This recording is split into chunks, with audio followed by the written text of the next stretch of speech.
Tantor Audio, a division of Recorded Books, presents Lane, A Case for Willows and Lane, by Peter Grainger, narrated by Henrietta Mear. Chapter 1. Emily Willows watched her new neighbour, and wondered again. Not that the woman was really a new neighbour any longer. She, this woman, had bought the adjacent house last May, and it was now August. During that time they had barely spoken, and what had been said was no more than the most superficial of politeness. A few good mornings, when they met each other on the path into the bustling little town which some insisted was still a village. Once, about a month ago, when fate had thrown them together in a queue at the butcher's, Emily had made an effort to chat, because it really was a little embarrassing by now, being neighbours and not speaking. Her efforts in Mr. Donovan's shop had met with little success. "So," she had said with a smile, approaching the matter as if they were in the habit of acknowledging each other's existence. "How are you finding Polcombe?" There had been a pause, as if the woman, whose name was Lane, that much had been established from a fortuitously misdelivered letter, as if she suspected that it was a trick question. And then came, "Oh, it's absolutely charming." That was all. Charming. As far as Emily Willows was concerned, this was akin to saying that the sea this morning is absolutely a sort of greenish-blue or bluish-green, a statement of the blindingly obvious. Every article and advertisement ever written that has anything to do with Polcombe includes the word charming. It's beyond a cliché, she thought afterwards. It's almost insulting to say that and nothing more. She hadn't given up, though, in the butcher's. "I imagine that it's very different to where you've come from," with a distinctly encouraging smile. "Yes, very." The queue shuffled forward. Mr. Donovan's daughter Amy was missing that morning, probably attending an antenatal class, expecting her second, still not married. "Where was that? I hope you don't mind me asking," with a smile so encouraging now that it was beginning to hurt. And the extraordinary thing was that the woman did mind. It was obvious from her frown and pursed lips. "Of course not. I moved down from London." London, home to about 8 million people, and covering tens of thousands of acres. Lord knows how many boroughs and postal districts and suburbs, all with names. But Miss Lane, no sign of a ring, but who knows, was content to say that that's where she had moved from, London. There had been one more attempt to establish a line of communication. "Oh, what a change for you! Was it your work that brought you this way?" Emily doubted that. There had been no suggestion of regular comings and goings, and no sign in her occasional glimpses of business clothes or a briefcase. "No, I'm retired." Emily knew that she had probably failed to hide her surprise at that. Retired. The woman was in her 30s. She was slender to the point of being a little thin, but toned, and when she wore a T-shirt one could see muscles in the arms. How could she possibly be retired? Emily would have said, "Really, what did you used to do?" But Mr. Donovan interrupted with, "Now then, Mrs. Willows, it's Friday, so it must be chops." That's what it means, to be part of a community, to be known, and she hoped that Miss Lane, if Miss she was, might appreciate that and treat her with a little more respect, if she couldn't manage friendship. But when she turned around after being served that morning, she found to her surprise that her next-door neighbour had disappeared. This being a Friday too, all that must have happened 3 weeks ago to the day. Since then, nothing more than a nod when Miss Lane looked in as she passed the house and saw her neighbour looking out at her. There was something quick in the woman's movements that would have caught even the most practised of curtain twitchers, Emily had reflected uncomfortably, as she watched the figure walking down into the town once more. Now, early on this brilliant August morning, the latest in a long succession of them, she could see the woman at her own front gate, stretching herself very thoroughly before going for a jog, though Emily fancied from what she had seen of this before that a run was a more appropriate term. A black singlet that she could get away with because of her tiny bust, dark blue tracksuit bottoms, and professional-looking white trainers that were most certainly not from the discount store at Trago Mills. She pays a lot of attention to her legs, the hamstrings and things. But it wasn't Emily Willow's imagination. Miss Lane always spends more time working on her left leg than her right. And that makes sense, she thought, nodding to herself, because I have seen her limp once or twice. Nothing very noticeable, and not all the time, but she does for a few steps now and then. And just before she runs, she springs up like that on the balls of her feet, bounces a few times, opens the gate and turns left onto the footpath that takes one up along the steep slope that forms the eastern side of the tiny harbour. Steep it might be, but she never walks that first section. The woman runs up it, leaning into the hill, hunching her shoulders, and punching those muscly arms as if she enjoys the pain, or as if she has in front of her some invisible adversary. Emily Willows looked down at her own steadily spreading middle, and wondered how far she would get up the hill if she tried to run. She had been fit as a girl, and enjoyed school games, but even then she was more of a thrower than a runner. Miss Lane had a good 20 years on her too, and that makes a big difference, doesn't it? Nevertheless, she ought to do something, with her blood pressure seeming to inch up a little each time Dr. Scott managed to detain her in the surgery long enough to measure it. Get one of those DVDs and do a Zumba or something, or start going for proper long walks, instead of her customary 10 minutes up to the top of the rise and a sit on the seat that overlooks the beetling cliffs and the beautifully crinkled blue-green sea beyond. Robert was coming soon, and so there was a point to the morning, which made a nice change. He was bringing a card for her birthday tomorrow because he was on duty all day then, and in the middle of a big case that had had his attention for months, it seemed. As she tidied the kitchen and prepared the coffee machine, she found her thoughts wandering back once more to her neighbour. How far does she run? Sometimes she's gone for an hour or more. Fit people can probably run at 8 or 10 miles an hour if a steady walking pace is 3. Does she really run that far back towards Plymouth? No wonder there isn't an ounce of fat on her. And then Emily Willows had one of those moments that her husband Ron, when he was alive, used to marvel at. He'd say, "Think yourself lucky you weren't born 300 years ago, because they'd have drowned you as a witch." She thought to herself, "I wonder what she's running away from." When the whole of the house had been tidied and all of the downstairs had been hoovered, there was still no sign of her son, and so she went out into the garden. These houses were built in the days when land was cheaper, even in the steep and hidden coves of Cornwall, and her garden was a generous one, and private too.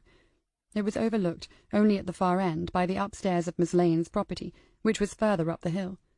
Their gardens were separated first by a high traditional wall of local stone, and then by a substantial wooden fence, now much overgrown with climbing roses, clematis, and jasmine. But where the stone met the wood, there had once been a gate. To be more precise, there still was a gate, but it had not been opened in many a year. Previously, Ling Cottage had belonged to a standoffish couple who had used it only a few weeks each summer, a glorified holiday home, and Emily had never got to know them either. Any opening of the gate, for the bolt was on her own side, would certainly have been viewed as an intrusion. She stood by it now, and realized that even if the rusted bolt gave way, a particularly vigorous rambling red rose had effectively sealed up the entrance and any prospect of warmer relations with her neighbour. She crossed the lawn that sloped up towards the end of her garden, and looked back at the roof and upper windows of next door, still annoyed that she had not bought it in May when she had the chance. It would have suited her, being a little smaller with just 2 bedrooms, and the views of the bay were better. She had mentioned it to Robert, but he had said, "It's a dear old business, Mum. Thousands of pounds just to move next door, and you'd have to sell your own place first. Better off where you are." She had not exactly done what he had told her to do, but his words had produced enough hesitation to allow the place to slip away. A sold sign went up within a matter of days. And she would not have needed to sell her own place, nowhere near it. She could have bought next door outright, moved in and kept this place as a rental property, producing a much better return than she was currently getting at the bank, even on the 5-year bonds. Robert had no idea how much money his father had left her. She was saving that for a surprise, though she was unlikely to see the look of astonishment on his face when the solicitor told him. Better see the financial adviser too, and review the inheritance tax situation after the budget. Ronald Willows had risen near to the top of the banking profession, and had taken the share options at every opportunity. She smiled at the memory of him, and at the thought of the carefully organized files and folders in his study that detailed the fine estate he had left to her. Yes, if Ron had still been here, she would have persuaded him easily enough, and be living in the house that looked down a little on her own. She had even, she recalled a little guiltily, then gone into the town and visited the estate agents, Andrewather and Spargo, to inquire whether it was too late to put in an offer. She knew Tom Spargo's wife from the WI, and so it didn't seem too impudent a thing to do, in the circumstances. But no, she had been told. A cash buyer, all done and dusted. Lynn Cottage had been on the market for a shade under £400,000, and Miss Lane, retired in her 30s, had paid cash. It all added to the mystery, of course. A car drew up somewhere in the road she could not see, while she was telling herself off for being so ungrateful. She had a home that would be the envy of millions. It might be Robert, so she walked back down the lawn and in through the patio doors. He was already inside, hanging up his jacket in the hallway, something his father always did, and then taking an envelope out of one of the pockets. "Happy birthday, Mum. I'm sorry about tomorrow, but when you come over for tea, we'll have a proper do. Marie's already baking away." He gave her the card and watched while she opened it.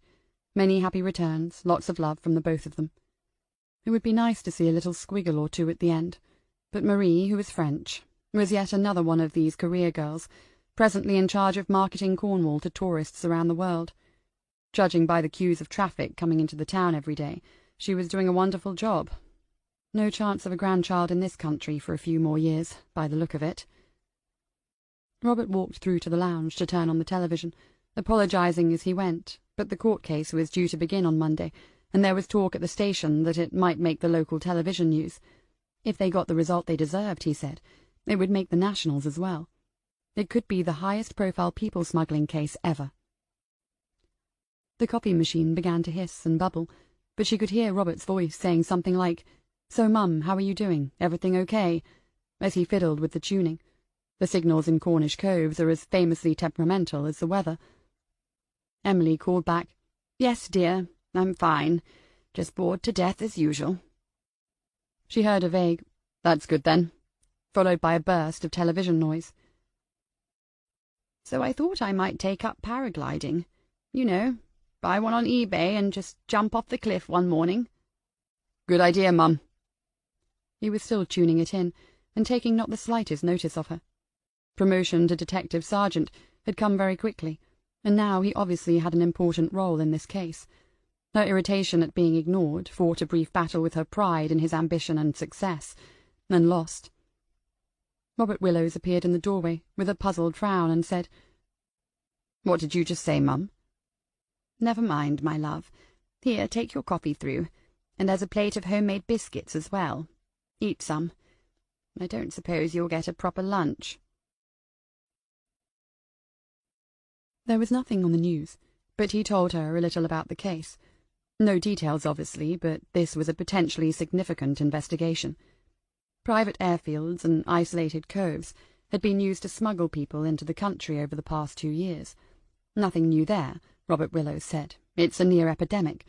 But this particular lot were offering something different.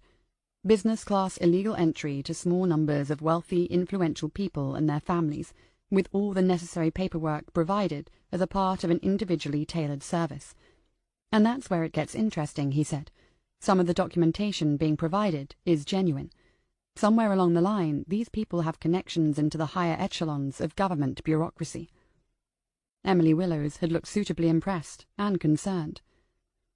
"Well, that's serious, isn't it? It could get political." Robert seemed to relish the idea. "Oh, yes, it will. Detective Superintendent Harley has made that clear from the beginning. But if anyone can pull it off, he can. He's an organizational genius. Earlier this week he—" And as he told her more about the case, she thought that he probably should not, but it was nice that he wanted to, because so often as a mother you become a sort of afterthought, an item near the bottom of a to-do list. They fly away, and it's not so bad if your partner is still there. It can even be liberating to have time together again, with money to spend on yourselves for a change. But then Ron had died suddenly, just at that moment when it was happening for them. He had died, and now she really was bored enough sometimes to feel like jumping off a cliff. Robert stayed for almost an hour in the end, and he didn't do all of the talking.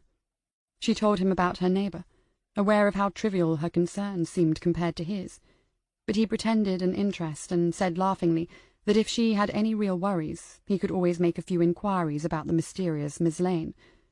His guess, though, was that if she had come from London and had the money to buy Ling Cottage, and if she was indeed retired, then she was probably in the same business as Dad, something in banking or hedge funds or investments.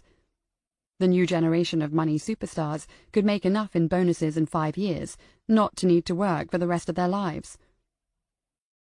"Wouldn't that be dull, though, Mum? Sitting around all day with plenty of dosh in the bank but nothing to do. It could drive you round the bend." "Yes," she said, as she got up to fetch him another cup of coffee. "I expect it could." Chapter 2. At 3 o'clock on the same afternoon, Emily Willows went out into the garden again. The sky was momentarily overcast now, and the air was very warm and humid. Ron would have complained about it, and said that though it was hotter in Greece, that was more pleasant, a drier sort of heat. He always said that, every year. She smiled at him and got on with the tasks that she had set herself, which was to deadhead all the roses he had planted in the 3 years they had spent here together. Coming to Polcombe had been the beginning of his winding down to a proper retirement after the pressures of corporate life. Not before time, she had said, because Ron was 7 years her senior, but as it turned out, the move had not been made in time enough. She pushed the wheelbarrow along to the next border. Her next-door neighbour was back. She hadn't seen her return, but she must have done so because there was some noise from the house, and then it became a little louder, as if the woman had opened her patio doors. It was the sound of music that Emily Willows recognised because she had heard her younger sister play it many times. The opening to Rachmaninoff's second piano concerto. Jane had almost taken the professional route after passing every examination going, and then one morning her sister announced that she was going to have a life instead. She married a dentist, had 4 children, and lived one of quiet contentment in Ruislip. Emily stood for a moment, secateurs in one gloved hand, and fading roses in the other, and wondered why she was surprised by her neighbour's taste in music. Then she told herself off quite sharply this time, because it really was none of her business, and because she really didn't want to be thought of as the nosy old woman next door. At 4 o'clock precisely, as she did every day when she was at home, Emily Willows went back inside and switched on the kettle that had been filled ready after lunch. Leaf tea, 2 spoonfuls, into the Whittard's ceramic teapot, and one of the bone china cups with matching saucer. Brew for 3 minutes, 3 or 4 stirs, and pour through the strainer. Put 3 rich tea biscuits on a tiny plate from the same tea service, and take a seat at the small walnut table by the patio doors, so that she could admire the garden and enjoy the slight breeze as the sun began to decline from its zenith and the shadows from the old stone wall began to inch across the lawn. "I would never admit to being lonely," she told herself, "but a little more company would be welcome." She could have called Margaret or Stephanie today, of course, and they would have come up to here, or she would have gone down into the town to see them. They could have had tea in the shop that overlooks the harbour, and cakes, and hours of nattering about the tourists. But she was already booked by them tomorrow morning because of her birthday, and if they met today there would be less to talk about then. So, she reflected, I eke out my experiences. I make them last. I measure out my dull existence with teaspoons. And at 4:20 precisely, there was a knock on the front door. Emily stood up and went to answer it. Door-to-door salespeople were unusual in the town, but it might be a meter reader, it was due, or more likely charity fundraisers, who seemed to think that everyone who lived in Polcombe must be a millionaire with a guilty conscience. She straightened her back, found her stern look, and prepared to repel boarders. 2 men, one standing a little further away from the door. The man nearest to her wore a dark grey suit, somewhat inappropriate for the weather, but obviously some sort of business person, though it wasn't a good suit, she had to say, and it didn't fit him particularly well. Neither, for some reason, did his skin. It seemed too tightly drawn across the face, making the nose beak-like, and it had an unhealthy pallor, a yellowness that made Emily Willows think that he might have problems with his liver. For a moment no one spoke, and she glanced at the second man, younger, taller, and much bigger, round-shouldered with huge hands hanging loosely by his sides, wearing a shiny bomber-style jacket and cheap light blue jeans, with white but dirty and heavily scuffed trainers. He seemed to be more interested in looking up and down the street than at the woman whose door his companion had just knocked upon. The besuited man said, "Mrs. Willows?" "Yes." "I wonder if we might have a word?" "Do you? Well, it rather depends on who we are, and what it is that you would like a word about." "It's best to be brisk with doorsteppers," Ron used to say. "Don't let them get the upper hand." She was already sure that these two characters had nothing to say in which she could possibly be interested. The yellow-faced man presented her with a smile of many teeth and much insincerity, but it was his next words that alarmed her, because she knew in that instant that he was lying, and that they might be dangerous. "We're police officers, madam." The lock on the door was a Yale. If she had stepped back quickly and closed it, if she had even run out of the street so that the world could see and hear, if she had done anything but what she did, which was to confront them on her doorstep with the famously cliched, "Oh, really? I would like to see your warrant cards, please." The same unhealthy grin, as the nearest man reached into his inside jacket pocket, while simultaneously half-turning towards his companion and saying, "All clear." "Yeah, get on with it, for Christ's sake." "Certainly, Mrs. Willows. Here's my warrant." He had taken out what appeared to be the bone handle of an old-fashioned knife. As she watched, he rolled it somehow in his fingers, and a blade appeared, a single-sided blade, a cut-throat razor. He stepped in close to her as she opened her mouth to call for help, or at the very least protest, but his other hand, the left, against her chest and pushed hard, sending her staggering backwards into the hallway. Within seconds both men were inside, and the door was closed. No one could have seen, and no one would hear her scream, but she did so anyway, loudly and angrily as she backed away from the grey-suited man into the lounge. He sprang forward with surprising speed and caught her wrist, telling her to shut up. Now he had the blade in one hand and her wrist in the other, so she did the appropriate thing and brought up her knee. She was close, but not close enough. He swore, raised the blade, and then, very clearly, changed his mind. Instead, he let go of her wrist, bunched his other fist, and hit her hard in the face. She had never been struck in anger before, not in her entire life. Ronald had been the gentlest, most even-tempered of men, and as a child she had grown up in a safe, clean, and polite world, where violence was viewed with disapproval and switched off at the wall if it intruded into their young lives.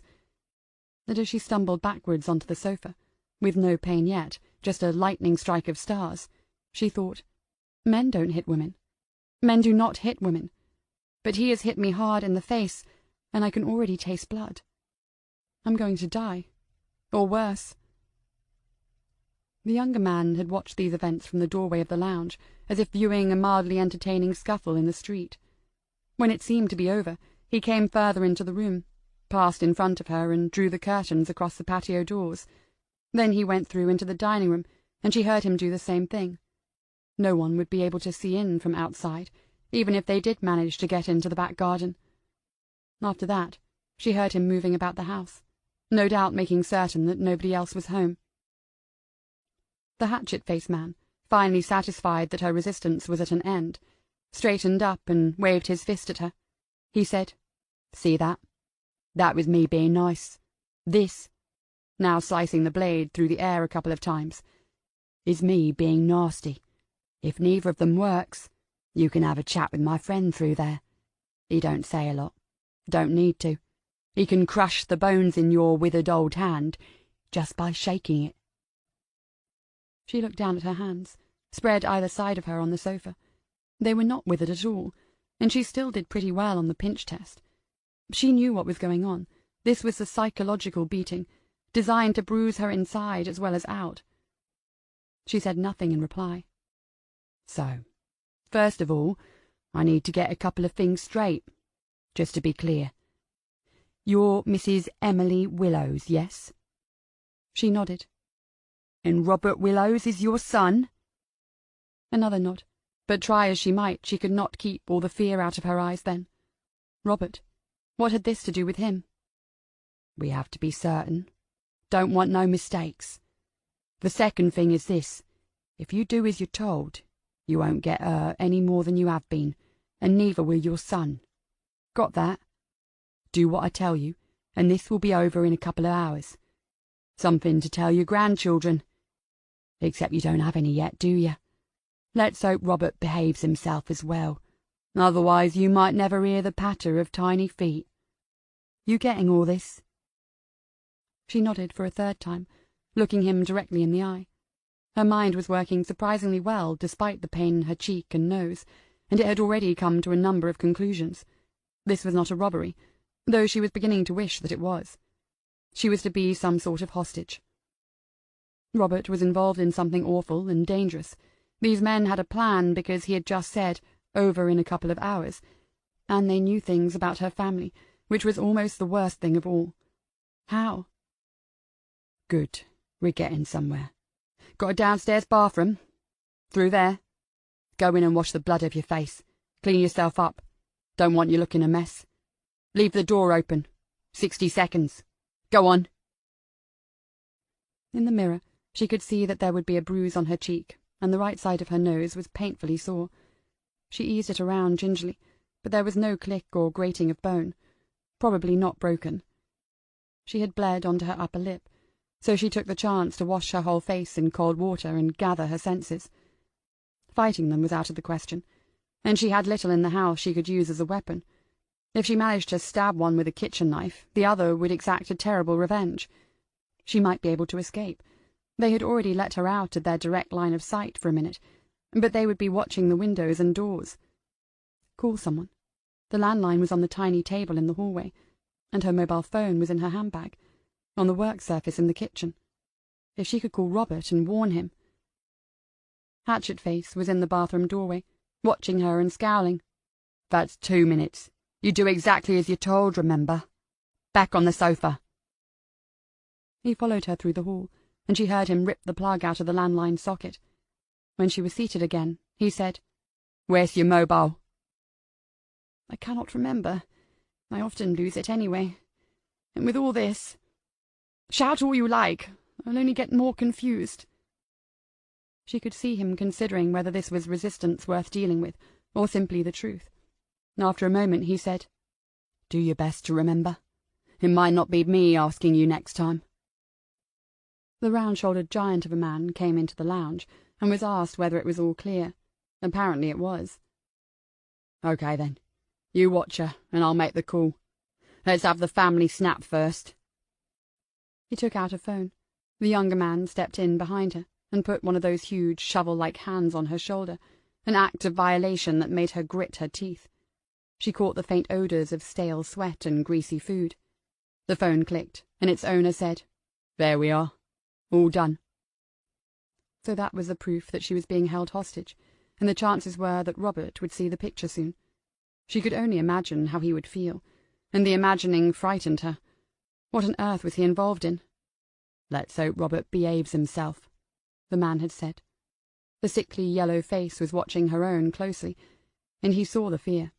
She knew then that this was his specialist subject, fear and its uses. He looked at the image on his phone and said, You don't take a bad picture for an old dear. Anyway, I'm off to have a word with my people. You just sit there and make yourself comfortable, and then when I come back, you can make us a nice cup of tea. Milk and 2 sugars. He made the 2-fingered gesture that means eyes to the man behind her, and left the room. The remaining man had let go of her shoulder, and stood in silence. At that point she was too afraid to turn around and look at him. The yellow man was thoroughly unpleasant, and smug with his own knowledge of that fact, but the impassive, impersonal threat emanating from his partner was somehow more alarming. The call was made from just inside the front door, where he imagined that she would hear nothing. Not so. She heard distinctly at the beginning, just a little slap, all quiet now, and then some monosyllabic responses. Someone was questioning him about what he had done and said. Then she picked out, Yeah, Jammy's in place, but we don't need him. I told you—" before he was silenced again by whoever was on the other end. Jammy, an odd name, not Jamie, but sounding more like the word some people use for lucky. But remember it. It could be important when this comes to trial, for she had no doubt that it would do so, no doubt that Robert would not let them get away with this. Then at the end she heard, "Yeah, the photo's ready to go. Just let me know when." Emily Willows took down 3 mugs from the glass-fronted cabinet and put a little milk in each one, though she could not imagine that she would take even a sip for herself, not because she was too upset, but because she would not engage in the parody of drinking tea with friends. Without turning around, she moved the teapot a few inches to the left, and then a few more. The sharp-faced man had positioned himself in the one chair in the lounge that gave him a partial view through into the kitchen, but the work surface extended further round than he could see, and that's where she had left her handbag. The kettle was about to boil, giving 3 or 4 minutes before it might seem to be taking too long. If she could reach the phone and send a message to someone, anyone, there would be a chance of rescue, though quite how that might be accomplished she had no idea. But she could not sit and do nothing. That was not in her nature. So she poured the water into the pot, all the while feeling around in the bag. And there it was, the phone. It would be switched on, and all she needed to do was swipe across. There was no lock and no passcode. She stirred the tea in the pot with her right hand, her eyes looking left at the screen. Messages. New message. To whom and what do you write without it sounding like a joke? Not Robert, of course, now that she thought about it, because he was involved and she did not know how. Getting a message from her might put him in more danger. The same for Marie. Can one text the police? She had no idea. In the end she found Stephanie's number. Stephanie was very sensible, and would never assume that Emily was playing any sort of prank. She had managed to type "Help, I'm," when a hand, a massive hand, reached down over her shoulder and took the phone and the handbag in a single grasp. She flinched and turned to see the oval, expressionless face of the big man, the brown eyes reading what was on the screen, before handing it to the other, who had come in behind him. "I like a bit of spirit, I do," said the yellow-faced man. And then he dropped the phone onto the tiled floor and stamped 3 times with his heel until there was a splintering sound. She thought then that he would hit her again, but instead he simply took the handbag with him back into the lounge and sat down in the same seat as he began to go through the contents. After a few seconds he shouted through to her, "And I don't like it too strong. Hurry up and pour the tea, mother." The younger man remained in the kitchen, watching her. She sat back down on the sofa, the tea on the coffee table in front of her. The big man had disappeared once more, going around the house again, and the other was back on his phone, the contents of her handbag on the seat beside him. His phone buzzed in his hand. He opened and read the message. "Bit of a hold-up. Never mind. This is all very cosy, ain't it?" She said nothing, and thought about whether anyone else might raise the alarm. She wasn't expected anywhere today, like most days, and so it was unlikely. This could go on for hours, and no one would know. What did he mean about a hold-up? How much longer could this go on? And what about Marie? Had she also been taken hostage? She should be at work in Truro, but who knows? And then the front doorbell rang. The younger man appeared as silently as ever, and the two of them looked at each other before a nod of the head sent him towards the hallway. She could see him peering from behind the curtain that covered the side pane of the door, and then he tiptoed back into the lounge. "It's a tart from next door." How did they know that? How long had they been watching her house? "Friend of yours?" Yes. Instinct told her that was a better answer. "You're going to answer it and send her packing. Don't open the door all the way. Make some excuse. I'll be behind you with this." He waved the blade. "And don't forget, your son's in a lot of bother if you don't behave yourself. Get rid of her." Chapter 3. Emily Willows opened the door to 45 degrees, enough to show herself, but not much of the inside of the house behind her. Miss Lane stood a couple of feet back from the welcome mat, holding a clear Pyrex oven dish in her hands, and when she saw Emily, she smiled brightly. "Hello. I thought it was time that I returned this. It was weeks ago I made that apple pie, when my sister came down. I'm very sorry that I've hung on to it for so long." She held it out towards Emily, and for just a moment Emily failed to understand because it was not her dish, and there never had been such an exchange of ovenware or intimacy between them. She almost said, "I think you've made a mistake," and then she caught the look in her neighbour's eye and understood. Those eyes darted past her momentarily, into the hallway, and through to the segment of the lounge that was visible from the front door. Emily said, "Oh, yes, thank you. Very good of you, too," and took the dish. "Hot again, isn't it? I know you're not keen on it. How are you this afternoon?" The hands that now held the dish were shaking a little, and Emily wondered whether that would be enough to warn her neighbour, but she ought to say something in reply. She had the bizarre sensation that she had somehow stepped into an improvised performance by the South East Cornwall Amateur Dramatic Society. "Yes, dear, you're right. I'll be glad when it cools down. I'd invite you in, but I'm feeling a little under the weather. Maybe tomorrow." She thought about the men behind her, hiding and listening. The one with the knife was several feet back. She could easily step into the outside and pull the door to, but there was Robert, and maybe Marie. They had warned her, and she had no idea what the situation was for them. She had been hit, threatened, and photographed in the past half an hour. At least one of the men was armed. They were serious. But Miss Lane had surely seen enough. She would see the puffy redness on her face, and the whole game with the dish was very clever, wasn't it? It was just a pretence, to check on her neighbour. The fact that she, Emily, had accepted the dish and gone along with the charade was a clear signal that she was in some sort of trouble. Their eyes met briefly then, and sure enough there was a nod that conveyed something as the young woman spoke. "Yes, of course, Emily. I'll call round again tomorrow. Goodbye." And Emily didn't want her to go, even though this was a most unexpected chance of salvation, and even though she had no idea how her name had been discovered. Miss Lane turned away, and then became very still. From the left-hand side, Emily saw the big man appear. He stepped behind her neighbour onto the path that led to the wicker gate, blocking her escape. In his right hand he held a gun, close to his own body, pointing it at Miss Lane. Then there was a movement behind Emily, and a hand pulled her back into the house. "All right. Very cosy, but there's something going on here. Who else lives next door?" "No one. She lives on her own." He looked down at the dish and said, "I'm partial to a slice of homemade pie. Haven't got one in the fridge, have you?" "No." "Pity. Still, you might have time to make us one yet. Your young man isn't answering his phone. I hope for his sake and yours he ain't doing that on purpose. Bring her in as well." The shout was to the man outside, and moments later Miss Lane was walking into the living room. There was no expression on her face at all, no fear, no surprise.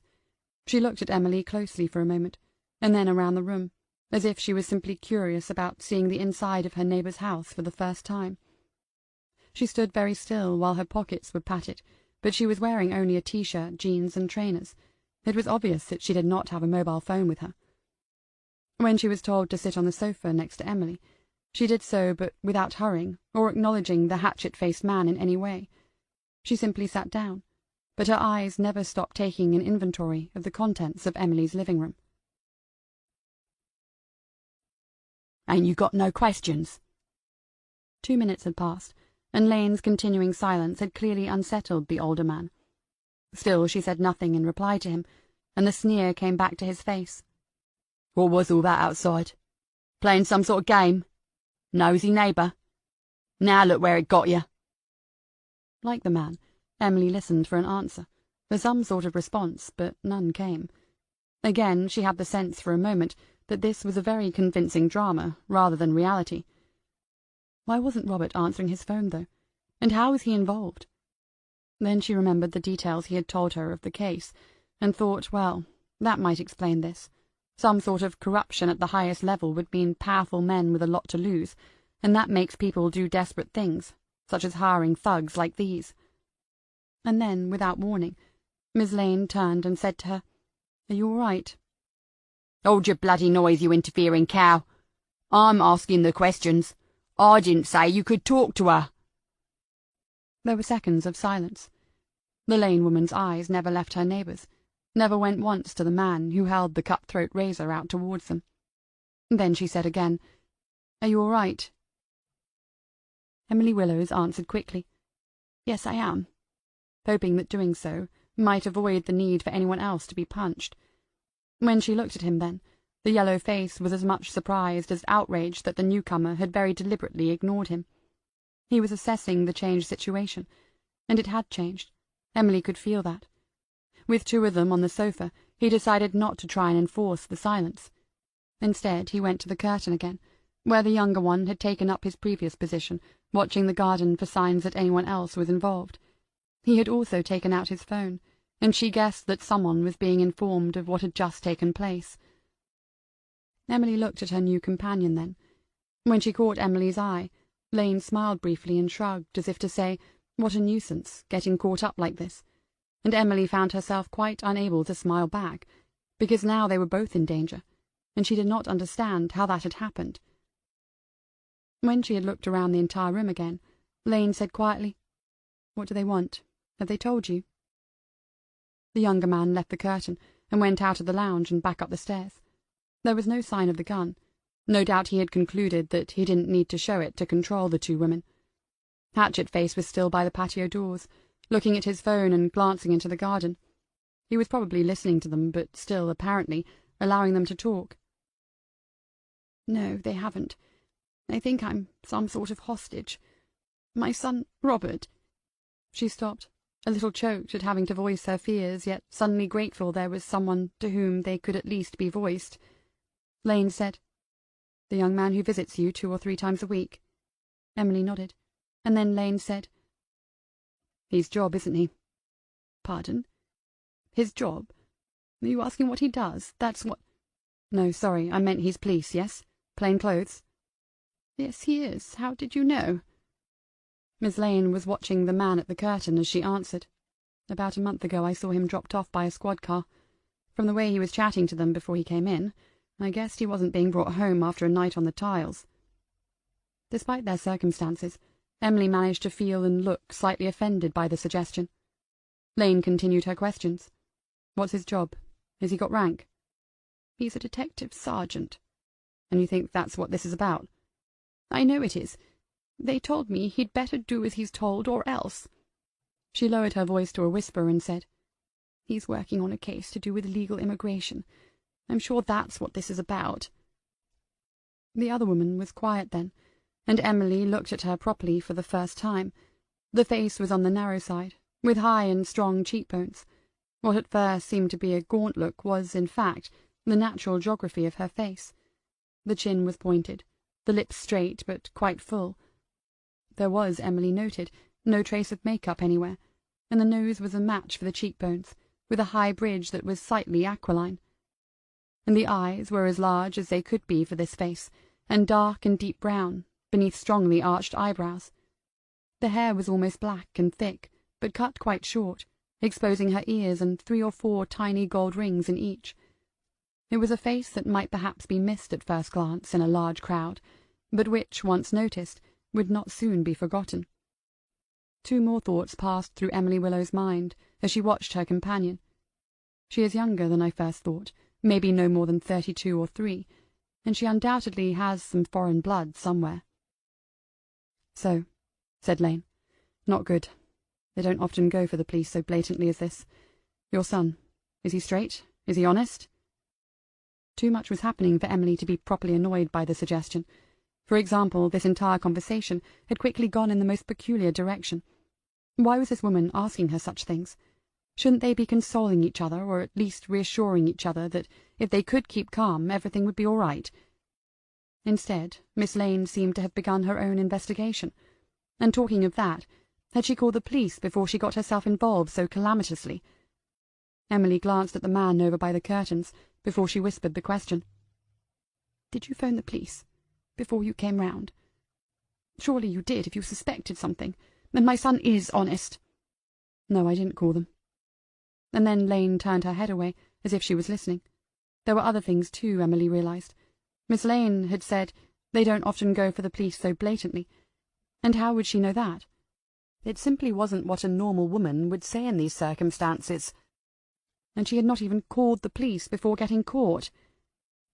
Miss Lane said, I wasn't entirely sure what I'd seen from my upstairs window. Had he pushed his way in or not? I couldn't see you from that angle, so I couldn't be certain. Then afterwards I realized that I had seen the car parked further up the road yesterday, with men in it. I couldn't see their faces, but it must have been these. So I came to see for myself, just to be sure. If they were relatives, I would have looked pretty stupid. But why would relatives be sitting out in the road yesterday? It was 50-50. I made the wrong call. She did not seem overly concerned by the fact. Then she looked around again in that slow, methodical way, ending by staring at the hatchet-faced man by the patio doors. He noticed her and scowled. Then his phone buzzed in his hand and he looked down. No doubt instructions had been sent about how to deal with the changed situation in the house. Lane's eyes came back to Emily Willows, and lowering her voice just enough, she said, So, we'd better decide how we're going to get out of here.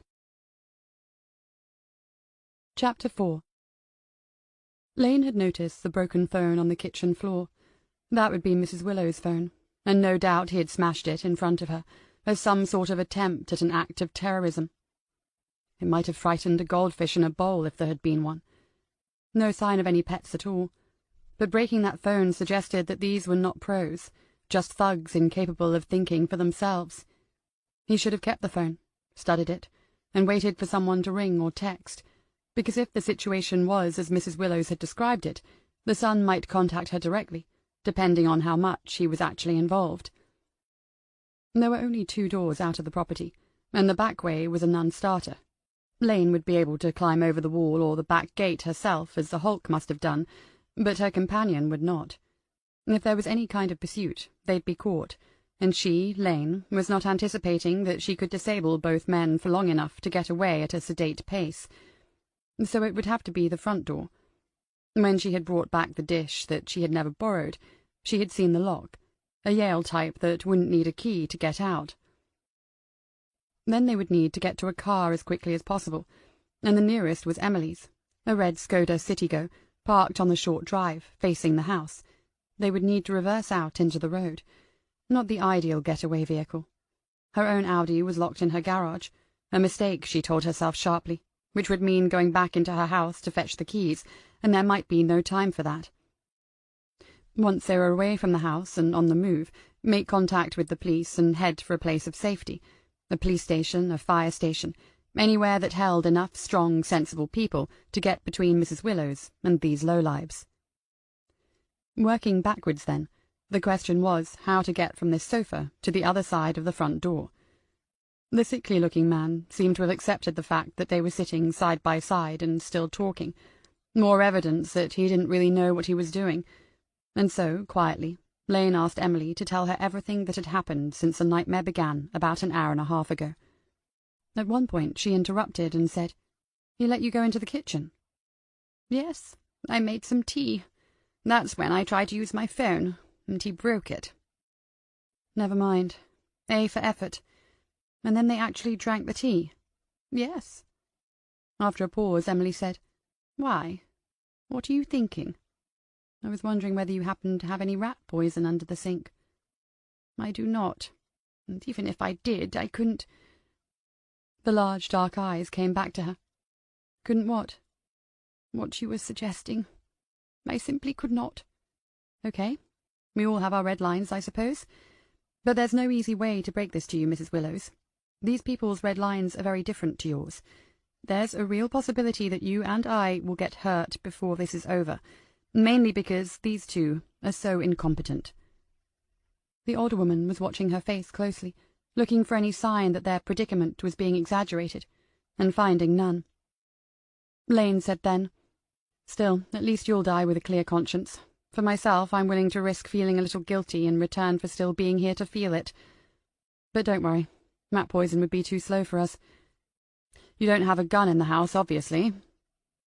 Emily Willows shook her head vaguely. A gun? It appeared that the young woman really was planning to attempt an escape.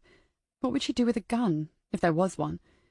The average person doesn't even know where the safety catch is, let alone have the stomach to fire the horrible things at people. And surely this is the wrong approach. Isn't one supposed to form a relationship with one's captors so that they are unable to do the harm that they initially threaten? Miss Lane was whispering again. You have knives, obviously, but we'd have to have good reason to get within an arm's reach, and a knife that can do enough damage is difficult to conceal. Anything else in the kitchen? Heavy objects? Emily thought, but we really don't equip our kitchens with weapons, do we? It's the commonest place for accidents in the home, of course, but that's quite different to using utensils to commit grievous bodily harm with intent. She felt stupid as she said, saucepans, frying pans, an iron. Yes, that's it. We could offer to do their laundry. Is it a steam iron? A joke, obviously, though there was no accompanying smile. Let's move on. The other place they will have to let us go is the bathroom. You have one downstairs? Where is it? Tell me everything that's in there. It was a simple enough plan, Emily Willows concluded, but if it went wrong, well, the results could be calamitous. One of the men at least would be in considerable pain, and men in considerable pain who are in possession of knives and guns are liable to behave dangerously. But, as Lane had said to Mrs. Willows again, what's the alternative? These men have made no attempt to hide their faces, and kidnapping is an offence that always receives the heaviest of penalties on conviction. Perhaps they do not care that we have seen them. And why might that be, Mrs. Willows? First, Lane had said they needed to lower the men's guard a little. If we start asking to go places and do things straight away, he, the one by the window, will be suspicious. We need to sit here on the sofa and look frightened for a bit. That's what they expect to see. She had said to Emily, "Can you cry?" "I beg your pardon." "Cry. Put on some tears." "Well, it's not something that I do to order. Can you?" "No, I'm useless at it. It should be you. Your son in danger and all that." "Thank you for reminding me." "No problem. You do some of that, and I'll do the comforting thing. While we look like emotional women, we don't look threatening. Then, in about an hour or so, we'll make a start. That will be," looking at her watch, a rather masculine, heavy, complicated thing, "at 6 o'clock. If they ask for more tea before that, we'll bring it forward. It will be good if the idea comes from them. You're certain you know where your car keys are?" "Yes, on a hook in the hallway." "Are you certain that this isn't going to get us killed anyway? I'm only asking because you have rather taken over since you arrived, if you don't mind me saying." Lane took her time before responding. "You mean it's your house, so it's your hostage situation?" Emily Willows didn't answer. "We can do it your way if you want. We can just sit here. The police might turn up, but we'll still be stuck inside with George and Lenny. I won't make you do anything. It's up to you." And Emily Willows, who hadn't had to do any serious thinking in quite a while, did think it over carefully before she said, "Do you think the odds will be any better than 50-50 this time?" Lane had said yes, she thought so, and Emily nodded her agreement. She didn't think to ask better on which outcome, and Lane thought it best not to offer an opinion. If she did, the tears might be for real. "What's the matter with her? Why's she howling?" "She isn't howling. She's a bit upset. I think it's because you broke into her house and hit her and threatened her son. That's all." "She was all right until you turned up." "It's delayed shock." "Some sort of doctor, are you?" Lane didn't continue the conversation. Emily was making a good job of it now, sobbing away into her hands, and hunched forward so that Lane could put a comforting arm around her shoulders. The man said, "It's a bloody son's fault anyway. We'd have been long gone if he was answering his phone and doing as he's been told." Lane said, "I don't understand. Why are you threatening Robert? These are good people. They haven't done you any harm, have they?" Even the sneer on his thin face looked sickly, but it wouldn't do any harm to ask naive questions, and he might let something useful slip. "Good people. A pig, and a pig's mother. I'll tell you this much. If he don't do as he's told, there'll be bloody pork. He's messing with some serious bastards. That's all I'm saying. And I know what you're doing, getting me to talk. Don't know why you had to get involved in the first place." "I'm doing nothing of the sort. You started this by asking what's the matter with her." He seemed to be reviewing the conversation, and frowned when he realized that she appeared to be right. Then he moved away from the curtain for the first time since she had sat down with Mrs. Willows, going around the outside of the room to the doorway that led into the hall behind them. Lane watched him go, her arms still around her neighbour, who seemed to have exhausted her tears for now. He stopped in the hall, looking up where the stairs must be, and called something, but quietly, as if he didn't want her to hear. He called it 2 or 3 times before she heard steps crossing the room above them, and she was sure that he was saying, "Small? Small?" She remembered her comment about George and Lenny then, and her lips tightened into an ironic smile for a moment. That could not be the big man's actual surname. It simply could not be. Someone, some teenage job with a sense of humour, had christened the overgrown boy with that nickname, and it had stuck. They didn't need to be well read. The book had been on every GCSE syllabus since the Bronze Age. Small it was, then, coming down the stairs now. Lane could hear only fragments of the ensuing conversation in the hallway, but the older one was saying that he had to make a call, that this was going on too long, something like that. Then they were changing places. The man with the knife went upstairs, and the man with the gun came into the lounge. This was good, because she wanted a proper look at him. 6 feet and 4, or maybe 5 inches, and that was with the slight stoop that some self-consciously tall men adopt early in their lives. He was overweight around the middle, a beer belly and plenty of fast food, she guessed, but the shoulders were massively broad and sloping into a rounded back. She doubted whether he had ever lifted any weights, but she also had no doubt that he would be naturally and enormously strong. In proportion to the body, the head seemed too small, and the hair was already thinning, making him look older than his years. But he moved lightly for such a big man as he crossed the room to the patio doors, and he gave them barely a glance as he did so. There was no sign of the gun, but it had to be there, underneath the loosely hanging rugby shirt. It had to be there, and somehow she had to take it away from him. It was almost 6 o'clock. Small had not left the room. After watching the garden for 2 or 3 minutes, he had positioned his bulk on an antique-looking dining chair that seemed unlikely to take his weight for very long, folded his arms, and sat waiting.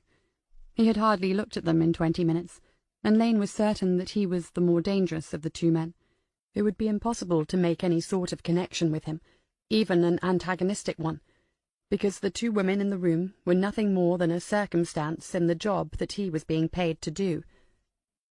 If the order came, he would simply eliminate them, and walk out of the front door with the same expression on his face as had been there when he walked in. There had been some sort of phone conversation upstairs, but Lane had been unable to make out what was being said. The knife man had asked questions 2 or 3 times, that much she could tell from the inflections in his voice, and there had been silences during which he had presumably been given some answers. Then there had been several minutes of silence in the house. She used the time to consider what she had been told earlier, that this would all have been over if he, the son, Detective Sergeant Robert Willows, had answered his phone. Which must mean that they were not holding him as well. Robert Willows was still out there, and they wanted him to do or not to do something related to a case that he was working. Their only means of reaching him was by his phone. Had they spoken to him at all, then? If not, he wouldn't even know that his mother was being held, and the police would have no knowledge of this situation. The others involved might have sent texts, but if he hadn't read or acknowledged them, they still could not be sure that he understood the situation. That might explain all this waiting around. On the other hand, if the detective had received the threats and was now not communicating, their situation in the house was potentially more dangerous. An immigration racket would not normally involve anything like this, but Mrs. Willows had repeated to her what the son had said, that the people being brought in were rich and influential, so maybe that was it. Borders had tightened up after all the trouble with migrants in Europe, and the worsening situation in northern Africa and the Middle East would mean that the serious money was leaving. Where there is serious money, there are serious criminals. Careless of the son, though, to reveal that much to a relative. It was possible, of course, that Willows was involved. He might have taken a backhander and agreed to tamper with evidence. Maybe this was about keeping him in line, some sort of insurance policy. Imagine the effect of that on Mrs. Willows here, seeing a son in the dock, a corrupt policeman. Still, the old girl was tougher than she looked, a bit matronly, a touch frumpy, but she had come through with the sobs and tears, and that had undoubtedly lowered their captor's guard over the past hour. Lane's thoughts were interrupted by footsteps coming down the stairs. He appeared in the doorway to the hall, seemed satisfied that the two of them had not moved from the sofa, and then went back through to the kitchen. She heard a tap running and cursed to herself. If he had decided to make some tea, she would need to rethink. But there was no sound of a kettle beginning to boil, and a moment later he came in through the other entrance, holding a glass of water. Lane had the impression that he had just taken some sort of tablet, and that seemed almost bizarre under the circumstances. It was past 6 o'clock now. Late August. It would begin to get dark between 8:30 and 9. They needed to be somewhere safe before that. There was no sense in adding nighttime manoeuvres to the mix. She made a point of asking Mrs. Willows if she was feeling better now, ending with the customary panacea. Would she like a nice cup of tea? Yes, of course she would, and both of them looked in the direction of the yellow-faced man. "Just you," he said, meaning Lane. "She stays where she is. Make enough for everyone. At this rate you could be cooking us breakfast as well." Then he looked at the motionless figure, perched on the dining chair, and said, "Watch her in the kitchen." Small did as he was told, standing behind her but still in the doorway, so that he could see into both rooms just by turning his head. Lane found everything that she needed easily. It was a tidy house, fussy even, the home of someone with too much time on her hands, and she thought ruefully, mine should look more like this these days. There was a glass-fronted corner cupboard that contained a proper set of 6 cups and saucers, bone china with red roses, and she wanted to use them because the irony would be, well, exquisite.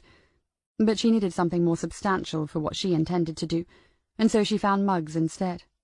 And a nice tray with a map of Land's End, a jug for some milk from the well-stocked fridge, the whole business becoming ludicrously homely. She turned and said, "Do you and your friend take sugar?" He didn't laugh or even smile at the daftness of it. When she continued to wait and watch him, he said with what she thought must be an East London accent, "Just get on with it." So she carried the tray into the lounge, with him padding softly a few feet behind her. She put the tray onto the low table in front of the sofa, and Small sat back on his dining chair, which, Lane concluded, must be a proper antique to take all that weight. And then she looked at Emily Willows and saw, just for a moment, a look of fright in the eyes, a look that said, "My God, you're actually going to do this." Chapter 5. Emily Willows could barely bring herself to take a sip. The entire business had assumed the air of a macabre Mad Hatter's tea party. When Lane went to take the tray and its mugs to the two men, the older had said, "Sit down. We'll get it when we want it." It seemed to Emily that he was alert to the danger, that he might have guessed something of what Lane planned to do. Lane, on the other hand, seemed calm and composed, and Emily took another look at her, reflecting on what she had learned so far.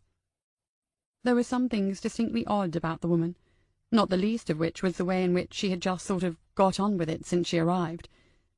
This was a terrifying situation for anyone to find themselves in, let alone two women trapped in a house with two violent criminals.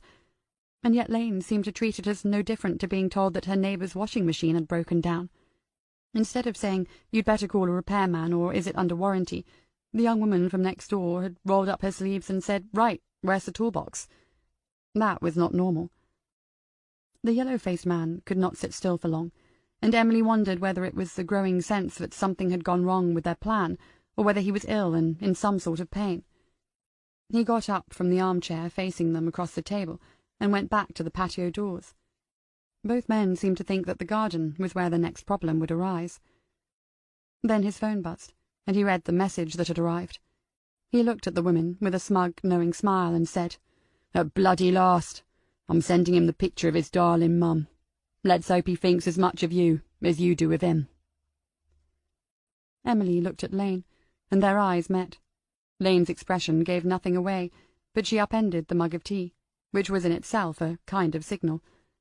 She didn't put the mug down, and Emily knew then that Lane intended to go through with it. In a matter of minutes, they might both be stabbed or shot. She felt sick and wanted to stop it, but Lane wasn't looking at her anymore.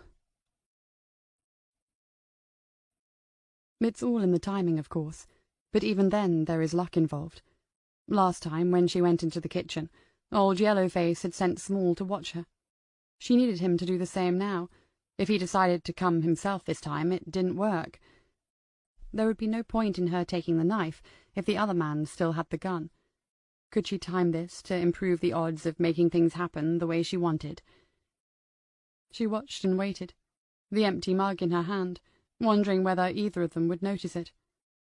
The man by the patio doors was leaning against the wall a little now, with his right shoulder, looking as if he might not want to move himself, and Small was still sitting on the chair, closer to the two women, still staring with that disconcertingly blank expression.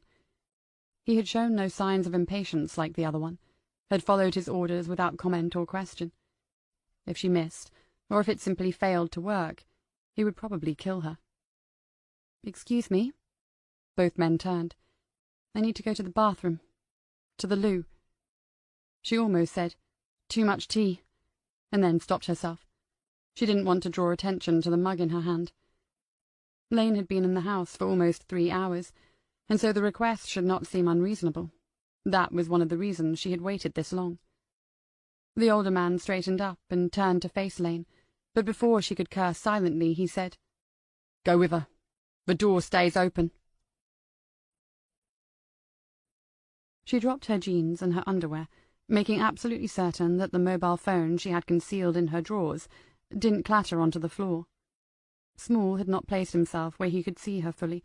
Like most men, he was a little squeamish about such matters, but he would, she guessed, be able to see her left leg, and so everything had to seem convincing. Then she looked to her right, and it was as Emily Willows had described it.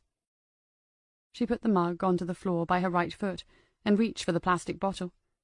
It was good old-fashioned bleach, none of your forest fresh pine-scented stuff. Kills 99% of all known germs. She only half-filled the mug because Small was a lot taller than she was, and she would have a few feet of ground to cross before she could get close enough. He might get a glimpse of the yellow liquid if it was full to the brim.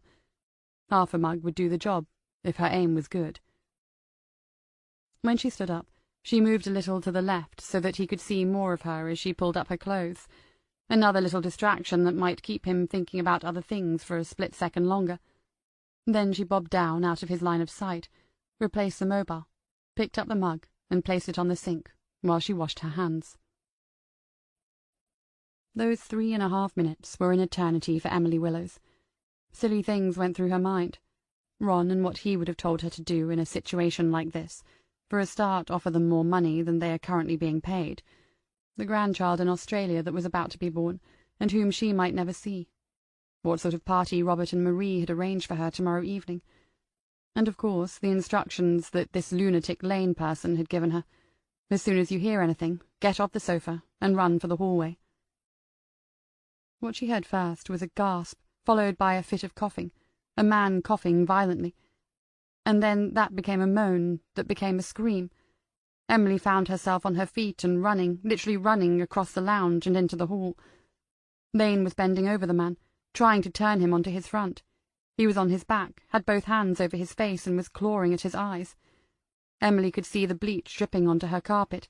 Lane got hold of Small's right arm and heaved it backwards, and as he rolled over she said to Emily, "Get behind me, please! Keep clear of his hands!"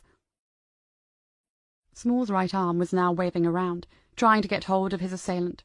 Keeping away from it, Lane stepped in between his legs, grabbed the left wrist and forced that arm up with both hands behind his back until it must have hurt. Then she jammed her knee into the small of his back. A few seconds had passed, but there was still no sign of the other man. Looking down, Emily Willows could see that the gun was exposed now, tucked into the waistband of the trousers, the curved black handle poking out like the end of a walking stick. Lane said urgently, "Get the gun!" Emily made a move and stopped. The thought of touching either the man's pasty skin or the gun that had been rubbing against it appalled her, but Lane was saying, "Get the gun or we're both dead. I can't hold him much longer." It was heavy, and she held it at arm's length between finger and thumb until Lane took it from her. Small had both hands back at his face, rubbing and breathing heavily, cursing. Lane stepped away from him and gestured for Emily to get in behind her, and then she moved slowly along the hallway until they were level with the kitchen. He wasn't in there. Then they walked slowly forward again until Lane could see into the lounge. From her head movements, Emily could tell that the other man had disappeared from that room. Lane took one quick step into the lounge and glanced left and right. Again no sign, and again she moved back into the hall, and then they went forward in single file. The hallway angled off to the right, where they would find the car keys, the front door, and freedom, and that's where he was waiting for them, the razor in his right hand. As soon as they had begun to move, Lane had held the gun straight out in front of her in her right hand, with the left hand cupped around the right wrist, just as they do on the television. There was a grin on the man's face when he noticed. He said, gesturing with the blade, "Look at you. It's Charlie's Angels." Emily was suddenly aware that they were now between the two men. One was incapacitated, but how long would that last? After perhaps 5 seconds, Lane said, "Get out of the way. Put that on the floor. Then walk out of the hall and back into the lounge." "Not happening, love. When I'm paid to do a job, I do it, and I'm getting well paid for this one."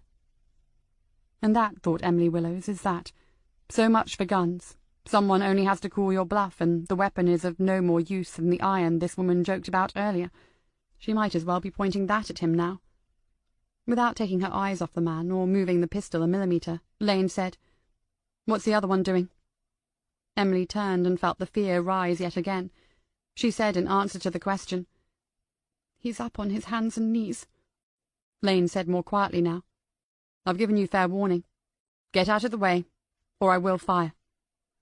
He was laughing openly at her then. "Ooh, I will fire. You put that effing gun down now, and I'll do my best to persuade him to make it quick, you bloody interfering bit." Lane lowered the gun 30 degrees, and the bullet tore into his thigh. Emily Willows saw the hole appear in his trousers, dead centre, and it must have struck the bone and smashed it. The leg went backwards with the impact, and the rest of him toppled forward. There was a look of surprise on his face as he went down. It was too soon for him to feel the pain, but when it came it would be dreadful. And then Lane was walking past him, as if he was no more than a rug on the wooden floor. She took the keys from the hook, opened the door, and went out into the evening sunshine. "Come on, let's keep moving." Lane was at the driver's door, waiting. "Couldn't we go to a neighbour's and call the police?" A long way down the road, Emily could see old Jim Stannard walking his Jack Russell, but there was not a sign of anyone else. She supposed it must be most people's tea time.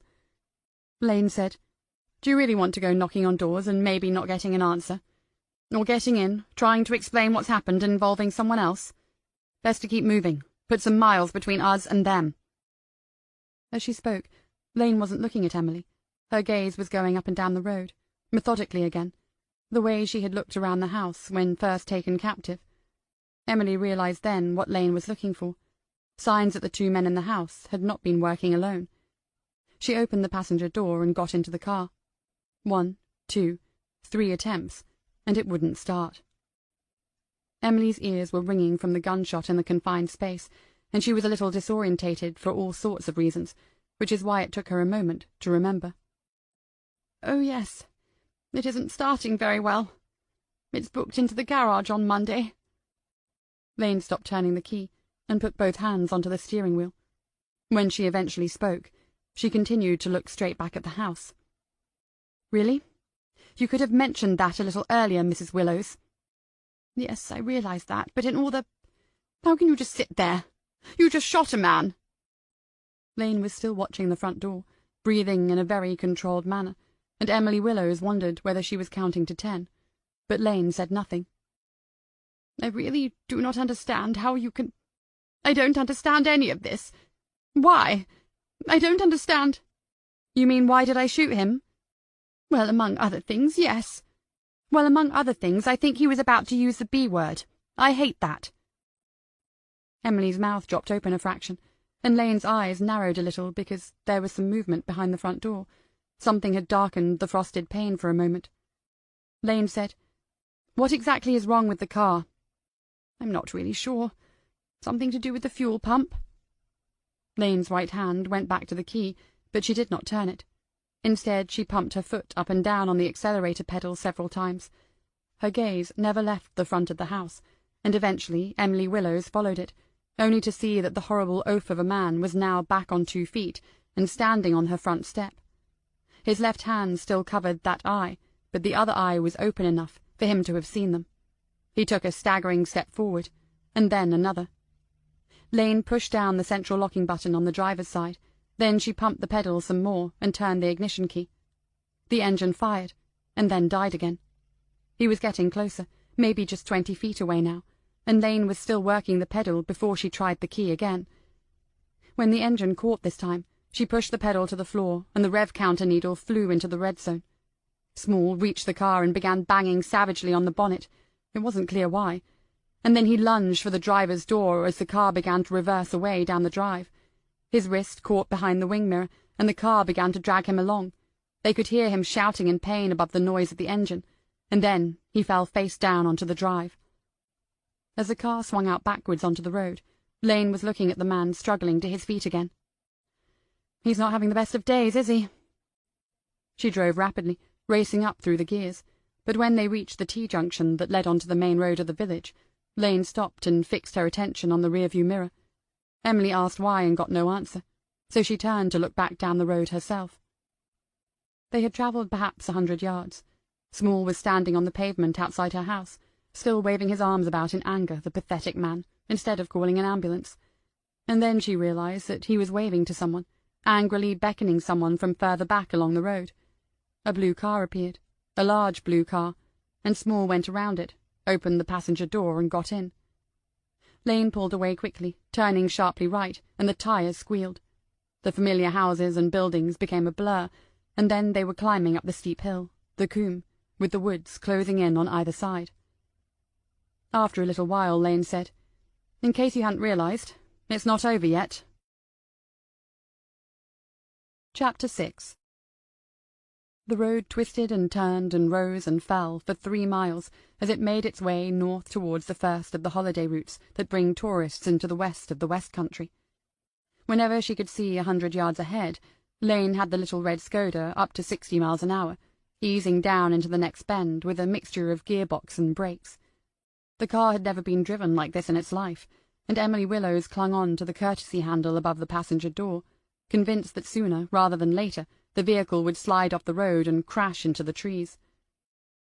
Twice she saw Lane take a hand from the wheel and reach downwards into her lap, but it came back empty each time as she had to steer into another bend. After the second occasion, and once around the bend, Lane said, "Undo my jeans." "I beg your pardon?" "Undo my jeans and pull the zip down. I can do the rest." "I'm sure you can, but I don't—" The car shot past Mr. Trebrown's dairy on the right. In fact, she caught a glimpse of him looking over the wall at the speeding car, and he might well have recognized it as belonging to Mrs. Willows of Polcombe. How would she ever explain all this to people? Lane said in the same level, matter-of-fact voice that she had used after shooting the man in Emily's hallway, "It's where I hid my phone. Now would be a good time to make a call. You either unzip my jeans or increase the risk of us ending up wrapped around a tree." Emily did as she was told, Lane lifting her backside off the seat so that the zip could be taken down further. Another bend, and then Lane was fishing around with her right hand until she managed to extract the mobile phone. Then she held it towards Emily. "You had a phone all the time? Couldn't you have—" "When? Turns out stashing it was one of my better ideas today. I put it onto silent but forgot to turn off vibrate. That could have been awkward, couldn't it?" She hardly ever smiled, Lane. Emily had realized that already, and it was impossible to tell when she was making a joke. Now Lane was driving one-handed, waiting for Emily to take the phone. She did, between a finger and thumb, and said, "Well, this isn't very hygienic, is it? I shower every day, if that's any help. Call someone." "Who?" Lane didn't answer immediately. She was looking hard into the rearview mirror. Then she said, to herself as much as to anyone else, "A couple of glimpses of them, that's all. They're hanging back. Why?" And then to Emily, "Oh, I don't know. Start ringing your relatives and saying goodbye, just in case. Phone the garage and say the car seems fine now. The speaking clock, 999. Emily pressed the key 3 times and told herself that sarcasm is the lowest form of wit. Then she said, "When I get through, what do I say? That's not a stupid question. Where do I start? You seem to have some idea what to do in these situations." They were on the long, straight incline down to the main road, and Lane was leaving the braking until the last moment. There was a dual carriageway ahead, their own road feeding in from the left, but Lane said, "Bodmin left, Liskeard right, yes?" Emily frowned as she listened to the call connecting. "Yes, but you can't turn right. It's a dual—" Lane brought the car to a screeching halt, pointing straight across both carriageways. There was no gap in the central barrier, but for a moment she seemed to be contemplating driving through it anyway. Then she turned hard left as she raised the clutch pedal and accelerated again. "Okay, Bodmin. If anyone ever answers, tell them which road we're on and where we're heading. Tell them there's been a shooting at your house and that we're being pursued by the people who did it." Lane glanced to her left and read the question in Emily's face. "I know that isn't strictly true. I'd rather explain later. We've got company again." Lane was watching the rearview mirror as she continued to accelerate. Then she said, "They'll want various other details, and they'll probably ask you to keep the line open. Tell them we're heading for the police station in Bodmin, and what's going on behind us." Emily could hear a woman's voice on the line now, and things went very much as Lane had predicted. The only thing she was asked to repeat for confirmation was that there had been a shooting, and she was not surprised. This is Cornwall, after all. She had been present when it took place 15 minutes ago, but she could hardly believe it herself. The speedometer climbed to past 70, but still Lane was pushing it higher. 80, 85. Emily Willows had no idea that her little red car could go so fast. She said grimly, "It's a good thing there's hardly any traffic." "No, bad thing. That Volvo does 130 or 140 tops, and they've got the room to come past us whenever they want. They must have realized what we're going to do, so they have to make that move in the next 10 minutes, unless they intend to just run us off the road and finish it that way." Emily looked back over her shoulder. The car was 80 or 90 yards behind them, and Lane was right. It was keeping its distance. There was no other vehicle in between. In her ear she could hear the call handler's voice trying to reassure her, and other voices further back, shouting and sounding very busy, but she ignored all that for a moment and said to Lane, "Run us off the road? You mean make us crash? Surely if they want us as hostages—" Oh, Lane does smile occasionally, but apparently only at the naivety of others. "First, they never did want us as hostages, so I'm surplus to requirements. Second, things might have moved on, and this might now be more about eliminating witnesses. And third," pausing briefly to steer into a wide right-hand bend at almost 90 miles an hour, "we have to remember that, incredible as it might seem, the brains of this particular bit of the operation is bleeding out in your hallway. I doubt if the two behind us can muster a GCSE in art between them, but one of them is really big and really pissed off." Somehow she found a split second to glance at Emily and say, "Pardon my French." The call handler was asking for more information. Emily looked into the mirror before she said, "I can't read the registration. It's too far away, and we're going too fast." Then came another patiently asked question. These people are so good under pressure, she thought. It's all the training. To which she replied, "Well, it's blue, and it's a Volvo," remembering what Lane had said earlier. Lane said then, without looking, "It's an S60," and Emily repeated the information. She listened, and after a moment said to Lane, "She says we're doing really well." "Oh, good." "She says help is on its way." "Even better." Another 2 or 3 minutes, another 3 or 4 miles covered, and by Lane's estimation they were getting close to the outskirts of the town of Bodmin. More traffic, more witnesses, more CCTV. If they could get there, they might be safe. A police BMW shot by on the other carriageway, and she saw the driver looking across. They would be heading up to get behind the Volvo. If they managed that, it was game over for their pursuers. She allowed herself to think that they had made it, and before she could rebuke herself, things happened very quickly indeed. A red Golf GTI appeared from nowhere and overtook the Volvo, continued down the outside lane and past them before pulling in front and slowing down. Emily said, "Is it the police?" Lane could see 2 figures in the Golf. Instinct told her that the answer to the question was a negative one. An interception would have targeted the car behind, surely. The Golf was braking hard, forcing her to do the same, and before she looked into the rearview mirror, she knew what she would see. The Volvo was coming up fast behind. They were being boxed in. She said to Emily Willows, "Tell your new friend there's a second vehicle involved now. Red Golf GTI, registration, well, I hope you can see for yourself. It should be close enough as long as you're up to date with your eye tests." As she spoke into the phone, Emily glanced back and realized what was happening. Then she looked down into the space beneath the dashboard and said uncertainly, "We still have the gun." Forced to slow down now, Lane swung the car out from behind the Golf, but they were too quick, following suit and blocking the escape. But she stayed there in the outside lane, her eyes searching far down the road. "Oh, you want me to shoot some more people now?"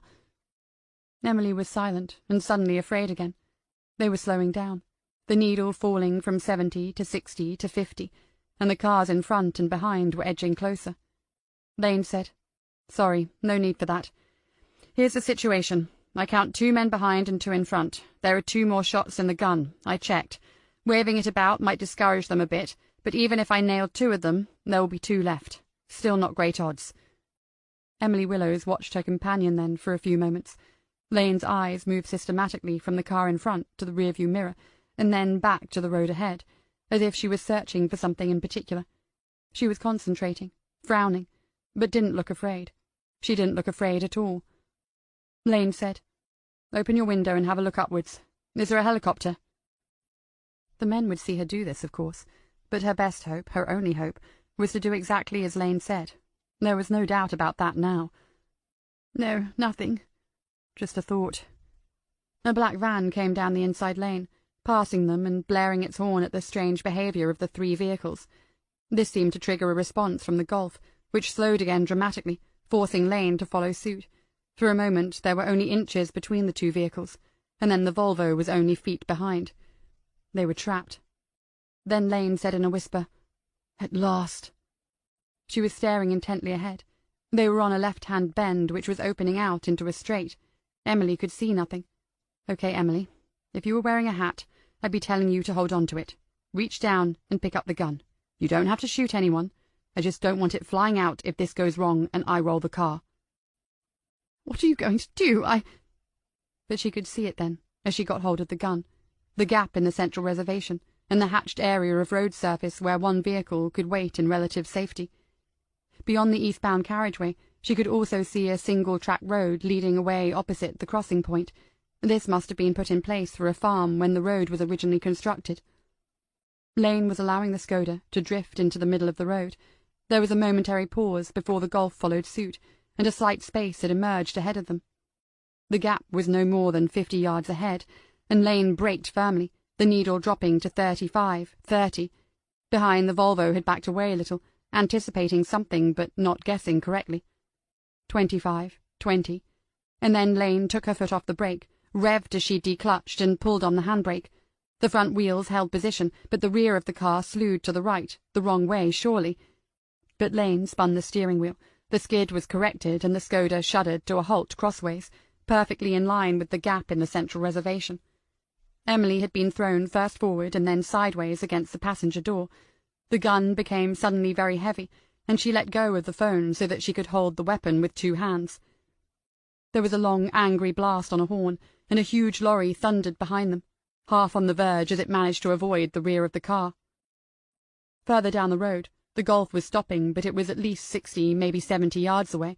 Another car, a white Mazda saloon, squeezed between the front of the Skoda and the barrier. Another blast of horn, and then, as they watched, the driver of the Mazda realized that the Golf was slowly reversing back up the outside lane. He or she braked immediately, but a little too firmly, and the Mazda slid gracefully into the rear of the Golf. At first Emily could see no sign of the Volvo, but then she followed Lane's gaze and saw it up on the grass verge not quite so far away, maybe 50 yards further along.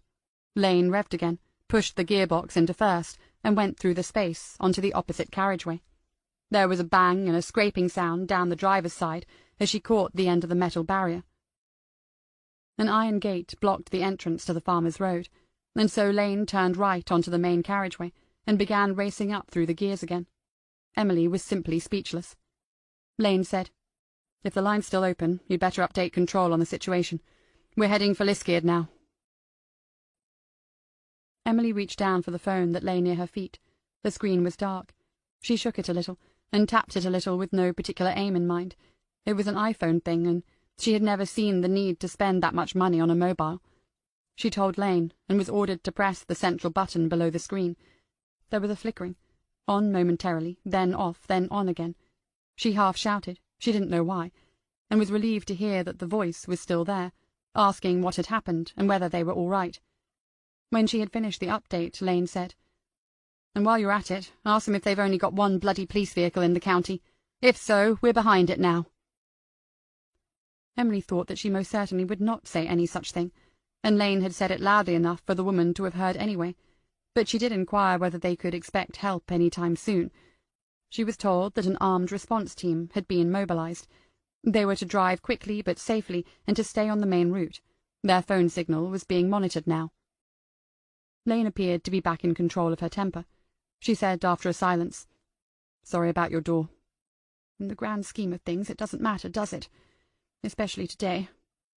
Should be an interesting insurance claim, though. Yes, particularly as it will be the first I've ever made." "Seriously? How long have you been driving?" Emily thought and then said, 31 years. "And you've never claimed anything? Wow. Wow. Wow." What were they doing, having a conversation about car insurance when... Emily looked down and saw that she still had the gun in her left hand. She loosened her grip on it and said, "What shall I do with this?" "Stick it in the glove compartment. With any luck, we won't need it now." "Luck? Surely you don't think they'll continue this? The red car was hit. I do hope the people behind weren't hurt." After a while, and with no response from Lane, Emily Willows said, "If you don't mind me asking, where exactly did you learn to do that? With the car?" Lane was back in the routine again, checking the mirrors every few seconds and watching the road far ahead. "The handbrake turn? I was a big fan of Life on Mars. Remember it on the TV? They used to do it all the time in the Quattro." It was a nonsensical answer, as if one could learn such a thing from watching television. After a time, Lane sensed that she was being regarded, glanced across and said, "We're about 8 or 9 miles from Liskeard, aren't we?" "Closer to 12. "Oh, well, maybe we'll have a police escort by the time we get there," with a sincere attempt at another smile. "No, my dear," thought Emily Willows. "You might take me for a silly old fool, but no one learns how to do things like that from watching television. Neither do you learn them sitting in an office in the square mile. You were not a banker or a hedge fund manager, as Robert suggested when I told him about you." Emily's stomach turned over then, at the thought of him.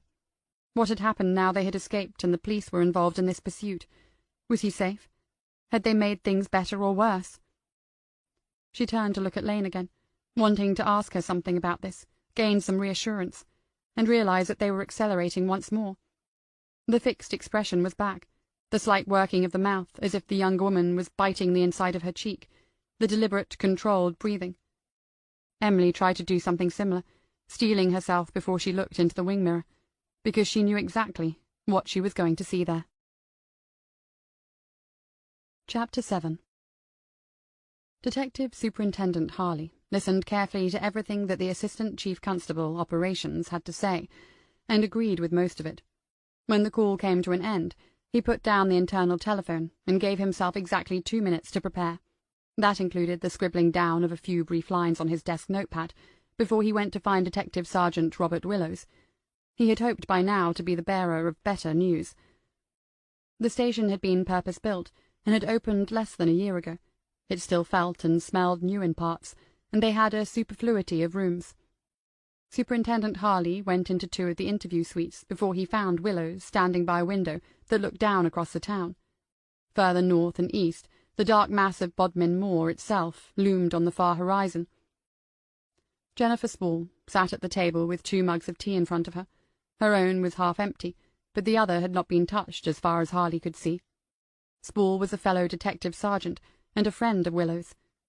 She was there to offer support, of course, but also, as they all knew, to make sure that Robert Willows didn't do anything foolish during this potentially dangerous situation.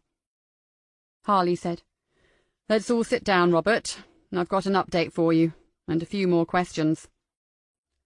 Willows did as he was asked, sitting alongside Jenny Spall, but he said nothing. His eyes were locked onto the face of the superintendent. Jenny told him to have a sip of the tea, but he shook his head. "I won't beat about the bush, Robert. It's not all good news. We've lost contact with the phone. We don't know why, and there could be 100 reasons for it." In the silence that followed, Harley thought, "He looks calm, looks as if he's thinking it through. One of our better prospects, and it's a bloody shame this has happened to him." Willows said, "Was it just the signal?" "Technical don't think so. It looks as if it's turned off completely." It was important not to hurry, to give him time to process everything, just as he had been trained to do when working a case. "Anything else, sir?" "Yes, quite a bit. We have 4 vehicles in the area, 10 officers, I think, and the chopper will be on its way up from Truro any minute now. We had a good fix on them until about 10 minutes ago, so we know that they were heading east on the A38, and that they were planning to go into Liskeard. They might still—" "East, sir. The last I heard they were heading this way. I don't understand that, sir." The assistant CC had said, "Tell him the minimum, Jack. As little as possible, until we know exactly what's going on here." But the superintendent's instincts told him that Willows was a genuine officer, one that he could trust. In the end, he went with those instincts. "They were, Robert. There was an incident. One of the cars pursuing your mother's vehicle was involved in a collision. As far as I'm aware, no one was injured, but 2 men left the scene on foot. They are being actively searched for." "They crashed? "With my mother's car?" "No, we don't think so from what we've got back so far. Somehow the person driving your mother's car got across the central reservation and headed toward Liskeard. Witnesses at the scene are telling the officers that the second vehicle, the blue Volvo, then drove against the traffic and went through onto the eastbound carriageway as well. Your mother's car is red, isn't it?" Willows nodded, an expression of faint incredulity on his face. "One of the officers there reports damage to the central barrier and red paint scraped onto it, so this looks as if the witnesses have given a good account." Willows looked away from the other 2 officers, looked into an empty corner of the room.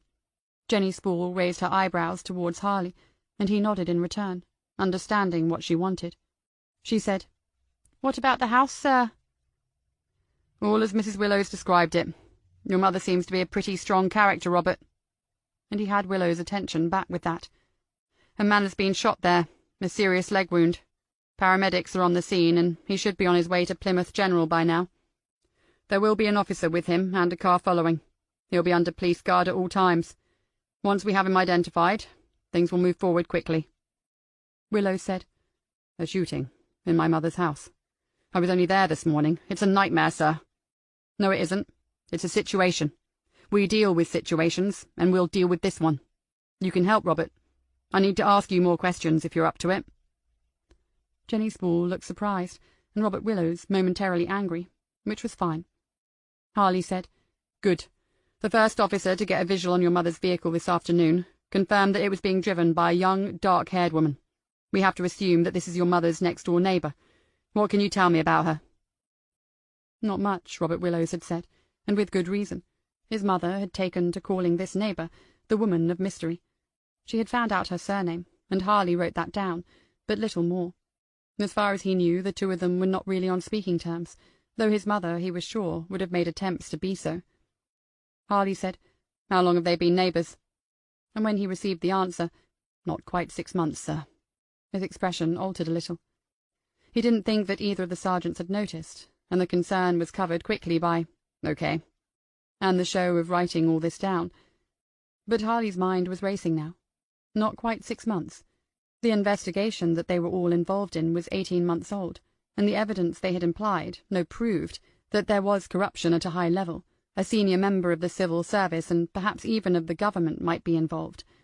A young woman had moved in next door to Mrs. Willows, a young woman about whom nothing was known except that she was capable of shooting a man accurately enough to disable him but not to kill, and a woman who could perform a handbrake turn on a busy main road, a detail he had not shared with Robert Willows, and evade, at least for now, the men intent on recapturing, or worse, their victims. Who exactly was driving Mrs. Willows' red Citigo? And where exactly was she taking her? The Assistant Chief Constable Operations closed his office door, opened his wallet and took out a slip of paper. He unfolded it and laid it on the desk in front of him. 11 digits, just like every other mobile phone number. In that sense, at least, it was perfectly ordinary, but he did not want to press those keys on his own phone, at least not in that particular sequence. ACC Martin Russell wondered about the woman who would answer. He wondered, for example, whether her office was very much like his own. He guessed it would be in an old building, but had no idea whether it would be something high-ceilinged and grand, or a small cubbyhole at the end of a long, dim corridor in Whitehall. He had no idea, and would never find out, of course, but he was as sure as he could be that her office would be situated somewhere in the centre of the capital. She had been pleasant enough to begin with, in that lazy way that certain people have, people who have not had greatness thrust upon them, but who have rather assumed it from a very early age, probably about 3 weeks old. She spoke with an educated upper-class accent that she made no attempt to disguise, and Russell had been conscious then of his own West Country burr. What conclusions had she come to about him in those opening exchanges? If it came to that, why had he been selected as the point of communication for this swine of a case? Why not the chief constable herself? Did these people in London have his own file open in front of them? Delicacy was the word she had emphasized. "We would like this to be handled with the utmost delicacy, Assistant Chief Constable," using his full title more than once. Was that an attempt to flatter him, or a reminder of just how much he had to lose should matters become at all indelicate? And she had been, in her superior way, quite brazen about what was going on. She had said to him, "When the case comes to court, we can manage the attendant publicity from here. That has all been arranged. All that we require from you is that you manage pre-trial matters on the ground, so to speak. We would like you to keep us informed if there are unexpected developments. We do not want any surprises, Assistant Chief Constable. We do not like surprises." Always the we. Russell had wanted to say, "And who exactly are we? Is that a corgi I hear yapping in the background? Should I address you as Ma'am?" He did no such thing, naturally. She had given him a name that might or might not be truly her own, Meredith Carr, and he had been told not to write it down anywhere close to the phone number he was to use. When he called, he was not to use this name, but simply to identify himself and wait to see if she could speak to him at that moment, as if to underline that she had even more important matters to attend to than this one. A.C.C. Russell had been staring at the piece of paper for 5 minutes. There was a temptation to wait and see what happened over the next hour or so, but things had already spun out of control. There was a serious danger of indelicacy. Meredith Carr was in for a surprise, whether she liked them or not, and if he waited, if he did not make this call, it might turn into a shock when he finally did contact her. A hostage taken, a shooting, a car chase, high-speed collisions, and now they had lost sight of the target. There were local journalists perfectly capable of making a nuisance of themselves, and these days anything could end up in the social media within minutes. Russell closed his eyes, but that only sharpened the nightmare images of some idiot posting video clips of the police activity in Polcrum, or the pursuits up and down the A38. Good God, if Meredith Carr and her lot saw all that before he had made this call. He picked up his phone and dialed. "How many in the car?" Lane had the Skoda into the Revolution's red zone on the tight left-hand curve. Emily Willows leaned across and turned back to look, bracing herself against the dashboard. "2. Certain?" "Yes, 2. Only 2. Good, things are looking up. I'm assuming it's someone we've already met." Emily had recognized him immediately, but thought it best not to say. Now she had been asked directly. She edged back into her seat and pulled down the sunblind, using the mirror to keep the car behind in view.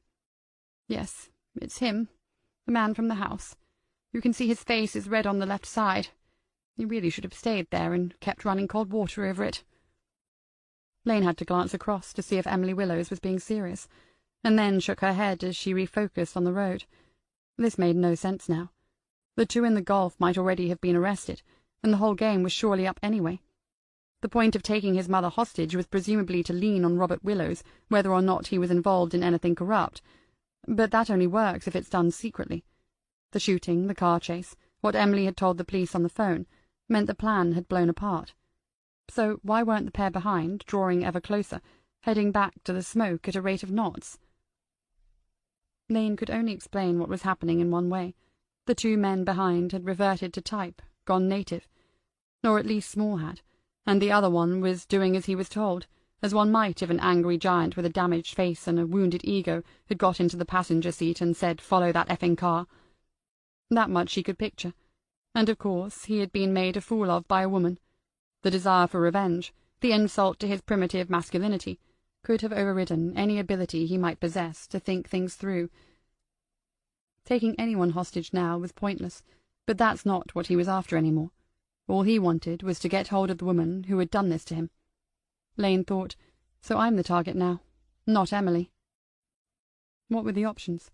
Keep going, get into the next town. The longer she could stay ahead of them and keep moving, the more chance there was that Small would realize the pointlessness of this and give up, and the more time there would be for the police to get a fix on the phone and make visual contact. Lane did a mental calculation of how long since they had left Emily's house and spoken with the police. She was mystified as to why they were not already being reassured by half a dozen competent, confident people in dark blue or black uniforms. Surely the talk about country police officers all being clod-hopping bumpkins wasn't actually true, was it? Okay, then. Just keep going. But the car behind was much faster. There had been gaps in the traffic, and it could have got past them already. Why hadn't it done so? Doesn't matter. We're not many miles from Liskeard now. There's a police station there, and they will already have been alerted. There might be a couple of cars waiting on the outskirts of town, ready to— He's got another gun! The Volvo was making a move now, into the outside lane and easing up alongside them. Lane could see the driver clearly for the first time. Youngish, brown-skinned, Asian-looking, boy-like beside Small. Are you certain? Yes. He could see me watching him in the mirror. He waved it in front of his face. Right. We might have to rethink this race, then. If he shoots a tire at this speed— But it was too late. The Volvo was alongside, and Lane could see that the passenger's window had been wound down. Small took a long look at her, not smiling, not anything, his face a red blotched blank, and then he raised the pistol. He wasn't aiming for the tires. She braked hard, really hard. The bullet struck the side window above her head, in the upper right corner, and the glazing cracked into 1,000 diamonds. It passed inches in front of her face, deflected down from the roof, and went out through the other side window, the passenger's, with the same effect except that the glass in Emily's window then collapsed, most of it falling into her lap. Instinctively, Lane put her elbow through the glass of the driver's side, creating a jagged hole in it. The braking had sent the Volvo far ahead, but now it too was slowing, and moving across to block the carriageway in front of them. Ashen-faced, Emily sat staring down at the glass in her lap. Then she said, "He means to kill us both." Lane glanced into the rearview mirror, and then manoeuvred onto the outside of the carriageway. There didn't seem much point in doing the signal part. The road behind was empty for now. The Volvo did the same. At least when they were directly in front, it would be difficult to take another shot. Emily said, "Do you want the gun?" Lane took another quick look. The older woman's face was very pale, but she actually seemed quite annoyed by what had just taken place. This was good. Hysteria would have tilted the odds against them surviving quite considerably. "No thanks. You can't have much of a shootout when you've only got 2 shots. There's blood on your face. Are you all right?" Emily looked into the vanity mirror. A piece of the imploding window had nicked the skin to the side of her nose, and a thin trickle of blood was making its way down towards her chin. She opened her handbag, found a tissue, and dabbed it away. "A superficial injury. It could have been worse." And then, suddenly and most strangely, they were both laughing. They had a few seconds of light relief, or was it release, before the Volvo was slowing them down again, just as the Golf had done 10 minutes earlier. If Lane tried to overtake, the likely consequences were obvious enough. Quite whether the men in the car thought that the women would actually stop was unclear, but Lane knew that the slower she was driving, the more dangerous this became. There was a sign ahead, an exit left. She waited until she could read it, and then said to Emily Willows, "Do you know that road?" Emily peered, her eyes not as sharp as those of her companion. No, she did not. She had never driven that way. Lane looked again, and read the names of 3 or 4 villages. "Any idea where it goes?" "There must be a way back round to Liskeard." "Well, maybe. I suppose so. We're still on the edge of the moor." "Okay, it's decision time. If we go on to narrower roads, those 2 will find it harder to get ahead of us, or take another shot. We're sitting ducks here. Sharp left coming up." Lane spun the steering wheel anti-clockwise at the last possible moment, hand over hand, and the tyres protested. Emily Willows clung on to anything within reach. There was a dent and a scratch in the driver's door, and 2 windows had gone. What did a bit of rubber left on the road matter now? After the open spaces of the dual carriageway, 45 miles an hour on the narrow, twisting back road seemed more like 100. There were trees close to them on both sides, and it seemed darker here. And that's because it is darker, Emily told herself. The light is going, and I've been having such a whale of a time I haven't realized until now that the sun is setting, and it will soon be dark. Lane was keeping up the speed, cutting across the inside of the right-hand bends, using the gearbox as it had never been used before. Emily was thinking, if we meet another vehicle... Then it actually happened. As they were coming out of a bend, there was a white van, what else, apparently in the centre of the road, no more than 20 yards ahead of them.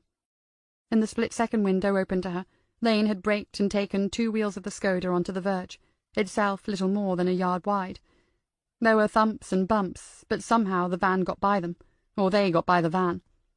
Lane shouted, "Roadhog!" then laughed, picking up speed again. Emily Willows stole a glance and thought to herself that the young woman was a little unhinged, and she thought, too, that this was all her own fault. Emily believed in destiny or fate or karma, call it what you will. She should never have told Robert this morning that she was bored.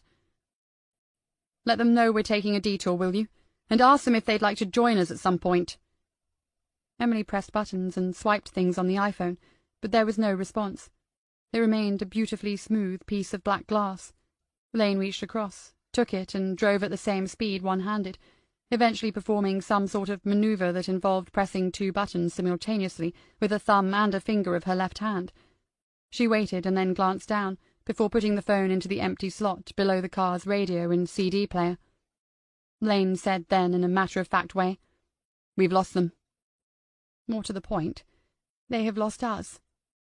Lane switched on the headlights, and that seemed suddenly significant. The road was beginning to climb. They were driving up onto the moor, and on into the darkness.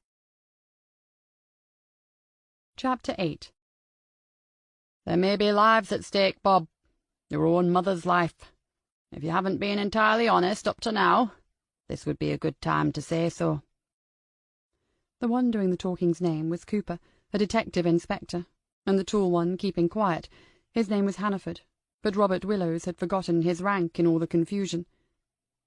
"A couple of people from Exeter," Harley had said half apologetically, as if he had known what was coming. "Obviously, if there are allegations of corruption or even a hint of tampering with evidence, we can't examine that ourselves. Just talk to them, Robert. Give them the facts." "What I've told you is the truth. What makes you think I'd lie in a situation like this?" "Because," said Hannaford, speaking for the first time, "if you were involved in any way, you're looking at a 10 stretch. I've met more than a few men who'd take a punt on their mother's life to avoid one of those. Admittedly, they're usually on the other side of the desk from me. But then that's exactly where you are at the moment, isn't it? Maybe you and your mother aren't that close." That was beneath contempt, never mind below the belt, and Willows treated it with silent disdain. It was Superintendent Harley who objected on his behalf. But Willows was thinking beyond the immediate conversation, if you could call it that. Exeter. OK, perfectly drivable in the time, but how had 2 internal investigation officers been briefed so quickly on a case that had taken 18 months to build? Surely any corruption allegation, and had anyone actually made such a thing, wouldn't normally be looked at while attempted kidnappings and shootings were still ongoing. Cooper sounded a bit West Country. Hannaford's voice was neutral, impossible to say where he came from. Or even, Willows thought, where he's coming from. Cooper said, "All right, let's go over the facts again. Late this afternoon at—" Looking then at the sheet of notes in front of him, already printed, Willows noticed. 16:10, you received on your own mobile a text message. You were here in the station at the time. However, you didn't open that message until almost 1800. Why not?" "As I have said already, for Operation Landing Net we have a secure evidence suite. No recording devices are allowed inside. We hand in our phones before we enter it. I was working in there and didn't see the message until I came outside." Cooper said, "The message told you to do exactly what you would soon be told to do in the next message. Attached to the second message, which arrived just after you opened your phone, was a photograph of your mother. You say that you recognize the furniture in the background as being in your mother's house in Polcombe. Correct so far?" Willows nodded. His phone lay on the table in front of the 2 officers. Their first act, or Hannaford's first act, had been to take it from him, and criticize Harley for not having done so earlier. After a brief pause, he said, The second message arrived a few minutes later, while I was waiting to see Superintendent Harley. It's my guess that the second one was sent when they saw that I'd opened the first one. I have read receipts switched on." Hannaford said with undisguised sarcasm, "And of course you didn't recognize the number." "No." Cooper said, "Behind your mother in the photograph is a man. We cannot see his face, for reasons that must be obvious, but he has a hand on your mother's left shoulder. You said that you have no idea who this man might be." "I don't know who he is," Hannaford said, "even though you can't see his face." Willows kept his focus on Cooper. He understood perfectly what Hannaford was doing, but still couldn't trust himself not to reach across the desk and take him by the throat. Cooper continued, "You also said that your mother seems distressed in the photograph. What are you basing that observation on, Robert?" "Mainly the fact that I've known her all my life." An awkward silence ensued, one that Harley himself ended with, "How would you describe your relationship with your mother, Sergeant Willows?" This time Willows looked Hannaford steadily in the eye as he said, "We're a close family." Cooper said, "Of course, I get that. But in the photograph, what in particular makes you think that your mother is distressed? That was the word you used earlier." "I'd say she has been in tears or near to it. She looks frightened because the man has hold of her. The side of her face looks red, as if they might have hit her." Willow's voice was steady and objective, as if he was investigating an assault on someone else's mother, but the other 3 men in the room could see what this was costing him, even Hannaford. And it was Hannaford who moved things on with, "Did you consider whether the image might be genuine or fake? Almost anyone can be digitally manipulated now." "I did not consider that. I knew immediately that it was genuine, just as I know that these questions have to be asked, sir. But does it have to be now?" He had turned in an appeal to Harley. Harley said, "Sorry, Robert. The timing is out of my hands. And something might turn up here that helps. You never know. Just going over it thoroughly might produce something."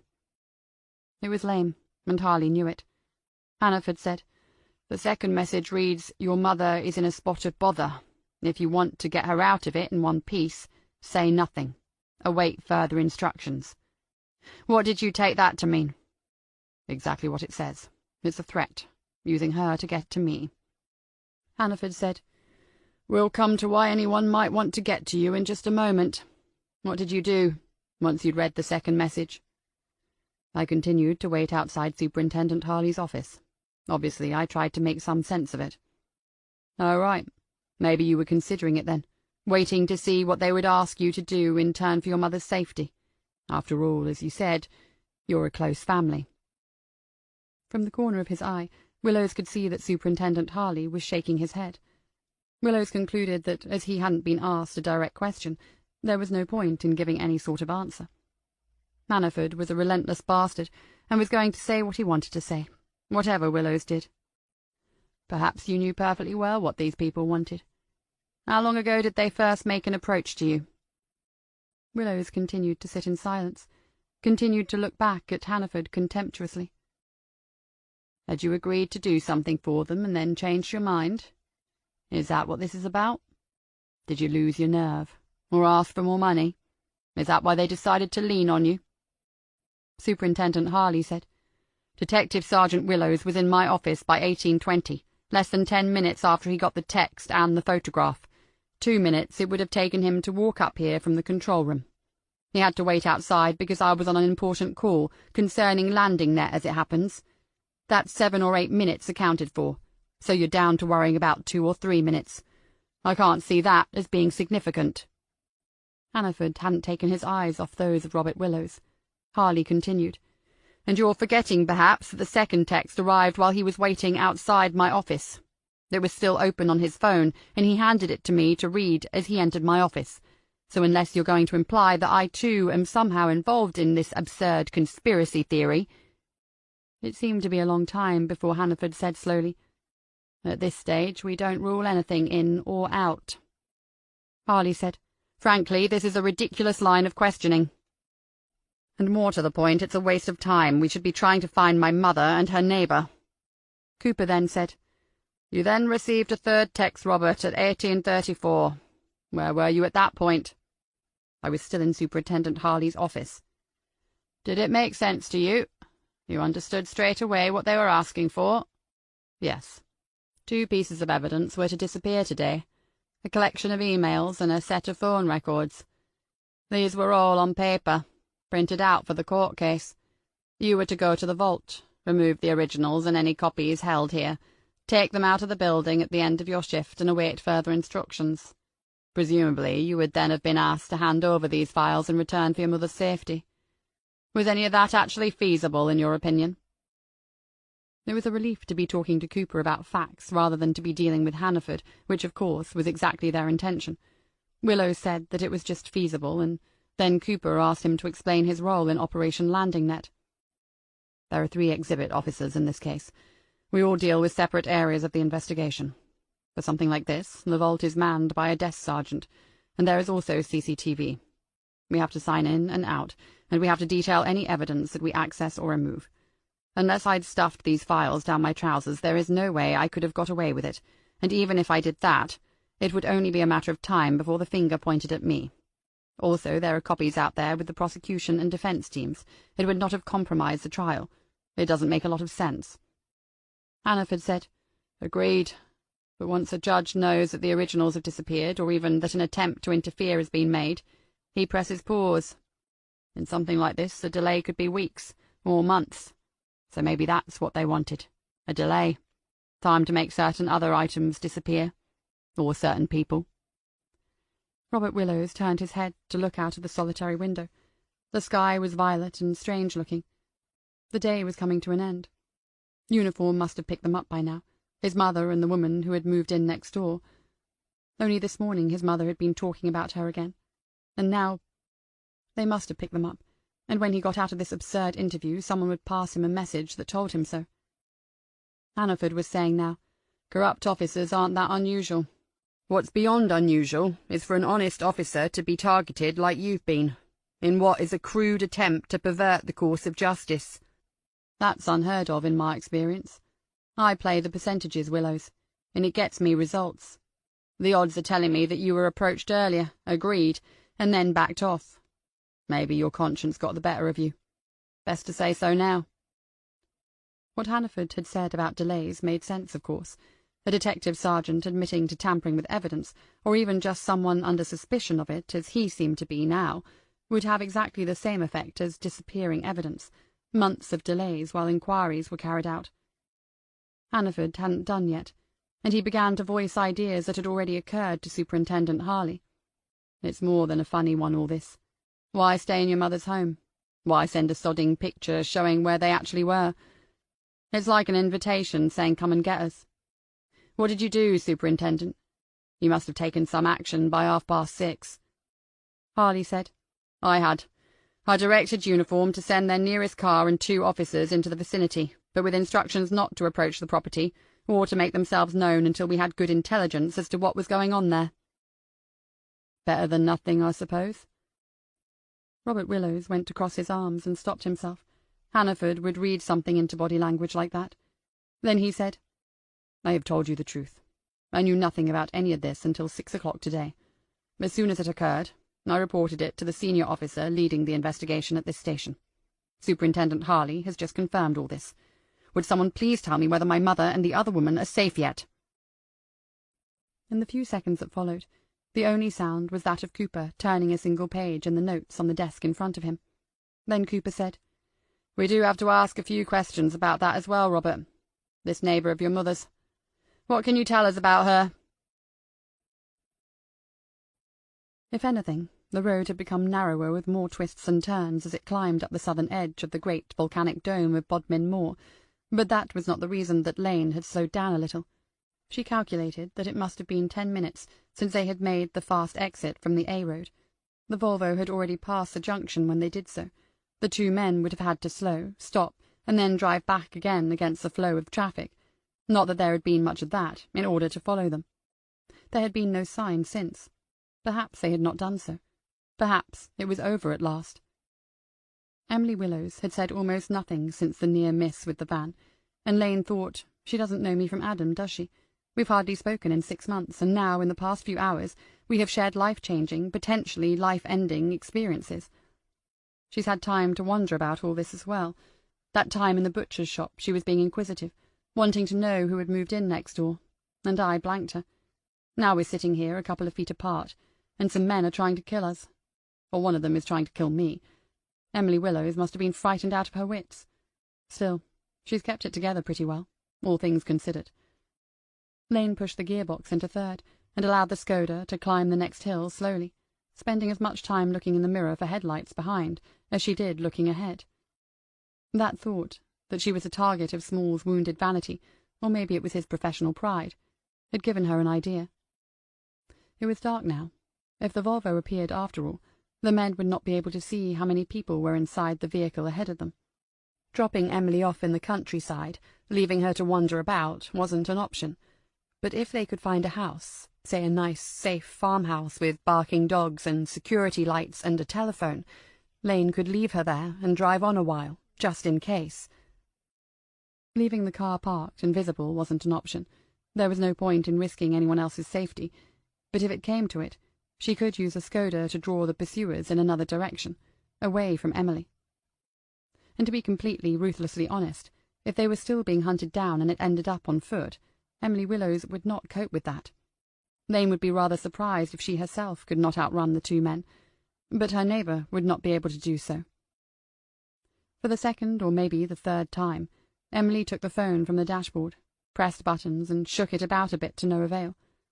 Lane spoke to her then, putting forward the first part of her argument. There was no point in adding that Mrs. Willows probably would not be able to run 50 yards to save her own life. "I'm really not sure about that, my dear. I might be safe with these strangers, but you, on your own out here in a place you've never been before. We should probably stay together. We've got this far, haven't we? And it really doesn't look as if they have come after us this time." Wonderful, thought Lane. Now we've bonded. It was going to take a little more work to get Emily Willows out of this car and into a place of relative safety. She said, "We passed 3 or 4 cottages a few minutes ago. That must have been the first village. When we get to the next one, we'll take a look, see if there is anywhere suitable.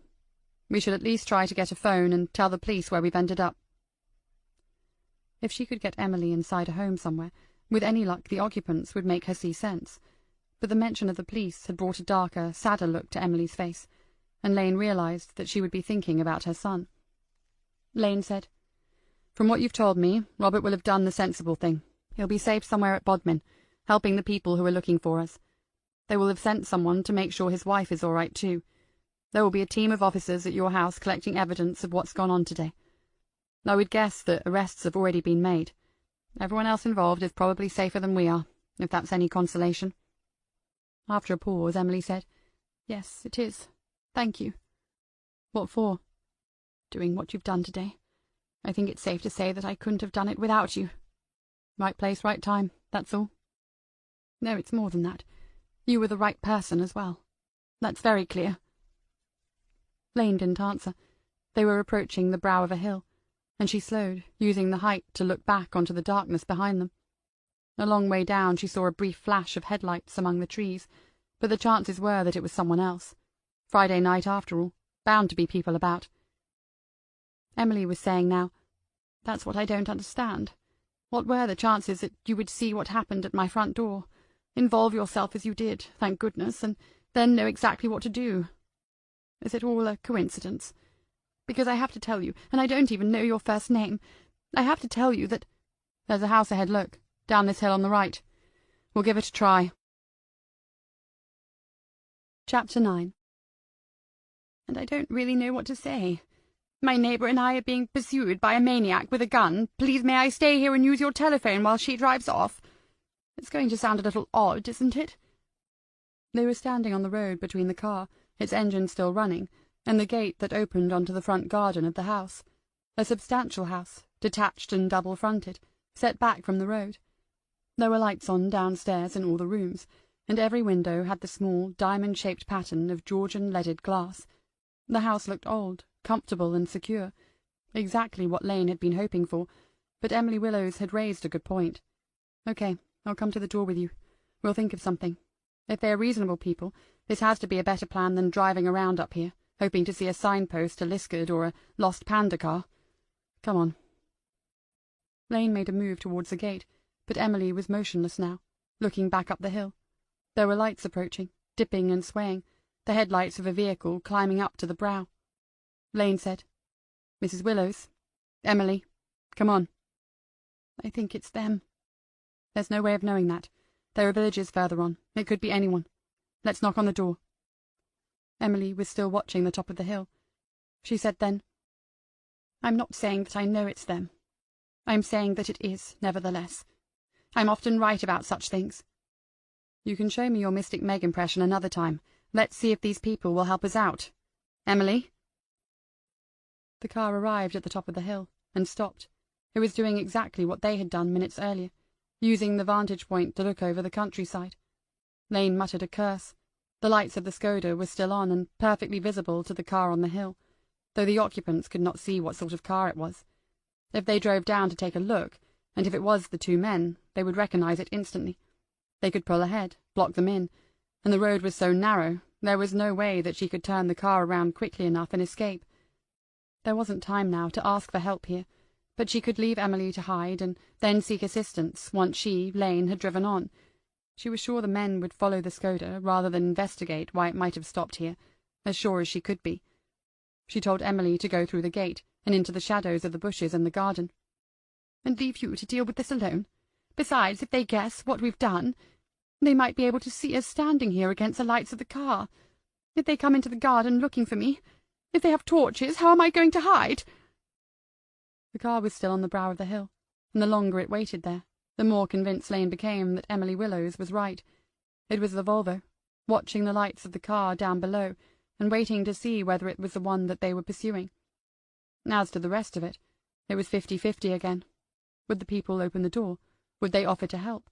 Would they even become victims themselves if they did? If Small realized what they were doing here in front of this house, and Emily was caught hiding in the rhododendrons, it had all been for nothing. Lane cursed again, not quietly this time, and said, "Back in the car." Robert Willows, of course, knew even less about his mother's neighbour than she did herself. Telling what he knew took no more than 20 seconds. Even on this matter, Hannaford seemed from his manner to think that he might be lying, though with what possible motive was quite beyond the detective sergeant. But Harley had something to add now. He said to Hannaford, "In view of the circumstances, we gave authorization to force an entry into the neighbour's property a while ago. We should get something back from that before too long." Hannaford sat back and shook his head. He was clearly going through the same thought processes that in turn Willows, Harley, and Russell had as far as the events of the afternoon were concerned. They waited for him to come to some sort of conclusion, and eventually he did. "So this next-door neighbour, about whom no one knows a bloody thing, has come to your mother's assistance during what appears to be some sort of kidnapped attempt or hostage situation. Apparently she has shot and wounded one of the assailants. We don't know whether she went in armed or took the gun from one of them first. Has anyone here asked that question?" Superintendent Harley had certainly considered it, though he had not asked it of anyone. He said, "Not seen as a priority, yet." "Maybe not, but either way it puts her in an interesting light, doesn't it? Not your average Mrs. Smith next door, by the sound of it. Then she drives off like Lewis Hamilton's sister, manages to take out one of the opposition's cars before going through the central reservation, still being pursued. And now she's heaven knows where in the dark, still with your mother, presumably." He was looking at Willows reproachfully, as if all this, all of it, was somehow the detective sergeant's fault. "And Cornwall's finest haven't a clue where they are," Harley said. "We believe they are on the moor, or at least they headed in that direction." "Oh, a piece of piss, then. How many dozens of square miles is it?" If anyone knew the answer, they didn't offer it up. Uncomfortable silences seemed to be something of a specialty for Hannaford, and another one was developing when Superintendent Harley received a text from the office manager of the main incident room, respectfully requesting his presence. He made his apologies and left. Robert Willows would have to look after himself for a few minutes. Uniform Sergeant Wilf Youngs had led the team of 3 officers that entered Ling Cottage, and he was still on the line to Leanne, the office manager. No, he told Harley, no forced entry had been necessary. The door had been unlocked. It was a more or less tidy place, and they had found some useful paperwork. Youngs began to recap on the salient points, as Harley listened and made brief notes on the nearest piece of paper. the back of a takeaway menu the night shift sometimes used. Her full name, a national insurance number, and some employment history from a CV that she was obviously working on. Youngs himself had prefaced the last item with, "You're going to love this, sir," and when he heard the details, Harley asked him to repeat them slowly. Then Wilf Youngs said, "There's a folder of newspaper cuttings as well, sir, which confirm what I've just told you." Harley waved Leanne across to him and said to Youngs, "Okay, give me the dates from the cuttings. Leanne, get these up on the screen. Any of them will do, doesn't matter which one." While she was busy with that, Harley said, "Wilf, what about a phone number? A mobile? Is it on the CV?" Youngs found it and read it over the line. Harley had an excellent memory for numbers, and was certain it was the same one that they had been tracking before it was lost, but he would check to be sure. "Sir?" Leanne was pointing at the nearest screen. Harley moved round and read what was there under the headline.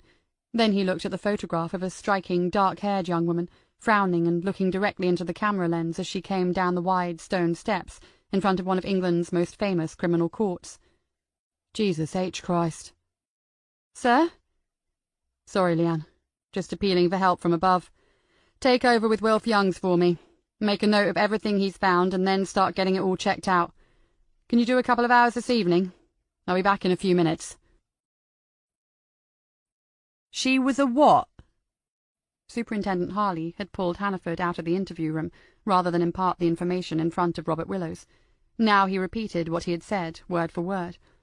Hannaford said then, "Well, that answers a few questions and asks a whole lot more. Did she just happen to be living next door to your boy's mother? How long has she been there?" "About 6 months. Too long for this to be anything other than a coincidence, in my opinion." "Maybe, but he doesn't need to be told any of this just yet. The less he knows, the better until we've established all the facts." Harley couldn't keep the edge out of his voice any longer. "We've absolutely no reason to suspect Robert Willows. There is nothing yet to indicate that he is anything other than a victim here. He should be told what we know about the woman who is with his mother." Hannaford's smile, then, was a menacing one. "I hope you're not trying to pull rank here. I'm conducting an internal investigation. I don't care how many letters you've got in front of your name. They don't count for nothing. And I say he isn't to be told what I've just been told until it's all properly evaluated, sir." "Anything." "What?" "They don't count for anything. The letters in front of my name." Robert Willows had not been detained, of course. He was free to come and go, but had been asked not to leave the building without informing a superior officer. He had not the slightest intention of doing so, naturally, unless it was to be reunited with his mother. At the end of the first interview with Hannaford and Cooper, just a few moments ago, Superintendent Harley had waited and spoken quietly to him, saying that he should call his wife first, which he had, and then be up in his, Harley's, office in 10 minutes, and that's where he was now, waiting outside. The door opened, and Harley beckoned him in, before looking out into the corridor, and then closing the door. Without preliminaries, the superintendent said, "I'm sorry about all this, Robert. I'd say it's just routine, but it isn't. I don't understand how or why Hannaford and his sidekick have become involved as quickly as this. As far as I'm concerned, he's an obnoxious pillock." "Sir." Harley pointed to a seat, and then took his own behind his desk. "We now know a little more about your mother's next-door neighbour. I'm under instructions not to reveal to you what it is that we have discovered as yet."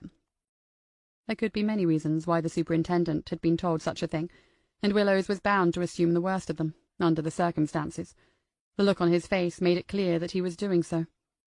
Harley said, "However, I am going to say this much. Hannaford was right about one thing. Ms. or Mrs. Lane, whatever she is not your typical Mrs. Smith next door. This woman will know how to take care of herself, and I have no reason to think that she will not take good care of your mother as well. Sorry I can't say more, but telling you things you aren't supposed to know will only complicate matters in any further interviews with our 2 new colleagues. I hope you understand, Robert." "To be completely honest, sir, I don't. Not really." "No, to be completely honest, neither do I. But stay away from the operations area, and don't go quizzing your friends here. That only puts them in a difficult position. Be as patient as you can be. We have leads now. It shouldn't be too much longer." "Yes, I've already heard. Summer Lane, isn't it?" How, the Assistant Chief Constable asked himself, how could you possibly already have heard, when we've not had this information here in Bodmin for more than 45 minutes ourselves? And another thing, the way that Meredith Carr had spoken those words made it sound as if she knew the Lane woman personally. Before he could respond, Carr was speaking again. Or should I say, more correctly, ex-Detective Inspector Summer Lane. I expect you are wondering whether to be relieved or not, Martin. That was the first time that she had used his Christian name. If it was intended to be friendly and reassuring, it had quite the opposite effect on Martin Russell. Nevertheless, it was exactly what he had been wondering for the past 10 minutes before he made this phone call. Carr continued. This is a very peculiar turn of events, and I did insist on no surprises. I suppose that you will claim that this one was entirely out of your control, and I suppose it was. Still, from what I've been told in the last few minutes, it could all end horribly, couldn't it? Russell had assumed that at this time in the evening she would be at home, a nice apartment perhaps on the edge of Kensington, but he could hear traffic and car horns, London cabs tooting away as they do. Maybe she'd seen who was calling and stepped outside of the wine bar. What do you mean it could end horribly? Why would you say that? You said just now that you had looked into this girl's background. You do know her story. I've read a couple of newspaper reports, that's all. We've requested access to her service file, but there's no chance we'll get that tonight, if we get it at all. Maybe that's something you could actually help us with. She didn't respond to his dig at her, but said, I imagine the newspaper stories were lurid enough, but you told me earlier that you believed her to be armed. That's why I said it could all end horribly. Assistant Chief Constable Russell. It could end up in another bloodbath. One of the stories from a tabloid certainly had been lurid enough. He closed his eyes and saw the headline transposed to tomorrow morning, or the following one, this time with the new setting of Bodmin Moor. On his watch. No wonder the CC had dodged this one. The lazily infuriating voice continued at the other end of the line. I mean, she has already shown that she has lost none of her willingness to pull the trigger. When you promised me that this would soon be sorted, this isn't quite what I had in mind. Have you been in the job very long? Russell ended the call then. Just pressed the red button before she could press any more of his. He had done what he had been asked at the beginning. He had kept her, whoever she was, informed. The situation was bad enough without him having to take insults from some toffee-nosed. His mobile was ringing, the display saying number not known. He answered it, and she was there again, but without the background noise of traffic. She had changed her position before she called him back. Mr. Russell, I decide when our calls are over.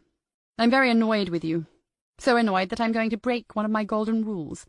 I'm going to use a cliché. If you ever do that again, you will find yourself directing traffic within 1 month. And after that, she did indeed end the call. Chapter 10. Although Lane had driven off quickly again, Emily had expected the car behind them to be on their rear bumper within a matter of seconds, Lane having pointed out more than once how much faster the Volvo was than her own now cruelly mistreated vehicle. There had been no appropriate moment to tell Miss Lane that the Skoda's name was Sally. Instead, the Volvo, neither of them had the slightest doubt now, followed at a distance, sometimes 50, sometimes as much as 100 yards. This in itself was soon quite unnerving, and Emily asked Lane what she thought they were trying to do. Not sure. I refuse to believe there's yet another car waiting up ahead. These two have lost the plot. If they had a script, this was never in it.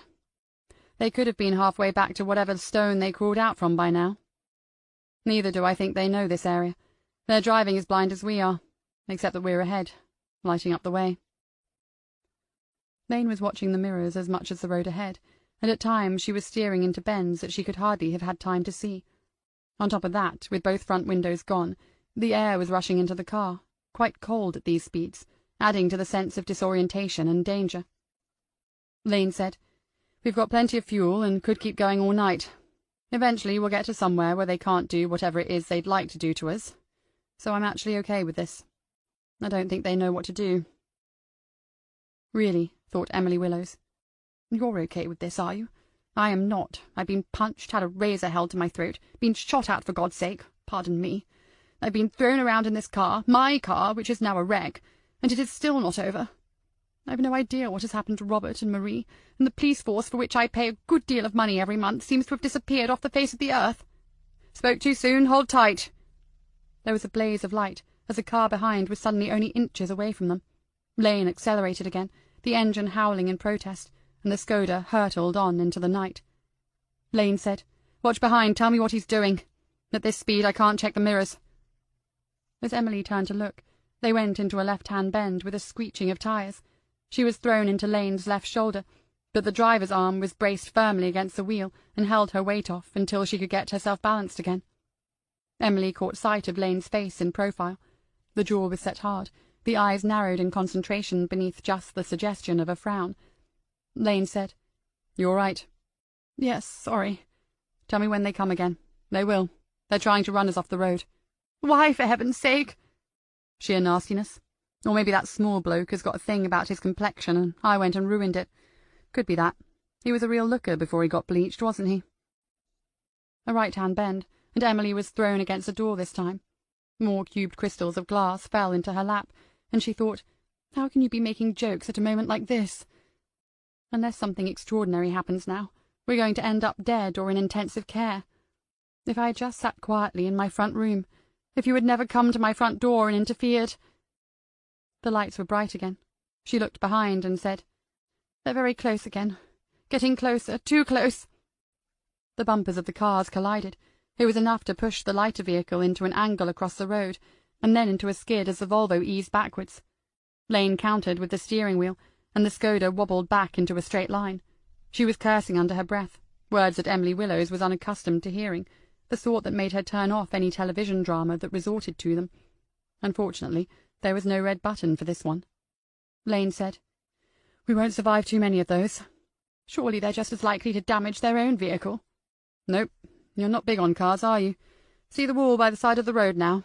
If we hit that at this speed, it's game over. If they do, it's a dented wing." Beyond the stone wall, in the beams of the headlights, they could see tall trees, ranks of them, a conifer plantation. Periodically, there was a gap in the wall, giving access to vehicles, and there were signs by these entrances, but they were travelling too fast for Emily to be able to read what they said. "Here we go again." Lane swerved to the right, into the centre of the narrow road, and the Volvo connected with the near-side rear of the Skoda, heavily this time, giving the two inside the sensation that their car was being lifted from behind by an enormous hand, and then dropped again with an alarming crash. Somewhere in all that was a sound of crumpling metal and breaking glass. The Skoda lurched then to the left, and two wheels climbed onto the verge. Lane fought with the steering again, and again she had it back under control, easing it down off the grass, and then they hit something very hard, the car leaping up and sideways before landing onto the road. They were still moving forward, and fast, but now there was a clattering, clumping sound from the near-side front wheel. When Lane tried to accelerate, the sound became considerably louder, and the whole car began to shudder. Emily said, "What just happened?" "Best guess is we hit a stone out of that wall. It's buckled the front wheel." "Oh." Lane dropped down a gear, and experimentally turned the steering a little to the left and then to the right. It made no discernible difference. Emily said then, "That's bad, isn't it?" "Yes, definitely bad." "So what do we do?" "Not sure. Never been in a situation quite like this. But I reckon the tyre will blow soon if the wheel is badly buckled, which it is.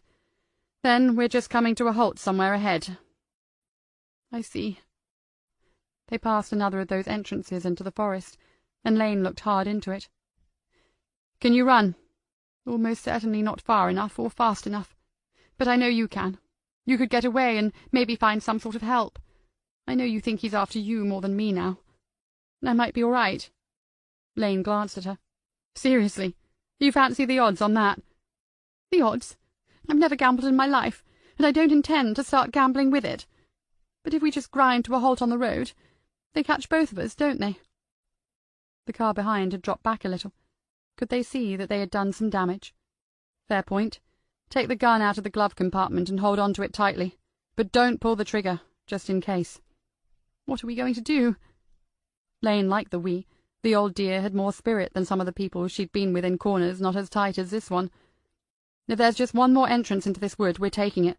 Obviously made for vehicles, so they must go somewhere, dog walkers or something. If and when we have time to leave the car, just follow my lead. How's your night vision?" "I don't have the faintest idea."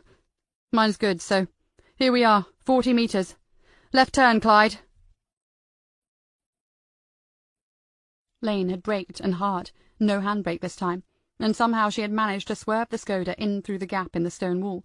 The beams from the headlights bounced wildly up and down the trunks of trees as she launched the car down the track, which appeared to be so uneven compared to the road that one hardly noticed the buckled wheel. Emily Willows turned in her seat and saw that the Volvo too had made it through the entrance, and she had a sinking feeling that the men behind them had achieved their aim. They were slowly boxing in their intended victims. This forest track led nowhere but into more darkness. There was no hope now of finding a friendly stranger, and as for the police, well, if they hadn't caught up with them on a busy A-road, what chance was there here? The two of them were on their own, and most of this dark, dark night still lay ahead. Lane said, "Oh, bugger." The Forestry Commission doesn't allow vehicles very far into these woods, even the ones with public access. Naturally enough, they use a tree to control matters, a tree trunk to be precise, placed horizontally between two vertical posts, held there by gravity in a pair of open brackets. They don't use the biggest trunks, of course, just a stem of a larch or a lodgepole that can be lifted out of the way in a moment by a couple of hefty lumberjack types, just a mere stripling of a tree some 10 inches in diameter, and perhaps 4 feet from the ground beneath. That's what Lane was thinking as they approached the tree trunk, hardly slowing down. It must be at least 4 feet from the ground. "Duck! Cover your face!" Perhaps not quite 4 feet. The trunk connected with the very top of the windscreen, just the last 2 or 3 inches, but that was enough at the speed they were doing to smash it into 10,000 fragments. As the screen imploded, the log was forced upwards and out of the brackets by the impact. It rolled over the roof of the car, and then down across the rear window, but it had been carried far enough by what was left of Emily's car not to drop back into the brackets. It fell with a thump onto the track behind them. Emily had ducked down into the passenger's footwell, and she did not see what Lane saw in the driver's wing mirror. The Volvo had braked hard, too hard on the dry, sandy surface of the track, and collided heavily with the tree trunk. That might have done them some damage, or it might not. Either way, they were not driving around it. If they wanted to come on and finish this, they had to get out and move that log if they could. Maybe this was over now. Lane thumped the steering wheel as she drove along the track, which was climbing steadily up and away from the road, and she said to Emily, still brushing more glass out of her hair down in the footwell, "I tell you what, Emily, these Skodas really are built a lot better nowadays." At the exact moment that the tree trunk broke the windscreen, Detective Constable Leanne Cross, Office Manager for Criminal Investigations Unit 1 at Bodmin, received an email notification. She went to her inbox, read the message, and noted that there were 3 attachments. She did not open them. The message stated specifically that Assistant Chief Constable Russell was to have first sight of these documents. At this time of night, Leanne Cross doubted whether the ACC would be in the building. She spoke by phone to Detective Superintendent Harley instead, and he told her to forward the email to his account. He would contact the ACC, whom he happened to know was still present. When the email and its attachments arrived, Harley sat and stared at the screen, hovering the cursor over the attachment that was labelled Lane S. DI Service Record, but he did not open it until Russell was in the room and had glanced at what was on his screen. Then Russell nodded, and the material began to download. As they waited, Harley said, "I wasn't expecting to get this, not tonight. Someone must have pulled some strings, sir." The Assistant Chief Constable shrugged and said nothing. They read through the service record together, screen by screen. Harley read more quickly, and had to wait until Russell reached the end of each page. Then he nodded, and Harley clicked page down. Neither man spoke a word until they had completed the first attachment. Then Russell said, "I remember this now, the thing that finished her. Was it 3 years ago? Yes, there's a date. Almost 3 years. Made the national news, the television news. She ended up in Security Command. What's that, sir? A specialist unit, responsible for anti-terrorist policing at Heathrow, all the London airports, I think, and it has a wider security brief as well, I believe. You know, the less official sort." Well, that pretty much describes Detective Inspector Lane, sir. The less official sort." An extraordinary service record. I've never seen anything like it. Everyone's career has highs and lows, but hers had nothing else. In 8 years she went from a rookie on the beat to DI, and on the way she got 3 citations for bravery and was subject to the same number of disciplinary procedures. Open the citations folder." Police Constable Lane had been in the Metropolitan Force only a matter of weeks, when she and a colleague had been attacked by a gang in the stairwell of a tower block in Tottenham. Her partner had been injured, badly cut by a broken bottle, and armed only with her nerve and her standard-issue baton, she had held off the thugs until support arrived. There was a footnote that one of the assailants later attempted to bring a prosecution because she had used excessive force and fractured his skull, but this had been unsuccessful. 2 years later, and already out of uniform, Lane had been one of 4 officers in a vehicle that was in pursuit of another being driven by known drug dealers. After a high-speed chase across the capital, the target vehicle had left the road near Sunningdale and ended up in the Thames. Without any thought for their own safety, the citation read, Officers Millington and Lane entered the water, found the vehicle, which had already submerged, and pulled out the 2 occupants, undoubtedly saving their lives. Russell said then, "And getting them a 6 and a 4-year stretch into the bargain." But it was a third and final story that held the 2 men's attention. Lane, now a detective inspector with security command, had been involved in an extended investigation into suspected terrorist activity centred on Heathrow. 2 men and a woman employed in the baggage-handling process had been found, through lengthy analysis of their social media profiles, to have political sympathies at odds with their duties at an airport. Not a crime in itself, naturally, but it had then become clear that a particular transatlantic flight was being discussed. When a known activist was seen to enter the property in Enfield, where 2 of the suspects lived, the decision had been taken to apprehend all 3 at the end of their shift early the following day, which was the day of the flight. At dawn on a September morning, D.I. Lane was positioned on one of the airport's exit roads as part of the outer ring of security for the arrest operation. She had with her 1 junior officer. Harley wondered as he read this whether she had been placed there on purpose, away from the likely flashpoint.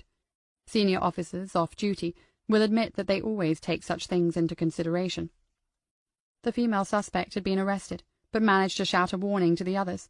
They had got back to their vehicle and evaded all attempts to stop them. They were seen to be armed with at least 1 handgun.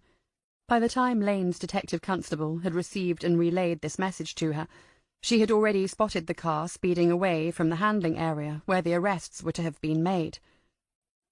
She got out of the unmarked police vehicle, stood in the centre of the road and aimed her service weapon where the car would appear in a very few seconds. When, having seen her, it made no attempt to slow down, she fired a warning shot. The officer with her confirmed this, that her shot had been aimed above the oncoming car. Instead of slowing, the car accelerated rapidly and was driven into Detective Inspector Lane. She was moving and turning to the side when it hit her, a glancing blow but at high speed. She was thrown into the air and landed on her back. At this point, her partner said, he thought she had been killed. Perhaps the occupants of the car thought so too. For a reason that was never satisfactorily explained, it skidded to a halt. One possibility considered in the citation was that the terrorists, their plot being now discovered, had intended to shoot the other police officer at the scene. The passenger got out and took steps towards him, not realizing then that the woman they had run down was still very much alive. Lane had rolled onto her front. She crawled several feet to where her gun had landed, and then, holding it in front of her with 2 hands, she began firing at the man on the road. He ran back, and she did not hit him, but it wasn't over yet. In his statement, the detective constable said that Lane's face was covered in blood, and he did not know how she could see to shoot, but as the vehicle began to move away, she aimed again and took 1 more shot at the car. Whether by luck or judgment, it hit the front tire and burst it. They drove on, of course, but the delay was enough, and both were apprehended inside the airport perimeter. 25 years each for conspiracy to commit an act of terrorism, with concurrent sentences for attempted murder, and the woman received 12 for aiding and abetting. Serious internal injuries, a fractured skull, a broken hip, and a shattered femur. Those were career-ending from the moment it happened, but Lane had fought the establishment every inch of the way. The service record did not state this explicitly, but A.C.C. Russell was expert in reading between the lines of official documents, and he should have been, as it's what he spent most of his days doing. Lane had refused to go quietly, and that explained the long period between her injuries and her official discharge, which was almost 18 months ago. During the same period, she had been given a bravery award by the Police Federation, accepted on her behalf by a senior officer, and more strikingly, she had been shortlisted for the Queen's Gallantry Medal. Russell wondered whether that had not been given to her in the end because they were afraid that she wouldn't turn up to that ceremony either. Superintendent Harley sat back in his chair and said, "Phew, the newspapers didn't do it justice." Russell said, "Open the disciplinary attachment." Chapter 11. They ran out of track after less than a quarter of a mile. It just ended in a heap of brashings from where the workers had been clearing the understory of the forest. Lane turned off the lights and the engine immediately and got out of the car. Looking back down the hill, she could see the beams from the Volvo where it had been stopped by the log, which meant that the men would have been able to see where the Skoda had gone, how far it had gone, and that it had now stopped. If she had been able to get out of their line of sight, they might have believed the women had finally escaped, but now the men knew that they had not got very far at all. And something else, Lane thought. They have not reversed out of the forest. They haven't retreated. They're still down there, watching us and deciding what to do. She heard Emily get out of the car, and feeling her way around it until she was standing beside her.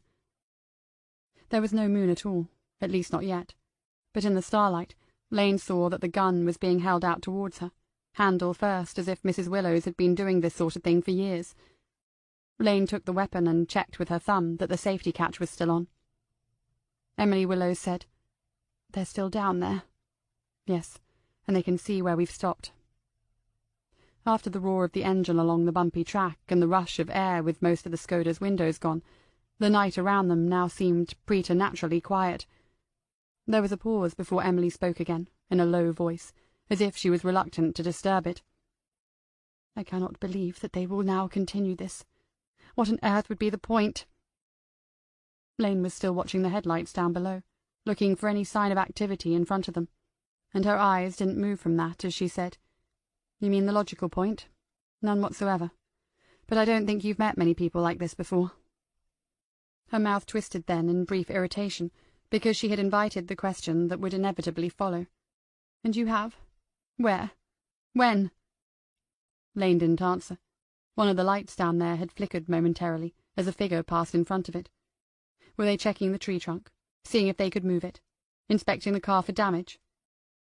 "Miss Lane, I accept that I might owe you my life, assuming that we do get out of this alive.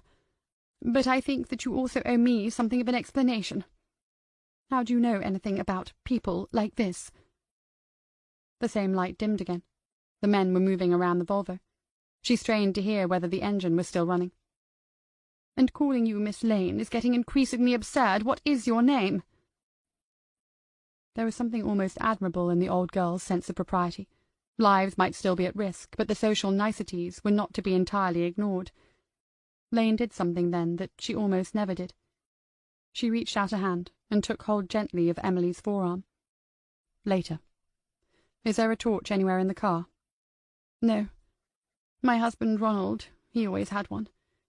No, not now. I'm sorry." "It's okay. Just doing an inventory. Anything else that might be useful? What's in the boot?" "Nothing.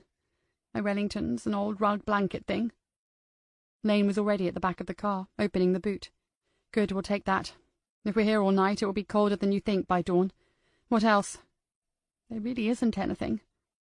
But Lane was feeling around in the darkness. She took out the blanket and handed it to Emily. Caught up in it was a length of plastic cord, which Lane arranged into loops before tying it into a bundle with the two ends. Then she pulled at something, and the floor of the boot came up and away. Lane said, "Here we are. Spare wheel. Jack. So there must be...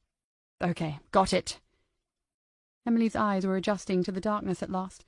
She could see now that Lane had hold of an angled metal bar. She said, "Oh, what's that?" "It's a handle for the jack. You know, when you change the wheel, this goes into the jack and..." "You've never changed a wheel, have you?" "No. My husband Ronald did once, on the way to Aberystwyth." But Lane wasn't listening any more. She was looking down the hill, and then Emily did the same. The Volvo's lights had disappeared. Emily thought, "They've gone. They've driven away while we were talking." And then another light was there, smaller, dancing about a little in the darkness, beginning to make its way up the hill. Martin Russell said, "She persistently questioned and challenged the decisions of senior officers, at first privately, and then, reading between the lines, if that didn't work, she went public. Serial career suicide." Superintendent Harley read a little more before he responded with a nod that indicated his agreement. "It makes you wonder how she was promoted as often as she was. Go back to the service record. Her hit rate was phenomenal, and if she applied for promotion they could hardly refuse. I'd have looked for a way of stopping her from applying, looked for another way of keeping her on board." Russell paused and reread something in the final disciplinary notes. "And looking at these dates, that's what the security command thing was about. She had a quiet spell there before she got caught up in the shootout at the OK Corral. I'll wager security command is somewhere you can park your loose cannons." "Someone mentioned that here," Harley said, pressing the page-up key a couple of times. "Here it is. One of her earlier DCIs said there are cannons, loose cannons, and then there is Detective Sergeant Lane. She sounds like a nightmare, sir." Russell made the face that says maybe, but "It's the old story. People with a real talent for detection, for actually nailing the bastards, often make bad managers. You and I are exceptions, obviously." And Harley couldn't tell whether the ACC was joking or serious then. "But it's not just in policing. Do the best surgeons necessarily make the best hospital directors? Do the best teachers make the best school principals? All these organisations have the same flaw, if you ask me." Harley hadn't asked, of course, but Russell sounded convincing, as if he had actually thought about all this before. Perhaps he'd just been on a management course or something. Russell was reading more from the same screen. "Look, the same DCI said Lane has the unfortunate quality of inspiring fanatical loyalty in a few of the team, while the rest died in cupboards until she has left the building. Imagine dealing with that on a daily basis." After a respectful pause, Harley said, "We should consider the implications of all this for the present situation, sir. It really explains a lot." "Absolutely. She can use weapons, drive fast, and think on her feet. What isn't so certain is her ability to take the best strategic decisions, if you see what I mean. Where the hell are they? Why hasn't she just got Willow's mother to a place of safety? Is she the sort who would subconsciously want to prolong this, to take them on?" "Do we show this to Hannaford and Cooper, sir?" "Yes. Tell them we've got it. I don't want to be accused of concealing anything. But I wouldn't be surprised if they are already aware of it. There's something odd about all this." Harley waited, wondering if he might be told what it was. But then Russell said, "And we can't go home until this is sorted, can we? Bloody Friday night, as usual. I'm going to ring my wife. Get some food brought in, will you? Nothing too spicy this late." Russell had been right. Hannaford looked bored, even impatient, as Cooper read quickly through the screens, and Harley thought to himself, "He's just looking for anything that they didn't already know." But that means that they knew this before we did, maybe even before they entered the building. And how is that possible when there was no need for any sort of internal investigation until just a few hours ago? This material must have been sent from the Met, whereas Hannaford and Cooper are based in Exeter. And then he corrected himself. Messrs. Hannaford and Cooper had said they are based in Exeter. Hannaford said, after a glance from Cooper that Harley couldn't read, "She sounds like a piece of work. Anything else found at her place?" Harley said, "Not that I'm aware of. If there was, someone would have called it in." "Your people that good, are they? I mean, they'd spot what was significant if there was anything." A very long time ago, Superintendent Harley had been invited to have a spell in internal investigations. He had declined, and now congratulated that younger self on his foresight and caution. He didn't bother to answer Hannaford's question. "What about the one she shot? Have we at least got a name now?" "No. He went straight into surgery because of the blood loss. The bullet hit an artery." "I don't give a toss whether she shot his knackers off. Didn't we get a blood sample to test? Unofficially? You know, grab one of the dressings when the medics weren't looking and get it off to the lab pronto? No?" Harley allowed his silence to speak for itself. Hannaford's modus operandi was to make everyone else aware of their own incompetence as quickly and as often as possible, or at least to make them question their own competence, which was effectively the same thing when you were confronted with his unsmiling face and his unpleasant demeanour. Hannaford made a pretence then of asking Cooper whether there was anything of use in the information about ex-Detective Inspector Lane.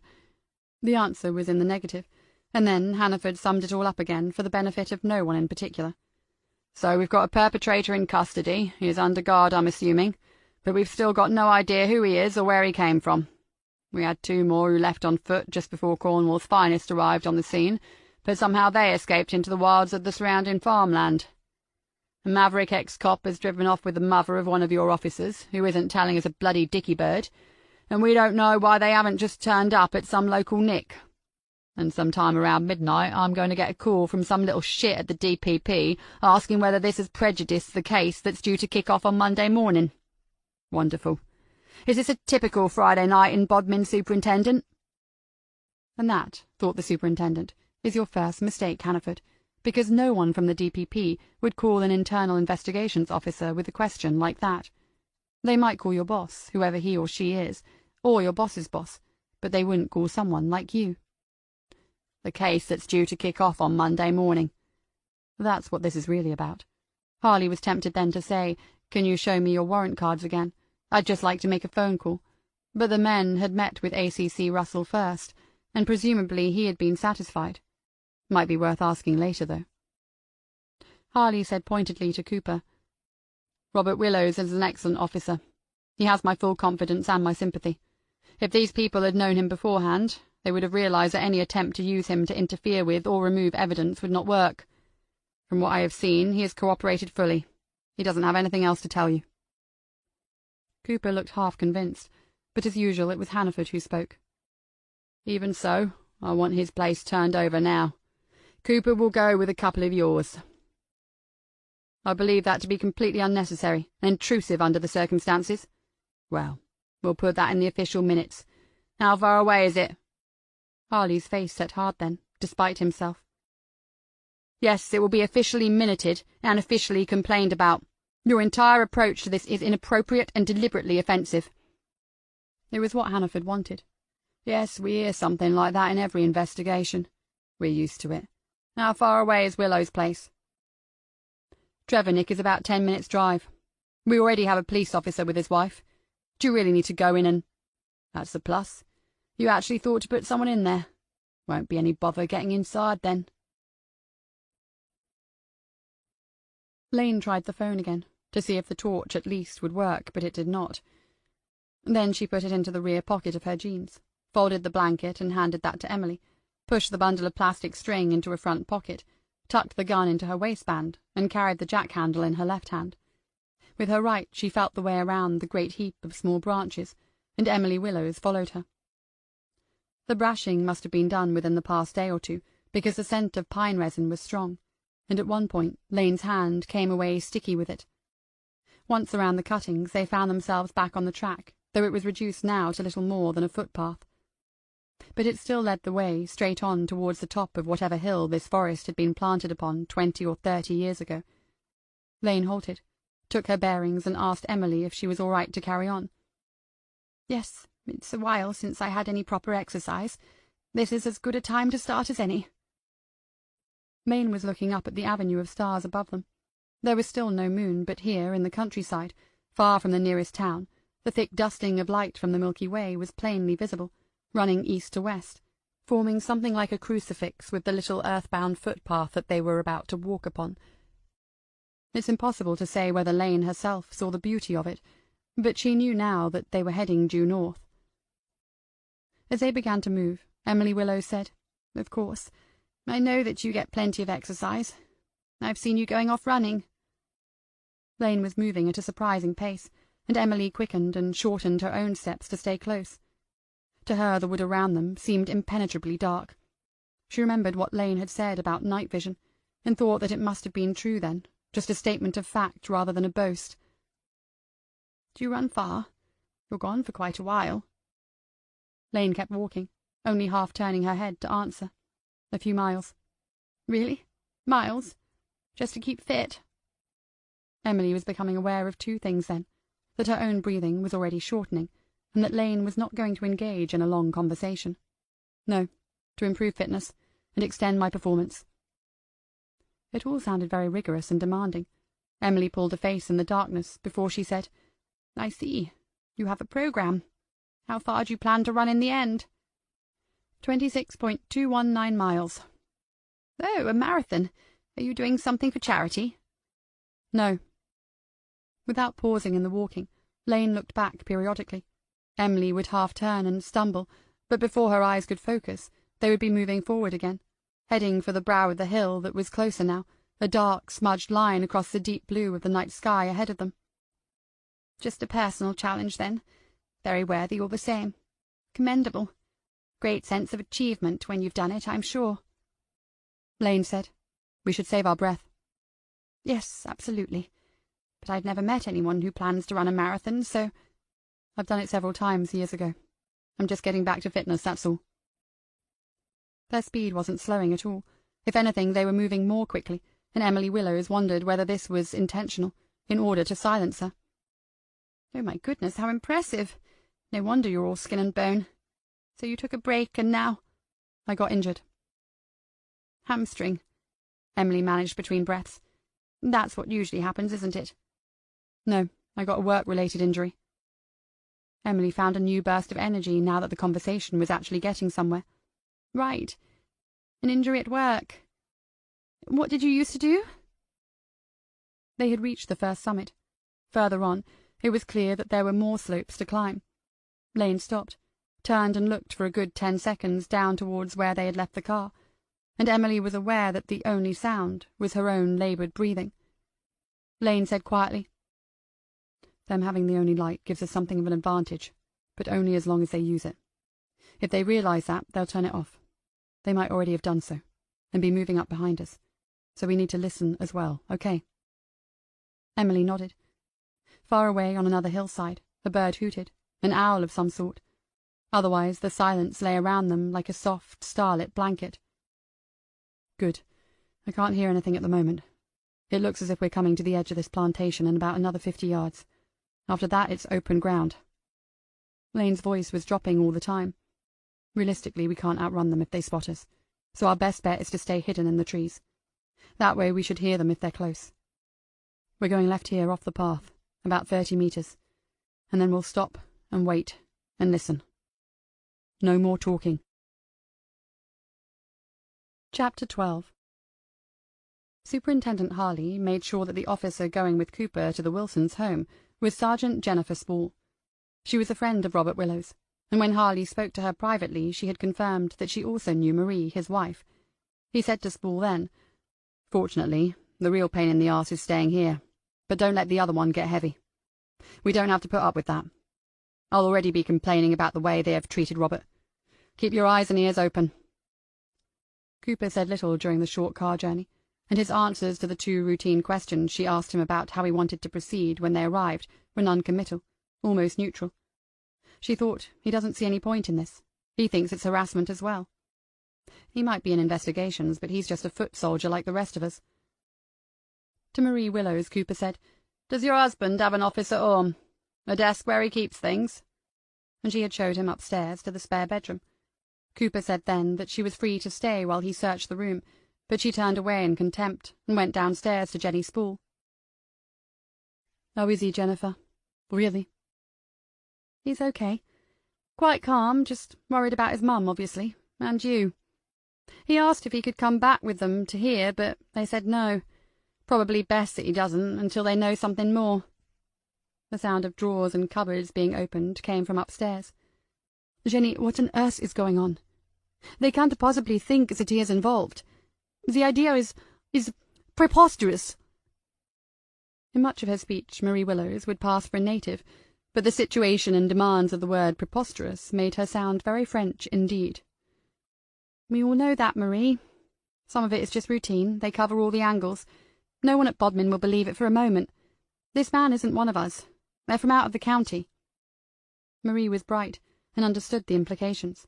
Jenny Spall thought then that she had said too much and not helped at all. "But they still have not found them. Where can they be?" Jenny Spall shrugged. Footsteps on the stairs, which paused halfway down. Cooper was talking to someone on his phone, but she couldn't make out what it was about. Marie said, "And who is this neighbour?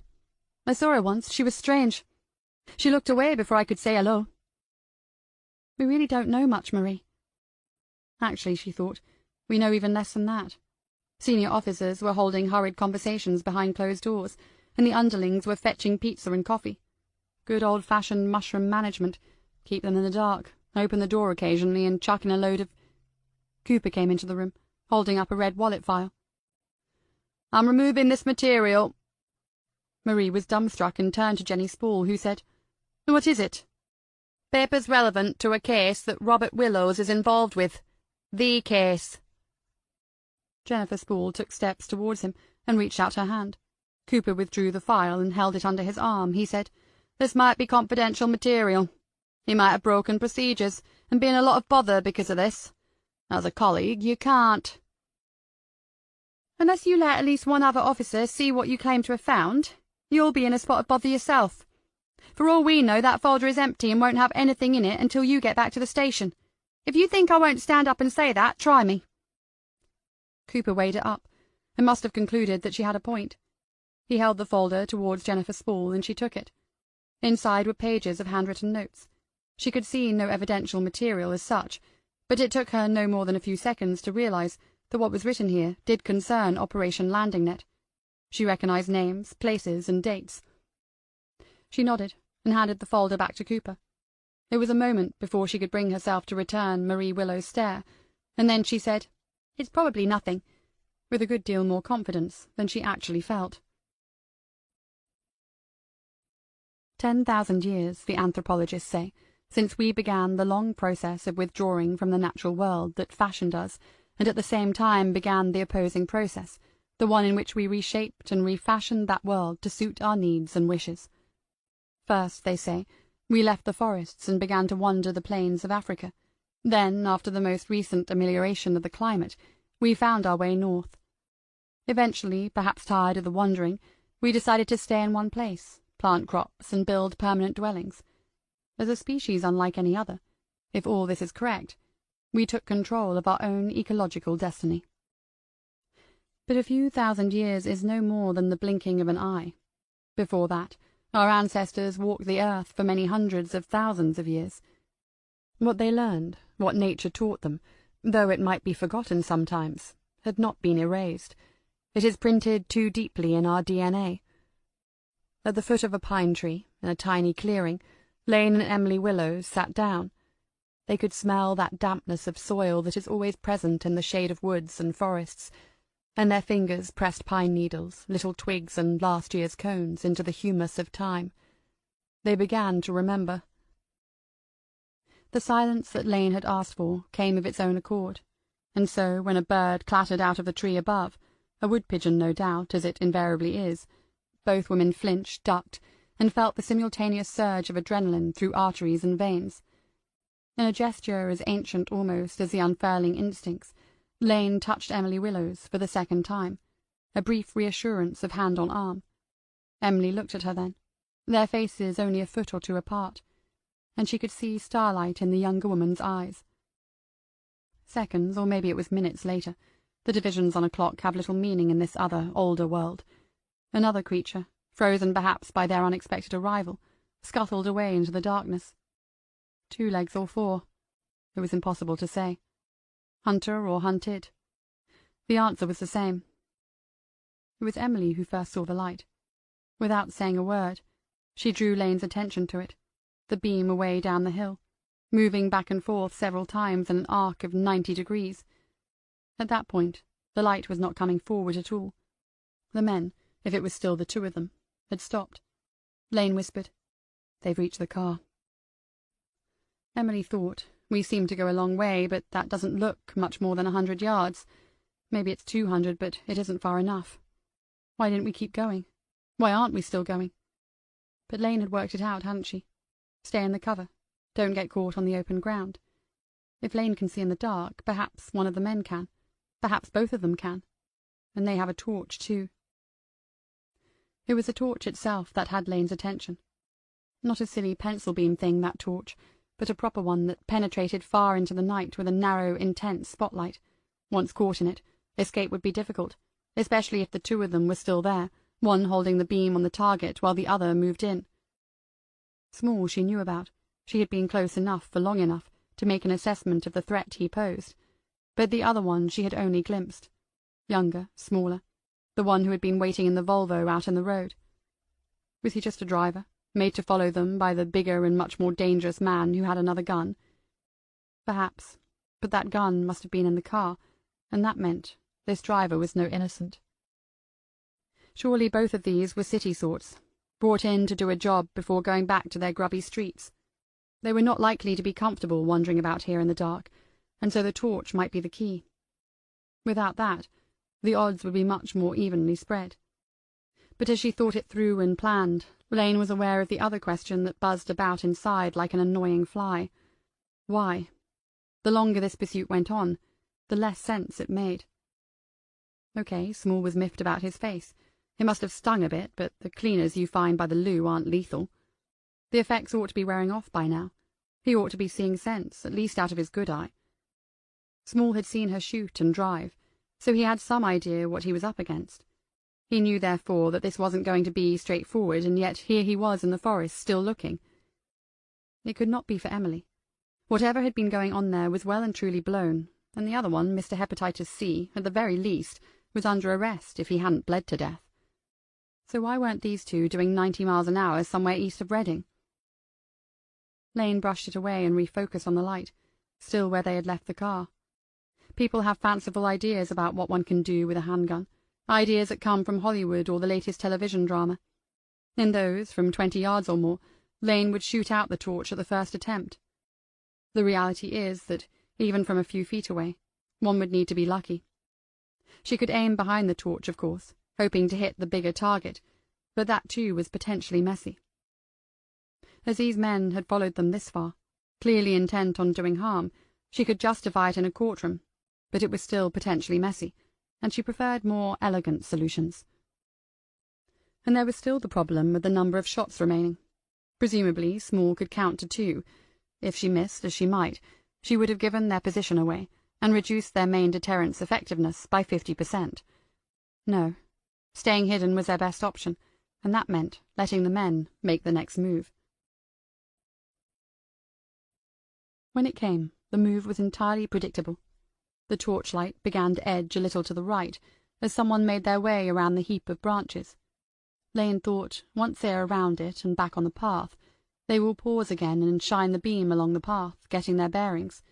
No more than 20 seconds later, that's what happened.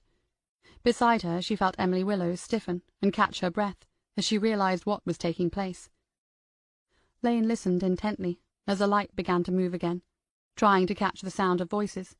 That way she would know how many they had to deal with now. Nothing yet, but she was sure that if one of them was moving through the trees parallel to the path, she would be hearing that by now. Either both were on the path, or there was only one of them. With her forefinger on her lips, she made the universal gesture for silence, and Emily nodded her understanding. The light moved forward slowly. Every few yards it dipped downwards and paused. Lane realized what they were doing, looking for signs that the women had passed that way. She hadn't expected that. Being tracked. There might be signs.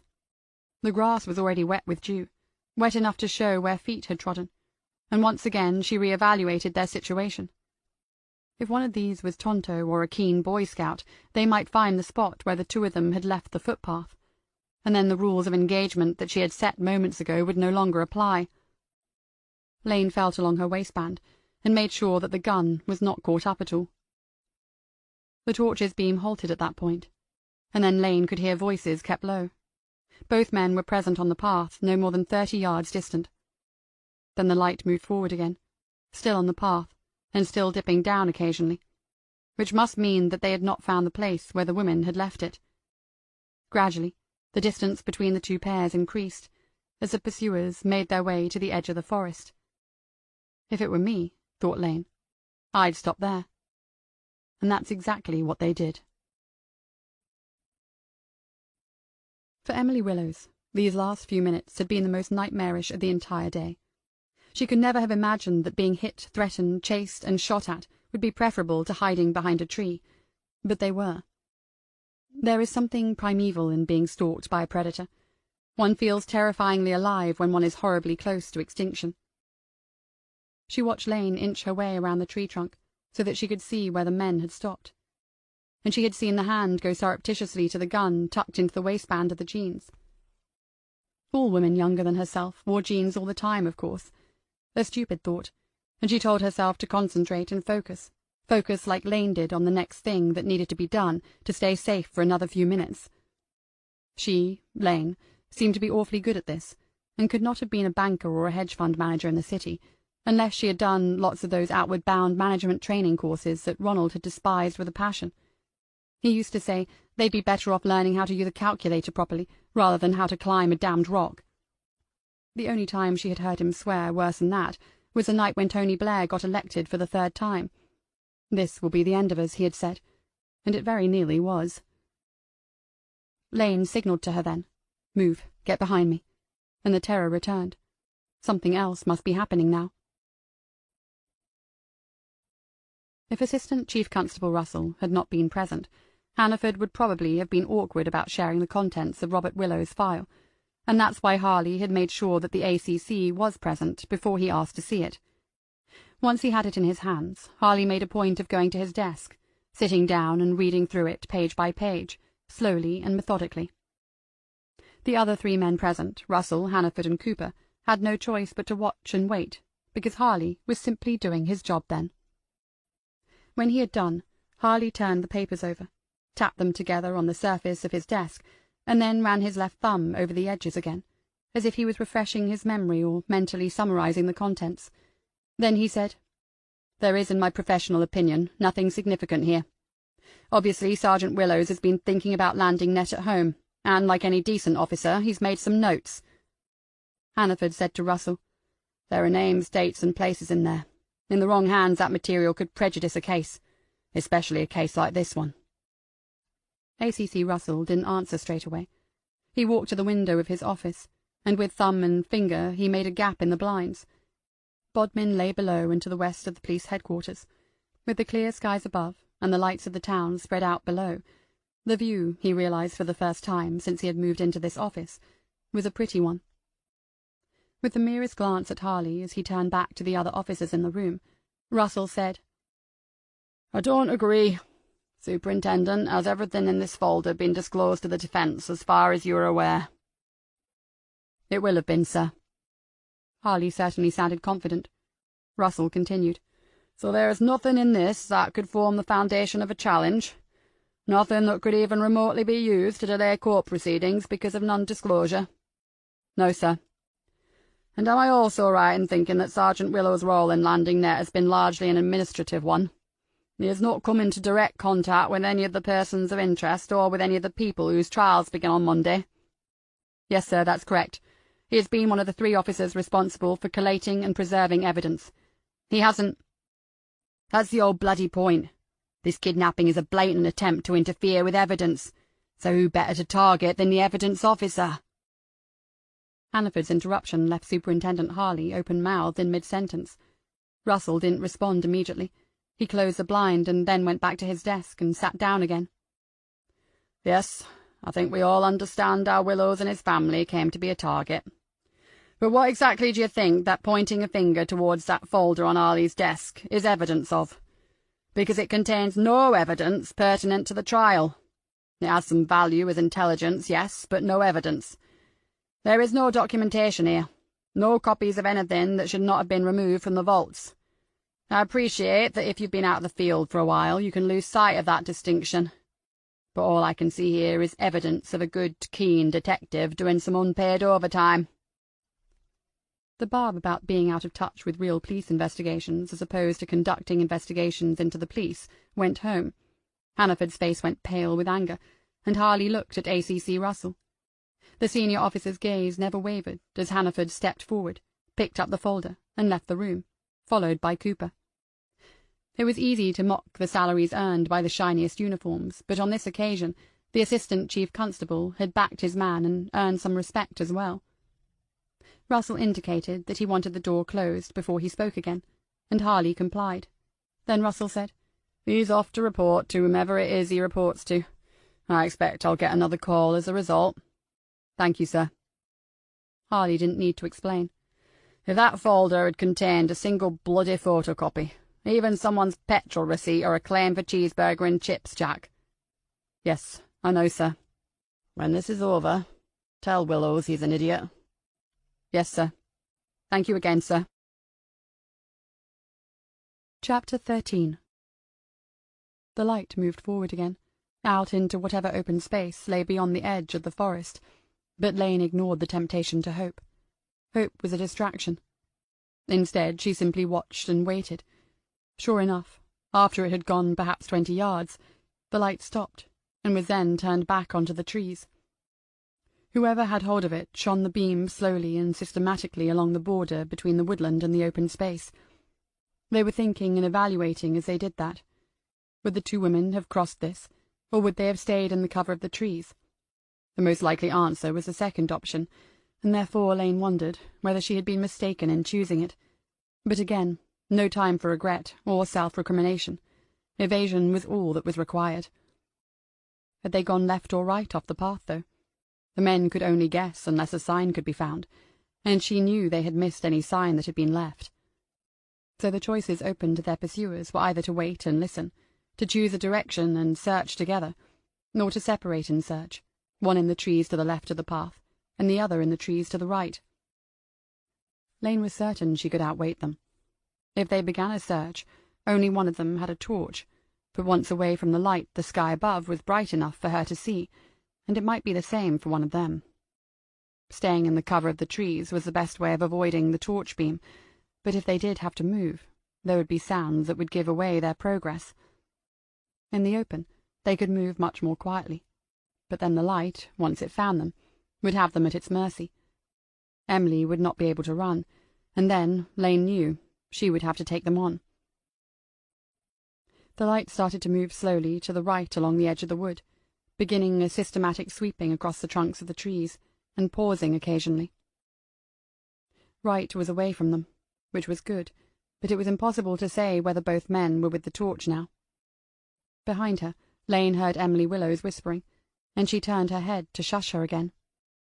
Emily said, "They're going away." "One of them is. Wait and listen." The light continued to move slowly away, like that of a small boat that had set sail on a dark sea. For a long time, maybe as much as 3 or 4 minutes, there was an utter silence in the wood. It was long enough and quiet enough for Lane to begin to conclude that both men had gone with the light. And then, somewhere close by, a small twig snapped. And there it was, another twig breaking, and then another, very faintly. As far as Lane could tell, one of the men was back near the point where she and Emily Willows had left the path. A coincidence? Or had they found that point of exit and deliberately moved on from it, planning to come back as quietly as possible to listen for the women who were likely to be hiding nearby? If so, that was clever, and she had underestimated at least one of them. How, too, had he managed to get back to the place with no torch? Perhaps they had left some sort of marker, a stick on the path, as she might have done herself. What next? After listening, he might decide to move into the wood, and the chances were that he would head towards them. He was no more than 30 yards away now. She had the gun, and an element of surprise, but no means of aiming for a target until he was within feet of them, and then it would almost certainly be too late. And which of them was it out there? She was not going to defeat Small in hand-to-hand. He was simply too tall, too heavy, and too strong. Wait and risk him getting even closer, or go now? Keeping low, Lane got to her feet and pointed into the wood, away from the path. The undergrowth seemed to be clearer in the direction of the open ground beyond, and as the one who had the torch was no longer in direct sight, there was just a flickering glow some 60 or 70 yards away. Lane took Emily's arm and began to move. There would be noise, inevitably, but the man behind would have to take decisions as to how he responded. She would prefer to have him running after them and making plenty of noise, to him creeping up on them in silence. And if she could reach the open ground where the light was better, she would have the chance of a shot, if the worst came to the worst. Emily Willows would just have to look away. Robert Willows had never been into the office of anyone higher up the food chain than a detective superintendent, and so when he went with Harley to ACC Russell's room, he was, despite the extraordinary circumstances, still somewhat apprehensive. He knew already about the folder, and it didn't bother him in the least. What angered him was that Marie would have been frightened by all that. A part of him suspected that his career might be over by now anyway, and so it would make little difference if he assaulted the 2 internal investigations officers before he was escorted from the building. "Sit down, Sergeant Willows." He did as he was told, and Jack Harley took another seat to the side of the large desk, as if he expected to be acting as a tennis umpire. Russell said, "We haven't found them yet, in case you're wondering why you're here. Let's assume that no news is good news." Willows was already experienced enough as a detective to know that that was often not the case, but rather than saying so, he simply nodded. "But we might have got a lead. Superintendent Harley?" "Just a few minutes ago we learned that the County Communications Centre took a routine call about half an hour ago. Someone who lives on the Ravens Tor Road up on the moor reported a disturbance near their house. A car parked outside and 2 women standing in the road. It looked like they were going towards the house, and then they got back into the car and drove off. Another vehicle went by a few seconds later. The occupant of the house thought that the second vehicle might have been following or pursuing the first one." Willows had to choose then, be the worried son or the policeman. Which would be of the most use? He said, "Did the person who made the report say anything about the vehicles, sir?" "Not that I know of. Too dark, I expect. Communications had noted it as no immediate action required, but someone here spotted it, and we've sent a car to the address several minutes ago. We also have people working on maps of the area. The helicopter has been instructed to follow the A38 east, but they're on standby to turn around. That brings you fully up to speed, Sergeant." They were humouring him to an extent, trying to make him feel a part of the operation, but there was nothing practical they would allow him to do. He understood the reasons why, but said anyway, "Ravens Tor. I know that area vaguely. It's pretty remote, lots of one-track roads. It's mostly sheep and forestry. I could take a look at the map, sir." Russell didn't want to refuse him directly, so he tried to head him off. "If you don't mind me asking, Willows, what sort of a person is your mother?" "Sir?" "How will she be coping with a situation like this? I'm sorry to ask, but if this report did concern her and the Lane woman, her likely state of mind might be pertinent as to how we handle things." It was tenuous, of course, and Russell caught the glance from Superintendent Harley that said as much, but Willows was willing to answer the question. "Tougher than she looks, sir. When my father died quite unexpectedly a few years ago, we all imagined she would sort of, well, go to pieces. But she didn't at all. She grieved like anyone else, but she never let it throw her off balance, not even for a moment as far as I could tell." "What about the neighbour, though? Do we know any more about her, sir?" Willows was looking at Harley now, remembering what had been said earlier, that she was a woman who would be able to take care of herself and his mother. They must know something more by now. Why weren't they telling him? There was a pause in the conversation, as if the 2 senior officers were both waiting for the other either to tell Willows the truth or find another way of evading it. And then the internal phone on ACC Russell's desk buzzed. Russell seized it quickly, said his surname, and then listened. "Yes, he is. I'll hand over. Give him the details." Harley took the receiver, and Willows could see a change in the expression on the Assistant Chief Constable's face. Harley, meanwhile, was asking short questions, and then noting down the answers. "How long ago now? Double-check the direction they left in, please. Roughly how many more houses that way before they reach the top of the moor?" And ending with, "Stay on the line." Harley looked up at Willows and said, "2 women, one older and more heavily built, probably with permed hair. It was a lady who called this in. The other woman was younger, taller, and looked skinny in comparison with short dark hair. She was the one who got back in and drove the car. Neither had a coat or jacket, which the witness thought was odd. The lady could not distinguish the colour of the car, but her daughter has a Skoda Fabia, and she thought it looked similar to that. The other car, the one that seemed to be following them, was bigger, and was being driven quickly, too quickly to get any detail." Robert Willows said, "It's them, sir." ACC Russell snapped his fingers to get Harley's attention. "Jack, tell that car to get up the road now. Tell the witness to lock her doors and await another visit from us. Then get every other vehicle involved into that area. I want them all showing up on the interactive map in 5 minutes. Go and do that now and take Willows with you. We don't have time to bugger about. This has gone on long enough. I'll get the chopper turned round before I come down. Go!" They made it out of the forest and onto the open ground quickly, and with surprisingly little noise. But the man behind must have heard something. 20 yards away from the trees, Lane brought them both to a stop, and spent 10 valuable seconds listening. Maybe she detected more snapping twigs or a rustle of leaves on Jean's, but she could not be certain. What was certain was that he had not set off after them in a headlong chase. Why not, Lane? In another 3 or 4 seconds she had a possible answer. They will both have phones. Whoever finds the women lets the other one know, and carries on following them until both men are back together. The ground beneath their feet was a mixture of rank grass and old heather. Here and there was a stump of a tree, sawn off close to the surface. Not long ago this too had been forested. Lane looked up as she began to move again, heading uphill. The stars told her that they were still going north too, but she had only a rudimentary grasp of the local geography. It was instinct alone that was telling her to go to higher ground. From there she would be able to see any approaching lights. Emily was puffing again, but she had shrugged off Lane's hand from her arm, saying that she was all right, that she could see where she was going well enough. She even found the time and breath to mutter to herself, "Of course, this is all my fault." "How's that?" "Only this morning I was complaining to Robert that I was bored. Now look what's happened. Hostages to fortune. I should know better at my age." "You're doing fine, Mrs. Willows. Just keep moving. They've been trying to catch us for a couple of hours, and they haven't managed it yet. Girl power!" Against the starry sky, Emily saw Lane raise a fist in mock triumph. It was ludicrous, and she had to smile a little. "Emily, my dear, not Mrs. Willows any more. Can we stop this name nonsense? I don't want to die not knowing yours. If it's too embarrassing, just make one up. It isn't Cynthia or something, is it?" Lane was moving forward and upwards, but looking back and down every few seconds, and still there was no sign. Why couldn't she see the torch heading back this way? "We're not going to die, and it's summer." "Yes, well, that's something to be cheerful about, I suppose.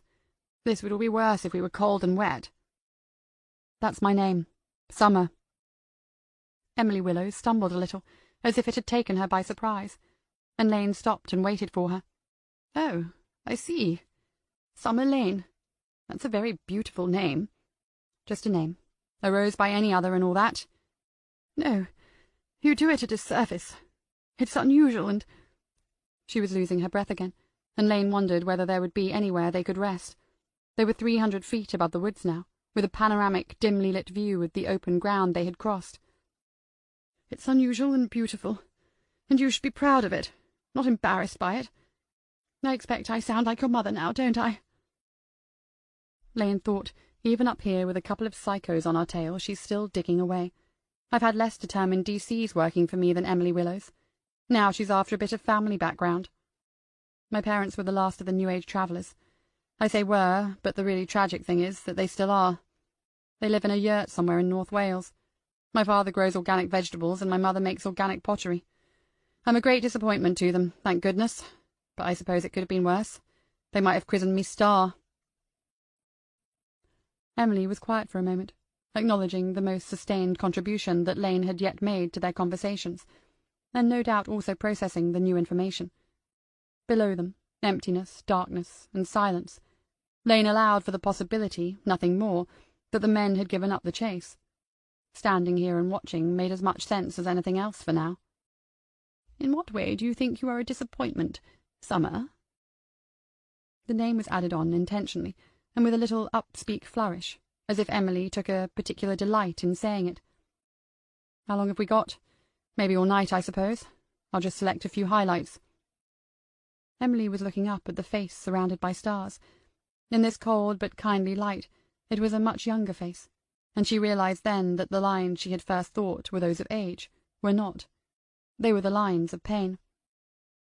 "When I was 7, I insisted on wearing school uniform, even though my parents had deliberately moved the caravan into the catchment of a primary school that didn't require one.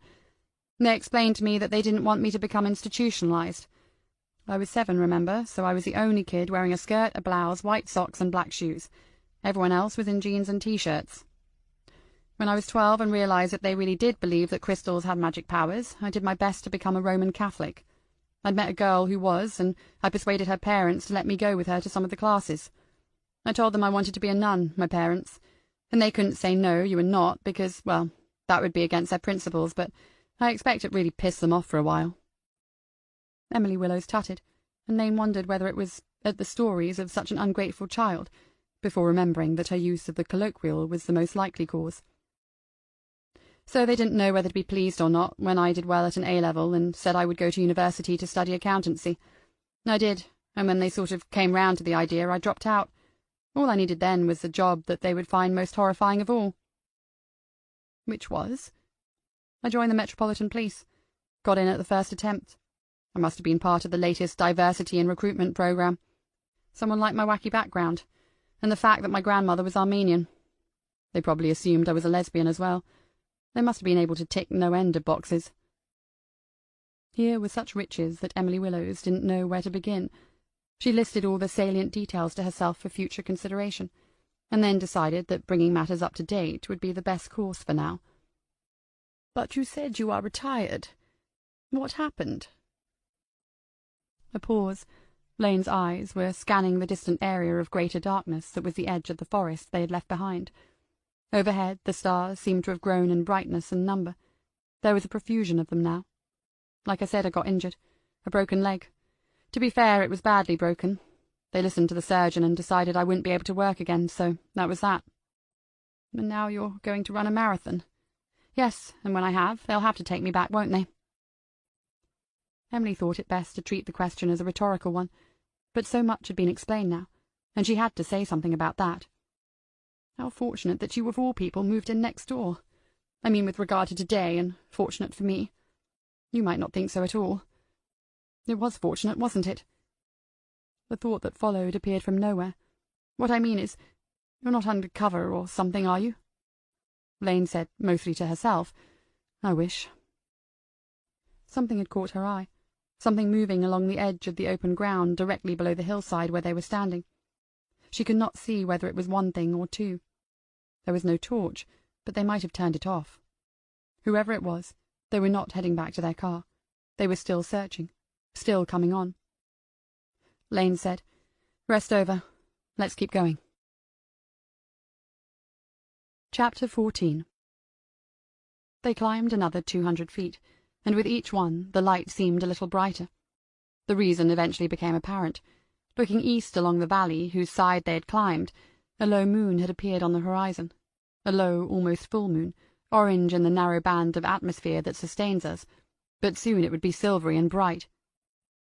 Survival is about adaptability. Those who adapt the quickest survive the longest. Lane considered the increasing light as she took Emily across the top of the ridge that lay like a plateau on the side of the hill.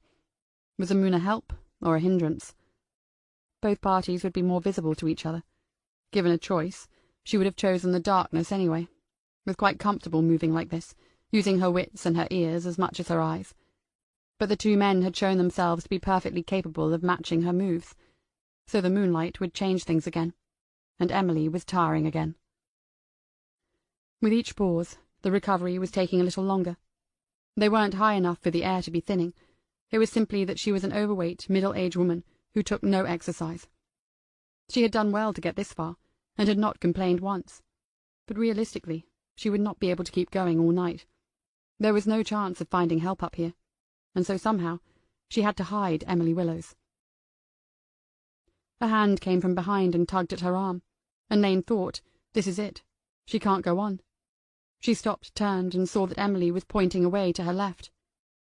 What's that? Lane could see a shape, low and rectangular, some sort of building. They changed direction and made for it cautiously. It was a hut, something built by the foresters so that they could sit down and eat their lunch or take cover from wind and rain. There was no door or window, just an open entrance. But inside, as Lane felt around with her hands, she found a bench running along the rear wall. The floor was bare earth, but dry.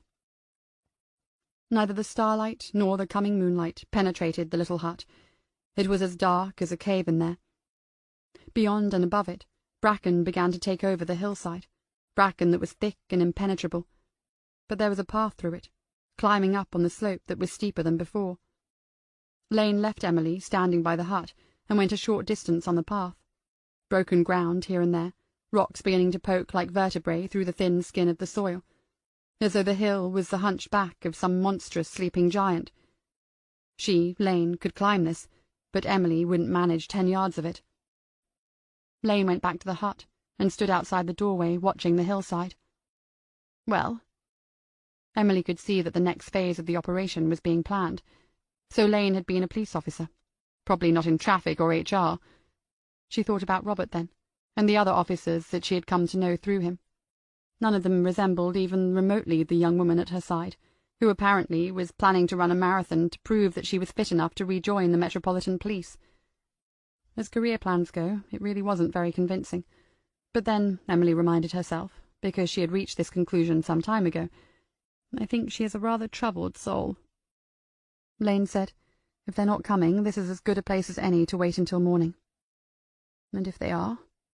Depends who turns up. We'll think of something. Go inside and have a sit down. The large interactive screen on the wall of the Operations Control Centre was live and in real time. Robert Willows could see traces for 4 police vehicles on the satellite image at the moor, and he knew which of them was the one that had visited the witness who had made the call. It had travelled quickly north and had just reported in. They were on the outskirts of Temple Hill and had seen no sign of either target vehicle. They were awaiting instructions. 2 more police vehicles were heading up from the A38, one of them containing the 4 officers, 2 of them armed, who had been sent earlier to arrest the occupants of the Red Golf. There was also a police Range Rover coming in from the north, covering the high road over the top of the moor. Any car trying to cross to the other side that way would be intercepted by them. Harley was in discussion with 2 of the control centre staff and ACC Russell. Jenny Spall entered the room then, and Willows found a moment to ask her about Marie. She's okay, Robert. We've left someone there. She won't be on her own until this is sorted. I can't believe this, can you? Bastard's actually threatening us. What's happening? He told her. She looked at the screen more closely, and then went across to the group of senior officers. She said, Sir, the speed camera on the approach into Temple Hill is the new sort, isn't it? If it's operational, it's recording all vehicles, not just the quick ones. Harley didn't need any further explanation. Those number plates should be recorded on the central database already. How quickly could it be accessed from the control room? The answer was in just under 60 seconds, and then another 2 minutes to cross-reference with the DVLA computer. Going by the manufacturer's details there, no cars resembling the target vehicles had travelled that way in the past 3 hours. Russell said, That narrows it down to what? An 8-mile stretch with almost no turns off. They have to be in there. Tell the car in Temple Hill to stay where they are and to close the road. No one in or out. Let traffic know straight away it's on my authority. Tell the other 2 vehicles coming from the south the new situation. Every side road and access point to be examined. Get out of the vehicles and search them all. Tire tracks anything. When the chopper arrives, make sure they're talking to each other. The ACC stopped then and looked at his watch. They've got about 50 minutes of airtime left before they have to go back. The sooner we have drones, the better, eh? He looked around, but no one seemed to have an opinion on the matter. All eyes were on the screen as the points of red light converged onto Raven's Tor. At that exact moment, Lane too was watching a light. It showed briefly far down to the right as someone moved along the edge of the forest, and that was good, really good, because someone else was coming slowly up the hill towards them. Why they hadn't joined up again, as she had imagined they would, she had no idea. Now she had seconds to work it out. Which of them would be here first? Would Small have given the only torch to his companion? She had to conclude that he would not, and therefore it was the driver who was now just a minute or 2 away. Lane went into the hut and spoke quietly. Emily, one of them is coming up the hill. Emily was on her feet immediately, ready to move on. Lane said, No, not this time. This place gives us a chance to take one of them out. That's what I think we should do. Take one of them out? You mean shoot him? Not if I can help it. If he gets the upper hand, it might come to that, but... Time, Lane. Time is not on your side. If she wants to argue this any more, you'll have to try to get her up that path. All right. What do I do? Good. Remember back at the house, when you put on that performance and it lowered their guard? Yes. Same again. Sit on the bench in the dark and start up a conversation with me. It doesn't matter what it's about. It will be pretty one-sided. Why? Where will you be? Outside. I just want him to think we're both in here. He might come in or he might not, but it'll give me the chance to get behind him. What happens after that will be down to him. Emily went back to the bench, and Lane heard her sit down, but there was a distinct lack of conviction in the air. Lane said, "We don't know each other well, Emily, but this is your chance to shine. I'd say talking is one of the things you do best." "That is quite unnecessary and a little impertinent. If you—" "That's it. Let's have an argument. Keep it going." And then Emily found herself addressing a square of starlight. The Foresters had built the hut in the lee of a low cliff. Wild clematis had scrambled down from above and grown into a thicket of hazel.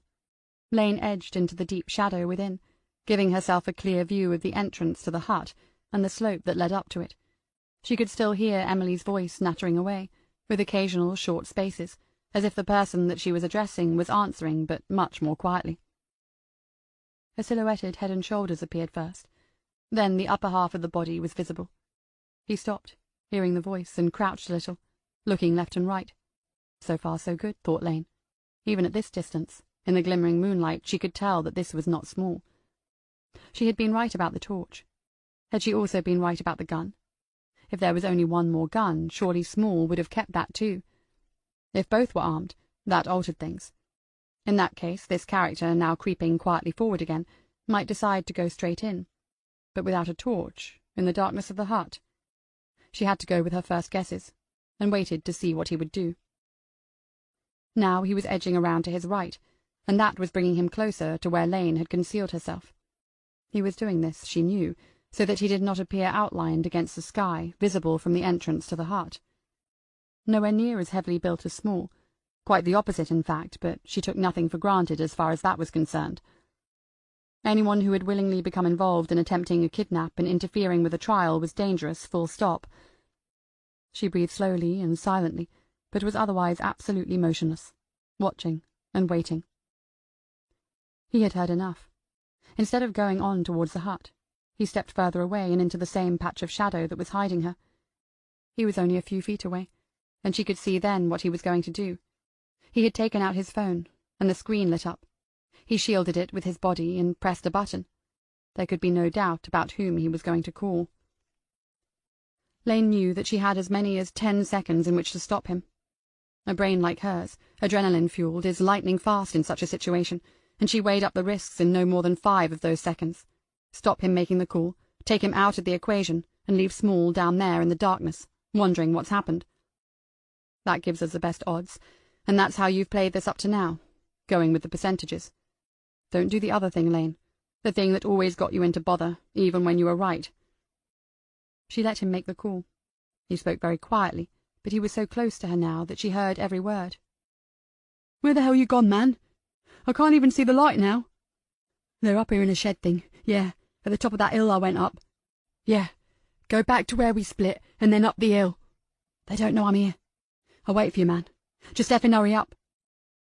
The light of the phone disappeared as he put it into a pocket. There was no noise from the hut now, and Lane saw his head turn in that direction. If it stayed quiet, he would move from here to see what was going on. Now or never, then. Lane raised the gun. Chapter 15. Superintendent Jack Harley saw A.C.C. Russell edge back into the control room and stand just inside the doorway, not wanting his unaccustomed presence here to interfere with what was going on. When their eyes met, Russell nodded, and presumably that meant that the air support had been redirected as planned. They couldn't be more than a few minutes away from Raven's Tor. The equipment on the helicopter was up to the moment. The infrared camera would reveal anyone out on the hillside in a matter of seconds. Anyone alive or recently dead, that is. Harley glanced around the control room and counted the number of bodies. Too many, probably, as always seems to happen in these situations. But there was silence nonetheless. No sign of Hannaford and Cooper, though. No doubt they were performing manoeuvres of their own in the darkness. Best if Russell dealt with them. Harley had concluded years ago that the higher-level politics of the job were quite beyond him. If Hannaford got in his face again, the superintendent's pension might be at risk, and Janet had set her heart on the villa in Malaga. On the screen, 2 of the red lights were now stationary. One had to assume that they were doing as ordered and searching every entrance into the countryside before moving on along the road. Squinting at the screen, he could see that the first of the searching vehicles was a good way down the road now. If they found nothing, the operation would be relying totally on a chopper with less than 30 minutes' worth of fuel. As if in answer to his growing sense of unease, the intercom in front of him buzzed. When he picked up the handset, Harley found himself speaking directly to Sergeant Jonathan Wright, one of the 2 armed officers in the pursuit vehicle. As he listened to the report, Harley was aware that every pair of eyes in the room was upon him. He was also aware that technically the senior uniformed officer should be taking the decisions in such a scenario, not a detective, but Russell remained by the door. "Okay, John. Search it thoroughly, and make sure it isn't going anywhere in a hurry. Wait there until backup arrives, which should be within minutes. Then you 4 start looking again. The chopper should be overhead shortly. No heroics from anyone." Harley put the handset down and said to no one in particular, "They found the Volvo. Crashed into a log on a forestry road. No need to worry about how that's happened at the moment." When Jenny Spall spoke, they all knew that it was for Robert Willows. "Any sign of the second vehicle, sir?" "Not yet." "I have a gun pointed at the centre of your back. I am close to you. If you move, I will fire. At this range, I'm bound to hit something. Stand very still." Jamal Shah's head turned perhaps 2 inches before he fully understood what had just happened. One of the women was in the shadows behind him, and one of them did have a gun. Small had told him what had taken place back inside the house. That was almost not still enough. "Raise your hands, nice and high." He did as he was told. She was close, very close. "Good. Now turn around and face me very slowly. 180 degrees. Slower than that, please. Can you see me?" What he could see was the starlight glinting on the barrel of the pistol. "If I shoot you now, it's self-defense. You were coming for me, and the wound would be in the front. That would be easiest for me. Understand? Nod, if you understand." Shah nodded. If he launched himself forward, he might reach her and take the gun, or she might be as cool as she sounded and blow his head off. "Kneel down slowly, and put your hands behind you." "Okay. Now go forward onto your front, keeping your hands behind you where I can see them." It was difficult to kneel in front of a woman, but he did so. There was something worryingly matter-of-fact about the way she was telling him what to do, as if this was not the first time she had humiliated a man. "Now I'm going around to the right and behind you. Keep your wrists together. I have a length of cord with a running noose at one end, and I can tie both your hands with one of mine. The other is still pointing the gun at your back. Could you manage in a wheelchair?" He felt her placing the loop over his hands. Then she passed the cord between and around his wrists several times, before yanking it upwards hard enough to wrench his arms painfully backwards. She tied it off then. He realized that she must be using 2 hands for that, but it was too late. "Good. All done. Back on your feet. Walk towards the hut, slowly. Don't stumble, or I might think you're doing a runner. I'll shoot you in the back if I have to. I'd just rather not. Nearly there. Emily, we have company." Emily Willows watched, holding the phone up as a torch while Lane worked quickly with the cord. The young man lay on his front, and the loose end was taken down from his wrists towards his feet. Lane bent his legs backwards at the knee and tied the ankles together, pulling the cord tight until he was hog-tied and helpless. He stared at the floor in front of him, and not once had he looked at either of them. Neither had he spoken a word. Lane said, "And in a few minutes we'll have some more company, Mrs. Willows. We need to get ready." "We have a phone now, Summer." "Yes, and we're going to use it. Or you are. Not quite done here yet." Lane sat on the bench and took off her left trainer, followed by the sock. Then she knelt beside the man on the floor, and Emily heard him gagging and protesting as the sock was forced into his mouth. Lane said, "No need to make such a fuss. I haven't worn that more than a couple of days. You can't make much noise now. If I were you, I wouldn't make any at all. It was my friend here who shot your mate in the leg. Once she gets going, there's no stopping her." In the light from the phone, Emily could see that Lane was actually smiling at her own joke as she pulled her trainer back on. Then Lane was on her feet. She seized the cord between the man's ankles and wrists with both hands and dragged him into the corner furthest from the entrance. Just dragged him as easily as if he weighed no more than a sack of dry dog food. Emily thought, "It's like she's on some sort of drug." Emily said, "What do you mean? I'm going to use the phone." Lane was in the entrance now, looking out down the hill. "You know your son's mobile number?" "Yes." "Call it now before the phone locks, and keep calling it. When you get through, he'll know what to do." "What are you going to do?" "Summer, where are you going?" Lane stepped back inside and held out the gun towards Emily, handle first. "There are 2 shots in it.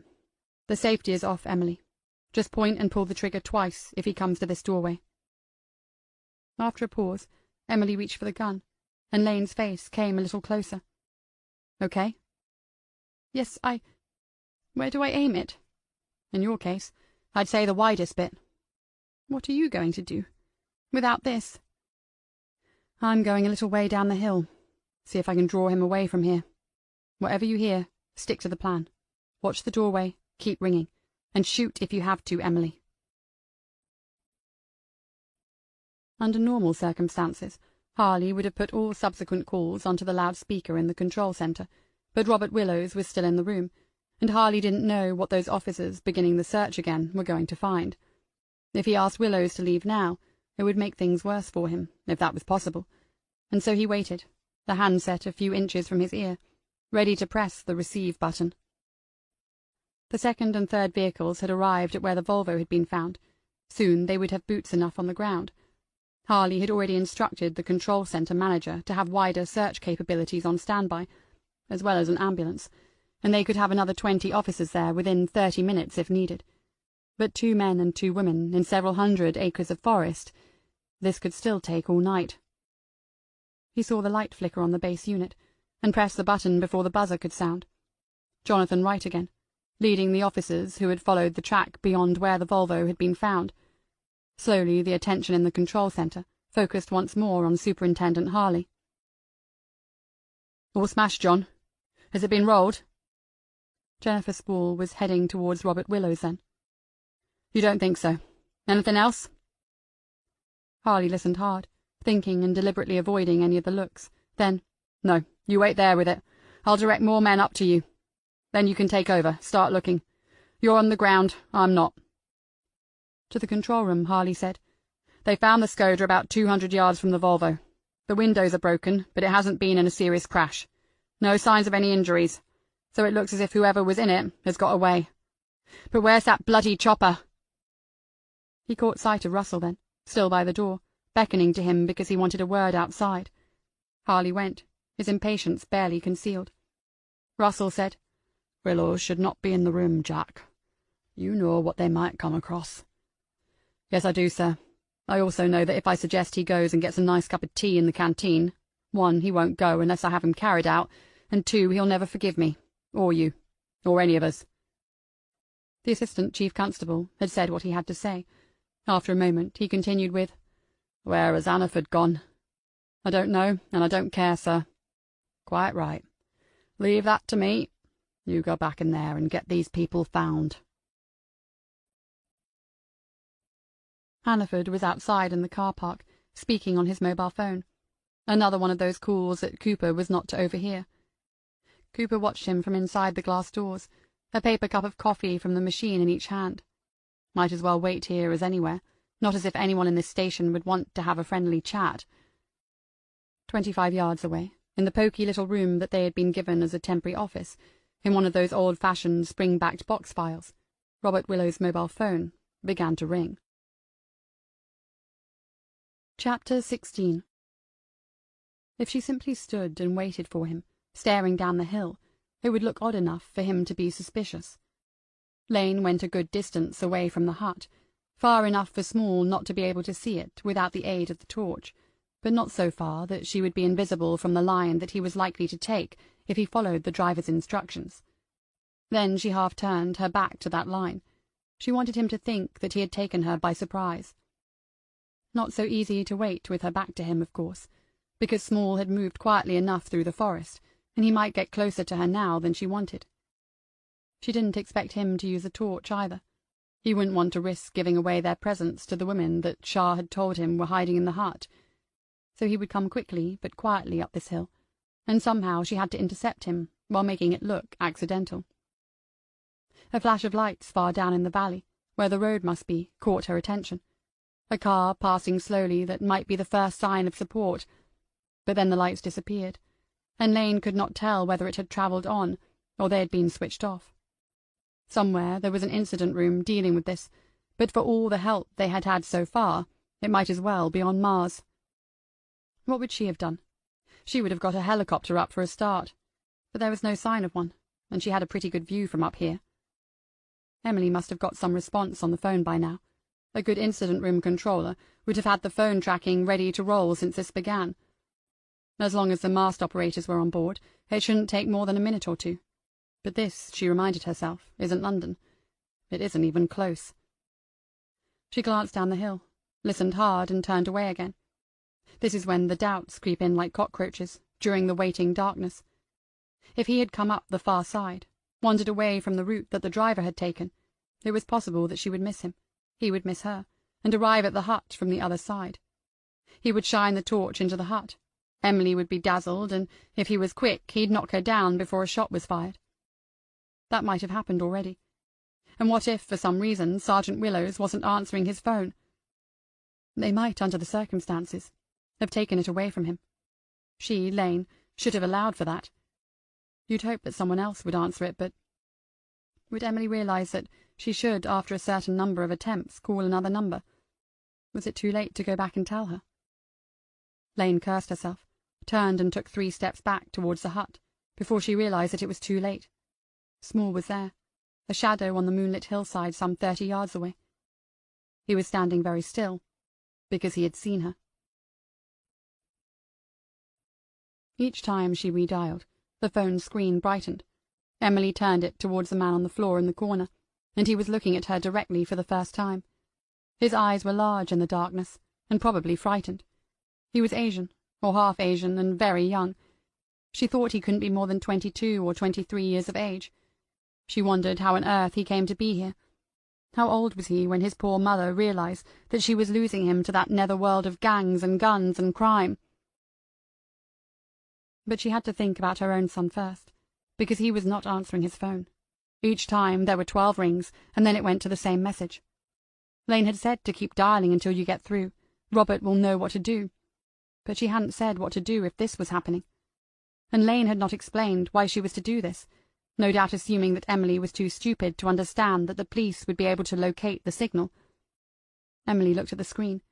She had noted the time when she began to make the calls, and 7 minutes had passed. Too long. Time to try something else. She had never made a call like this in her life before, and everything changes, just for the sake of change, it seems. But as far as she knew, one still dialed 999 in a dire emergency.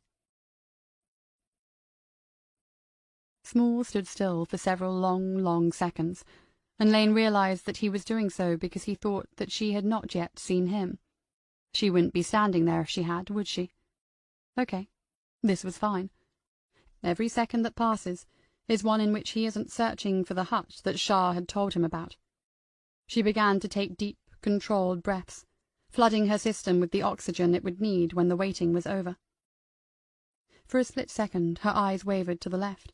There was a light in the sky to the north, moving steadily northwest, too low to be a plane, and when she looked back at Small, he was almost upon her, not 10 yards away, running, crouched like a huge ape.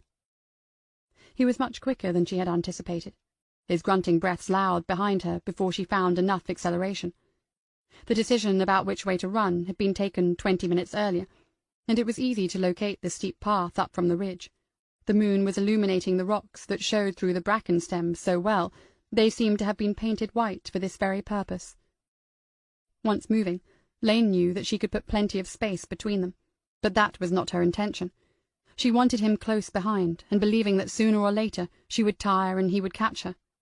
That would take more time, and who knows, if she could exhaust him enough, she might be able to finish the job herself before the country bumpkins arrived. Definitely a helicopter over there, but too far away to be of any use here. Her thoughts became clearer as she ran, as they always did. Don't forget the gun, Lane. He still has another gun. If we get on a straight stretch, he might decide he's had enough of this and take a shot, so it's a fine line. Close enough so that he thinks he can catch me, not so close that he can shoot me in the back. Come on, King Kong. We've got a mountain to climb. Harley had the line open directly to Sergeant Wright. He could hear the other man had arrived at the Skoda, and Wright was saying, "Most likely someone, maybe everyone, has continued along the path. But as there's 6 of us, we'll form a line. 2 on the path, 2 either side. Use your torches. No point sodding about, as anyone out there is going to hear us anyway. Sir?" That was directed back to Harley. "Yes, John." "We're going to need those other bodies. They could be anywhere up here." "I'll get that moving. Any sign of the chopper?" "Yes and no. We heard something just a minute ago, but it's gone right over. Can't hear it now." The superintendent told Wright to carry on, keeping the line open so that he could listen.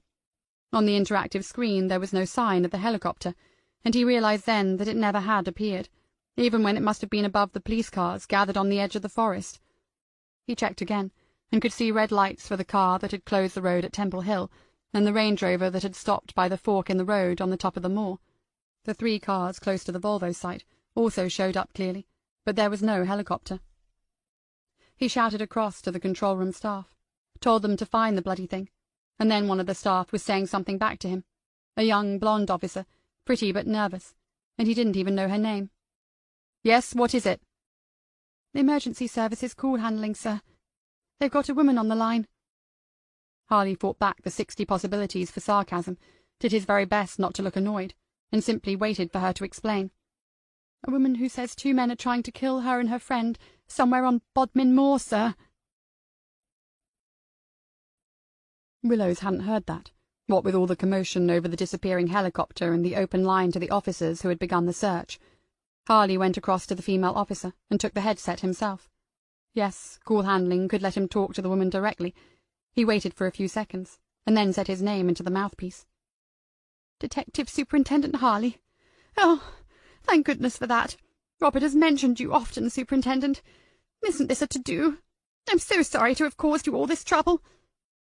The thought had been that he would ask a clever question or two to confirm her identity, or even get Willows to do that if necessary, but already there was no doubt in his mind.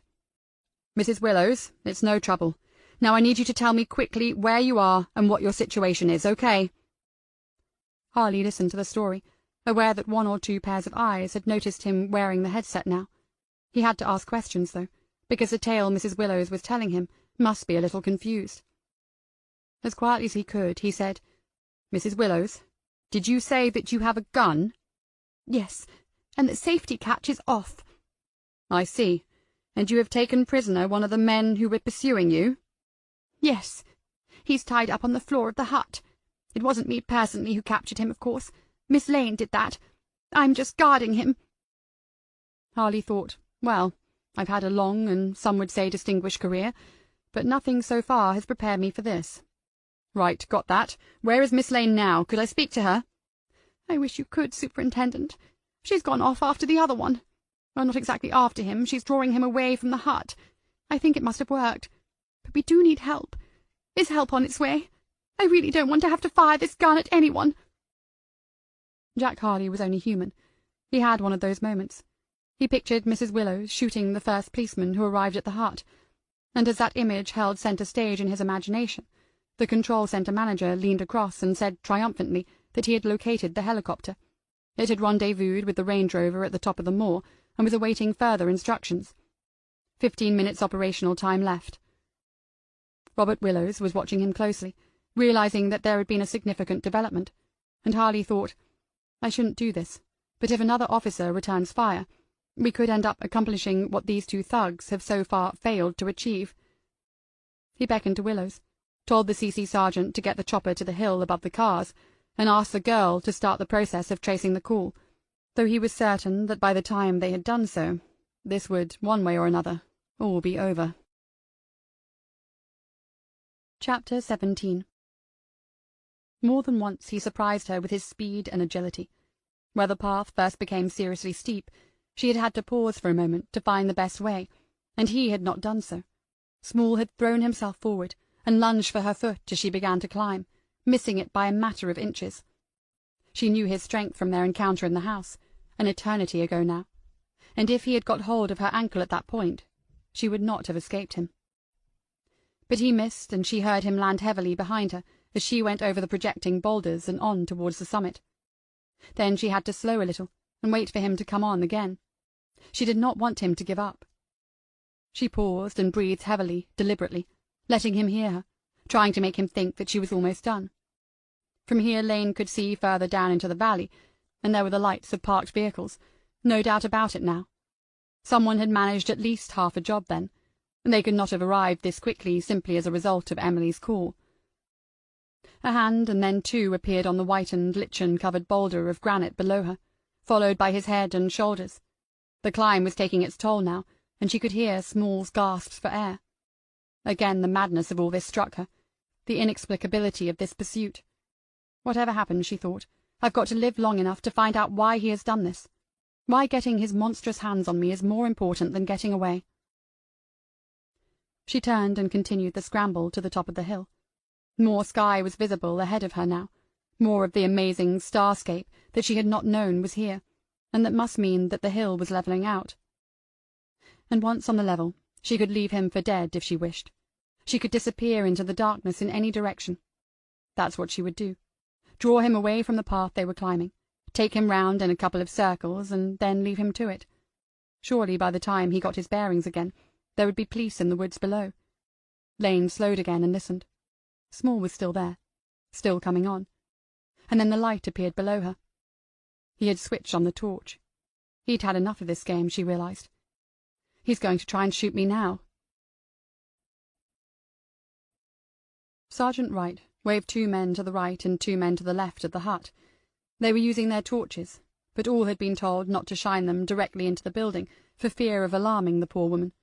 And of course, they could not yet be certain that what they had been told by Superintendent Harley was still the reality on the ground. Anything could have happened since then. A voice in Wright's ear said, "John, are you in position?" "Sir, we're outside the hut. Haven't heard or seen anything." "Okay, good. But someone here has just had a thought, John. What if there's more than one of these huts?" Wright had not considered that possibility, but he did so now. "You're still in touch with Mrs. Willows, sir? She's still on the line?" "Yes. Let me check. Yes, still with us. Tell her to watch the doorway. I'll flash the torch on it twice. If she sees that, she'll know it's us outside, and we'll know we've got the right hut." Wright could hear Superintendent Harley relaying the suggestion to Mrs. Willows. To an outsider, the procedure might have seemed unnecessary, even a little ridiculous, but the sergeant had witnessed a policeman shot in the line of duty, and he had no intention of seeing it again. "All right, John. Flash the light." He did so, and there was an immediate response from the superintendent. She had seen the light go on and off twice. Wright told them what he would do then, that he would go forward to the entrance of the hut alone and speak to her. As he did so, he took out his own Glock 17. They only had the woman's word for it, that things inside were as they had been told. For all Wright knew, she was being held herself now, and told what to say and do. He moved well to the left side, got next to the wall and listened. Nothing. With his torch he indicated for Jeff Coates to move up similarly on the other side. When he had done so, both authorized firearms officers were in position. "Mrs. Willows, can you hear me?" "Yes, I can. It's safe to come in." "In just a moment, Mrs. Willows. I need to take care of the gun situation first. Do you know where the safety catch is on it?" Apparently she did. "It's the little lever thingy on the right-hand side," It goes backwards and forwards." "Very good, Mrs. Willows. Is it backwards now, or forwards?" He had no idea which pistol this was, but 9 out of 10 would have the catch pulled back to engage safety. "It's forwards. That's how Miss Lane gave it to me. I haven't fiddled with it." "OK. Would you just pull the catch into the back position for me?" "I've done that. I feel much safer now, thank you." "Good. Last thing, Mrs. Willows. Are you in a position to get to the front of the hut? I'd like you to come forward slowly and put the gun on the ground there. I'm going to shine my torch down where I want you to put it. Can you do that for me?" Coates had moved close to the entrance on the other side. From Jonathan Wright's gestures, he understood what he was to do. When Emily Willow's arm appeared in the beam of light and put down the gun, the officer stepped in quickly, seized her arm and pulled her out into the darkness. As he did so, Wright shouted the customary warning and went in, torch blazing, followed by 4 more policemen. When he told the story afterwards, Wright always said that the look on Jamal Shah's face was one of relief. "Your mother's safe, Robert. You can talk to her directly on the comms desk." Shah's phone had already been seized by Jonathan Wright's team. Willows didn't say anything, not even thank you, but he was pale with worry as Harley watched him go. Seconds later, the detective sergeant was smiling with relief. Still no helicopter on the screen. Something technological had failed there, and he would be making his thoughts about that clear on Monday morning. But for now Harley had been assured that it was moving rapidly southwest to the critical area of the search. Wright had questioned Mrs. Willows, but she didn't know for sure which way the Lane woman would have gone. The job was only half done, then, with the woman and one of the kidnappers still at large somewhere in the forest. Hopefully he was still only a kidnapper, and not something worse. But this ex-DI really had taken out and trussed up the other one. Harley pulled a wry smile and turned back to the screen. Wright was a good hand at this sort of thing, and with the helicopter overhead any second now, there wasn't much more that he, Jack Harley, could do. He hoped they'd find her, though, and in one piece. He was quite looking forward to meeting Summer Lane. It was not the summit of the hill, but another ridge, not as wide as the last one. If she had had even a glimpse of this in the daylight, Lane would not have made such a mistake. But the fact was that apart from the coastline near her cottage, she had not ventured out much at all since she moved here. As she ran, these incongruous thoughts came and went. She had not ventured out much because she knew in her heart that she did not intend to stay here in the West. She had seen, but never felt, its beauty. Now she could only go forward. There were thick gorse bushes on both sides, and the one attempt she had made to go into them, to get out of the dancing torch beam, had left her scratched and bleeding. There was still a path, though, and that meant people came this way. It must be a route to somewhere or something, as long as it wasn't a dead end. Then she realized that the beam of light wasn't dancing anymore. It was steady, and she was the only thing moving. Instinctively she ducked and began to swing side to side. When the first shot came, it wasn't the loud explosion of the TV drama. All one hears is an odd thuck sound, and then nothing. No whining ricochets or bullets thudding into walls and tree trunks. If you feel no pain, it probably missed. Small fired 3 times in quick succession, and missed 3 times. He was too far back, and the circumstances were crazy for making any sort of an accurate shot, but he might get lucky. So Lane picked up speed as she ran, straightening up too. The path was climbing again, and narrowing. If this did peter out to nothing, she needed to be well away from him before she made any attempt to hide. Small still had the torch. Some pain in the left leg, of course, mid-femur where the metal plates held the bone together, but nothing that was slowing her down. Partly the adrenaline, obviously, but also she was fit, much fitter than she had been even 3 months ago. The air up here was cool and pure, she could taste that, and as long as the way ahead of her was clear, she could run all night under the stars. And I will, she thought. I will run all night. I've done enough. There is no way he can find his way back in time to do any more harm. Those lights were police vehicles, and they might even have found Emily by now. Lane accelerated a little more. She had heard nothing behind her since the shots were fired. That might have been Small's last-ditch effort. No way a huge man like that, could have much more running in him. More rocks ahead, glimmering a pale grey in the moonlight, a whole heap of rocks in her way. Lane slowed and looked for the path that must go around it, but there was no path, just a little clearing, the remains of a fire in a circle of stones, and a couple of plastic bottles. She stopped, listened, and then went forward onto the first of the rocks. These were great boulders left by events long before the age of man, heaped one on top of another, but worn smooth by the hands and feet of the many who had scrambled over them. Lane moved quickly and nimbly, knowing that if Small was still after her, she would be a dangerously exposed target up here. It is called Raven's Tor for the obvious reason. Those great black birds seek out and dwell in the wildest places left to them, the bare mountains of the north and the rugged hills of the west. They nest on the inaccessible vertical faces of cliffs, and like nothing more than to launch themselves into the blue void and hang like children's kites on the wind for minutes on end. If Summer Lane had wings, there is no doubt she would have done the same.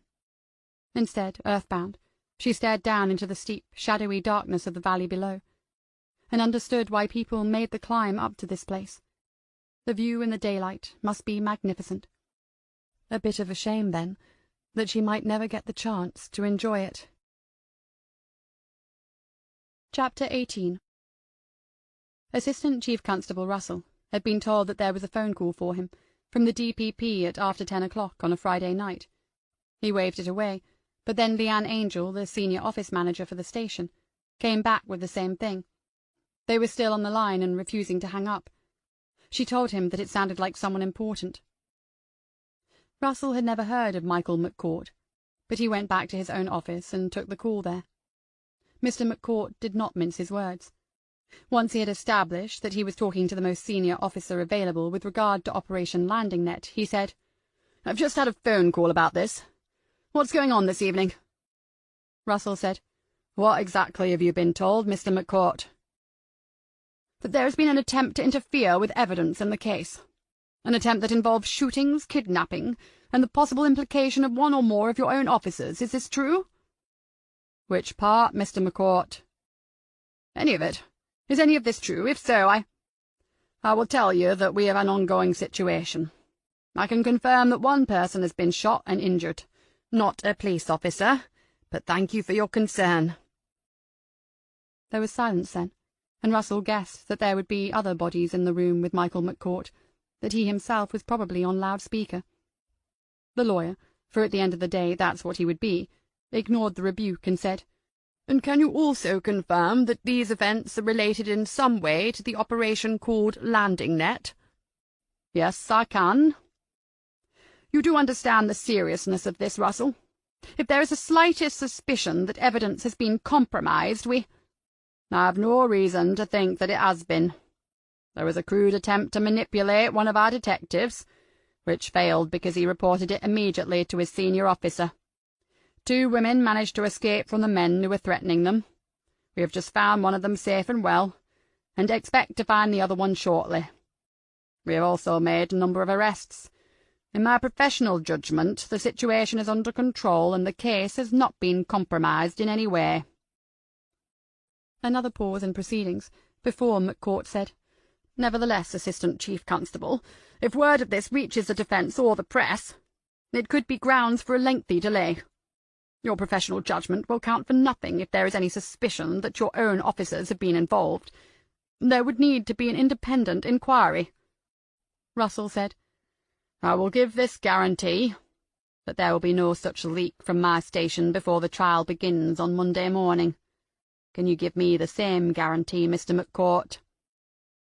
Apparently this was somewhat insulting. McCourt told him so, and Russell was somewhat disappointed because he had meant it to be quite insulting. But McCourt gave no such guarantee, and Russell was not surprised.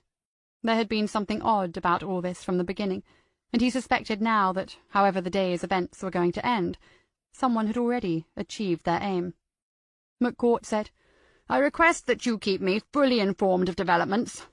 You imagine that we here work 9 till 5 and have the weekends off. We do not." Russell said that most of his time now was going to be spent keeping people fully informed, and he mentioned the name Meredith Carr. Would it be all right just to tell either one of them? Who? I don't know any such person, Assistant Chief Constable. On that point at least, Russell had the feeling that the DPP man might be telling the truth. For some reason, they had put Emily Willows back onto Jack Harley. They thought maybe that she would listen to him. She was down at the road now, surrounded by police vehicles and an ambulance, but she was refusing to do what she was told. Mrs. Willows, it would... Is that Superintendent Harley? At last, someone with some sense. Will you please tell these people to stop trying to get me into the ambulance? I'm perfectly well. And tell them to stop trying to put the shiny blanket thing around me. It's a lovely warm evening, and I am not in shock. I'm not leaving until you have Miss Lane down from the hill. Harley was watching the communications desk as he listened. They were linked directly to the officers already searching on Raven's tour, and he could see that something new was developing. Mrs. Willows, I do understand, but we have a set way of doing things, tried and tested, and I know you wouldn't want to get in the way. Not a chance that was going to work, of course. Superintendent, I am not in the way, but I will go and stand off to the side here. No one needs to take the slightest notice of me. The young female officer was approaching him, still looking frightened, but somehow he knew that it wasn't for the same reason as before. Sir, Sergeant Wright needs to speak to you urgently. Mrs. Willows, I have to go. He put down the handset and went to the communications desk. John, what is it? What's happening? Harley could hear that the men had been moving, perhaps still were moving, as Wright spoke to him. Thought you should know, sir. We've just heard 3 shots on the hill above us. Jesus Christ, John, be bloody careful. And John, tell me you can hear a helicopter. Affirmative, it's down the hill from us now, sir. Harley closed his eyes and weighed this up, because there was no one else, no uniformed commander. Why the hell was there no uniformed commander? Where the hell was Russell? John, in my opinion, we need to carry on with the ground search. We can't rely solely on the chopper. But if we carry on the ground search, that puts you and your men at greater risk. Someone up there is armed, and pulling the trigger. Wright said something to the men with him. Harley couldn't make out the words, and then his voice came back clearly to the superintendent. We all think we should go on, sir. Lane climbed down from the rocks. If she was going to face him, she didn't want it to be as a target several yards away. Better to be closer and make him look her in the eye, close enough maybe for her to land a blow or two. So she stood in the little clearing that the sightseers or the teenagers had made, with the rocks at her back and the dense, impenetrable gorse bushes to her left and right. The moon was still rising slowly in the sky behind her, and that meant that if he came, she would be able to see Small more clearly than he would be able to see her, until he shone the torch into her eyes. She had, of course, recognized the sound of the helicopter.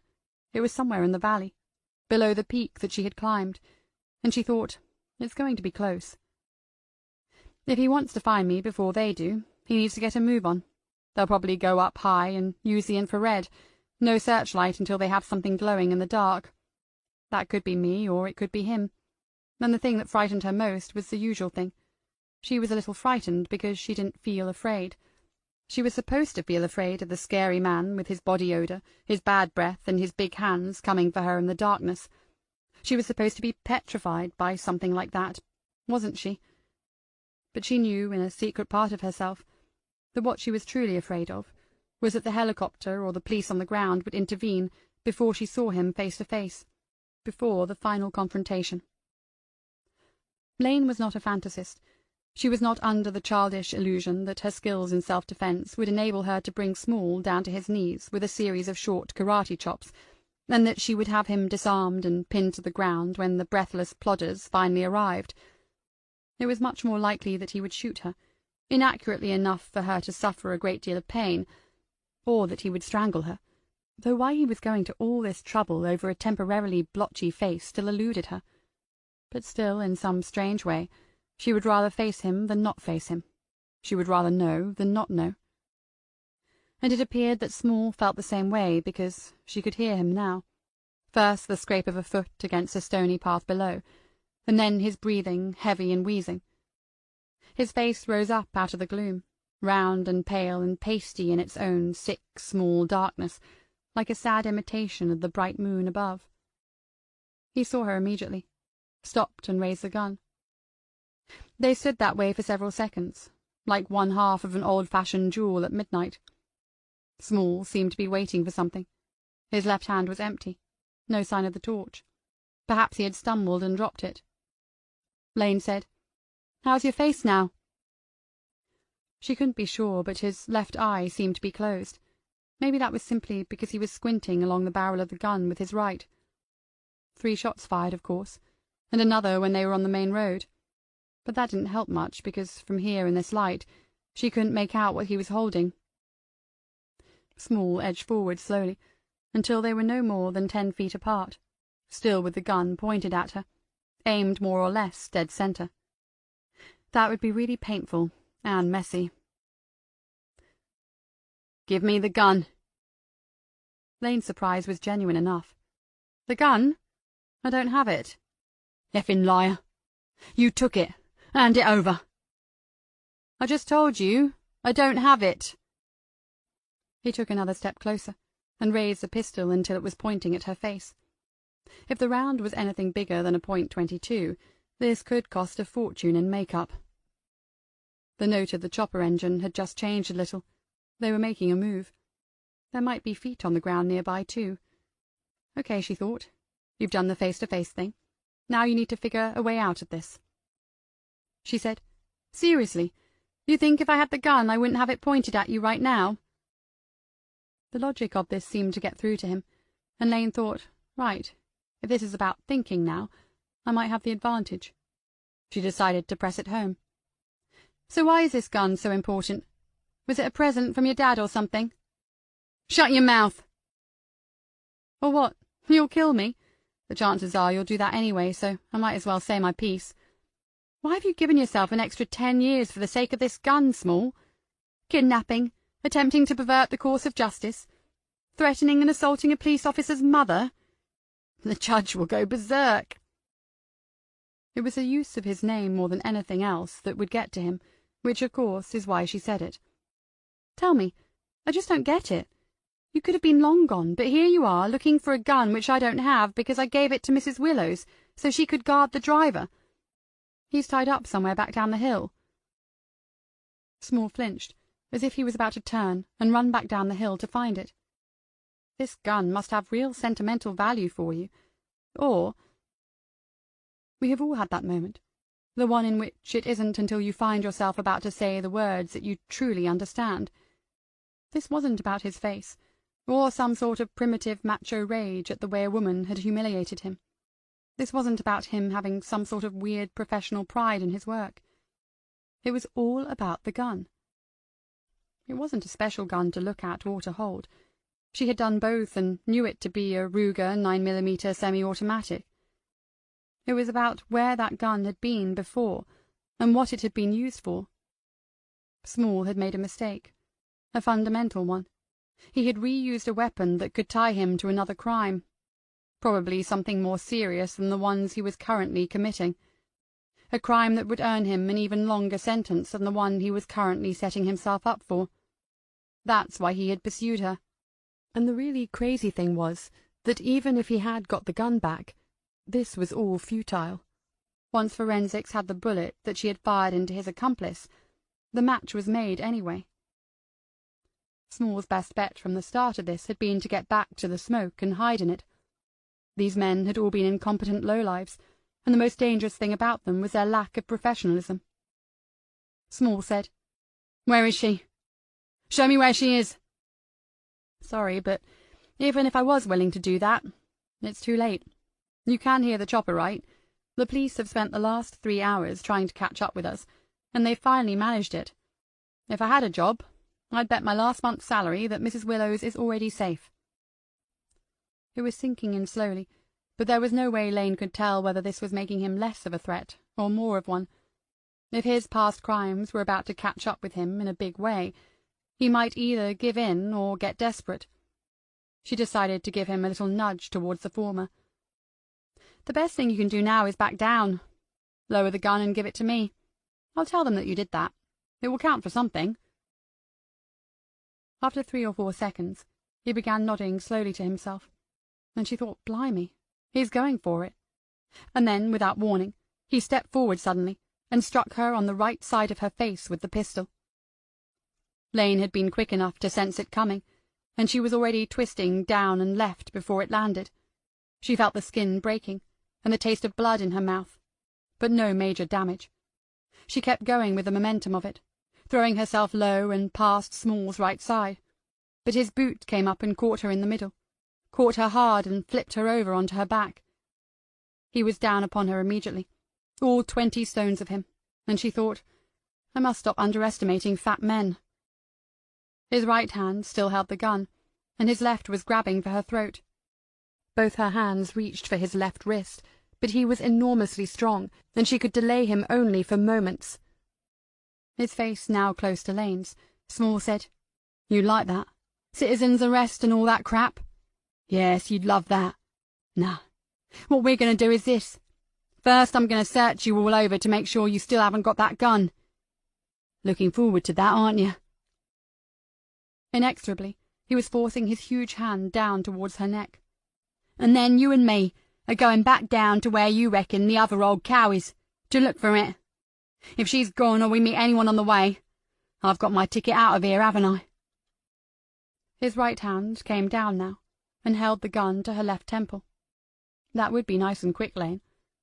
She relaxed completely then, and his fingers were tight around her throat, more than halfway around, it seemed, and she knew that he was strong enough to cut off her blood supply with them.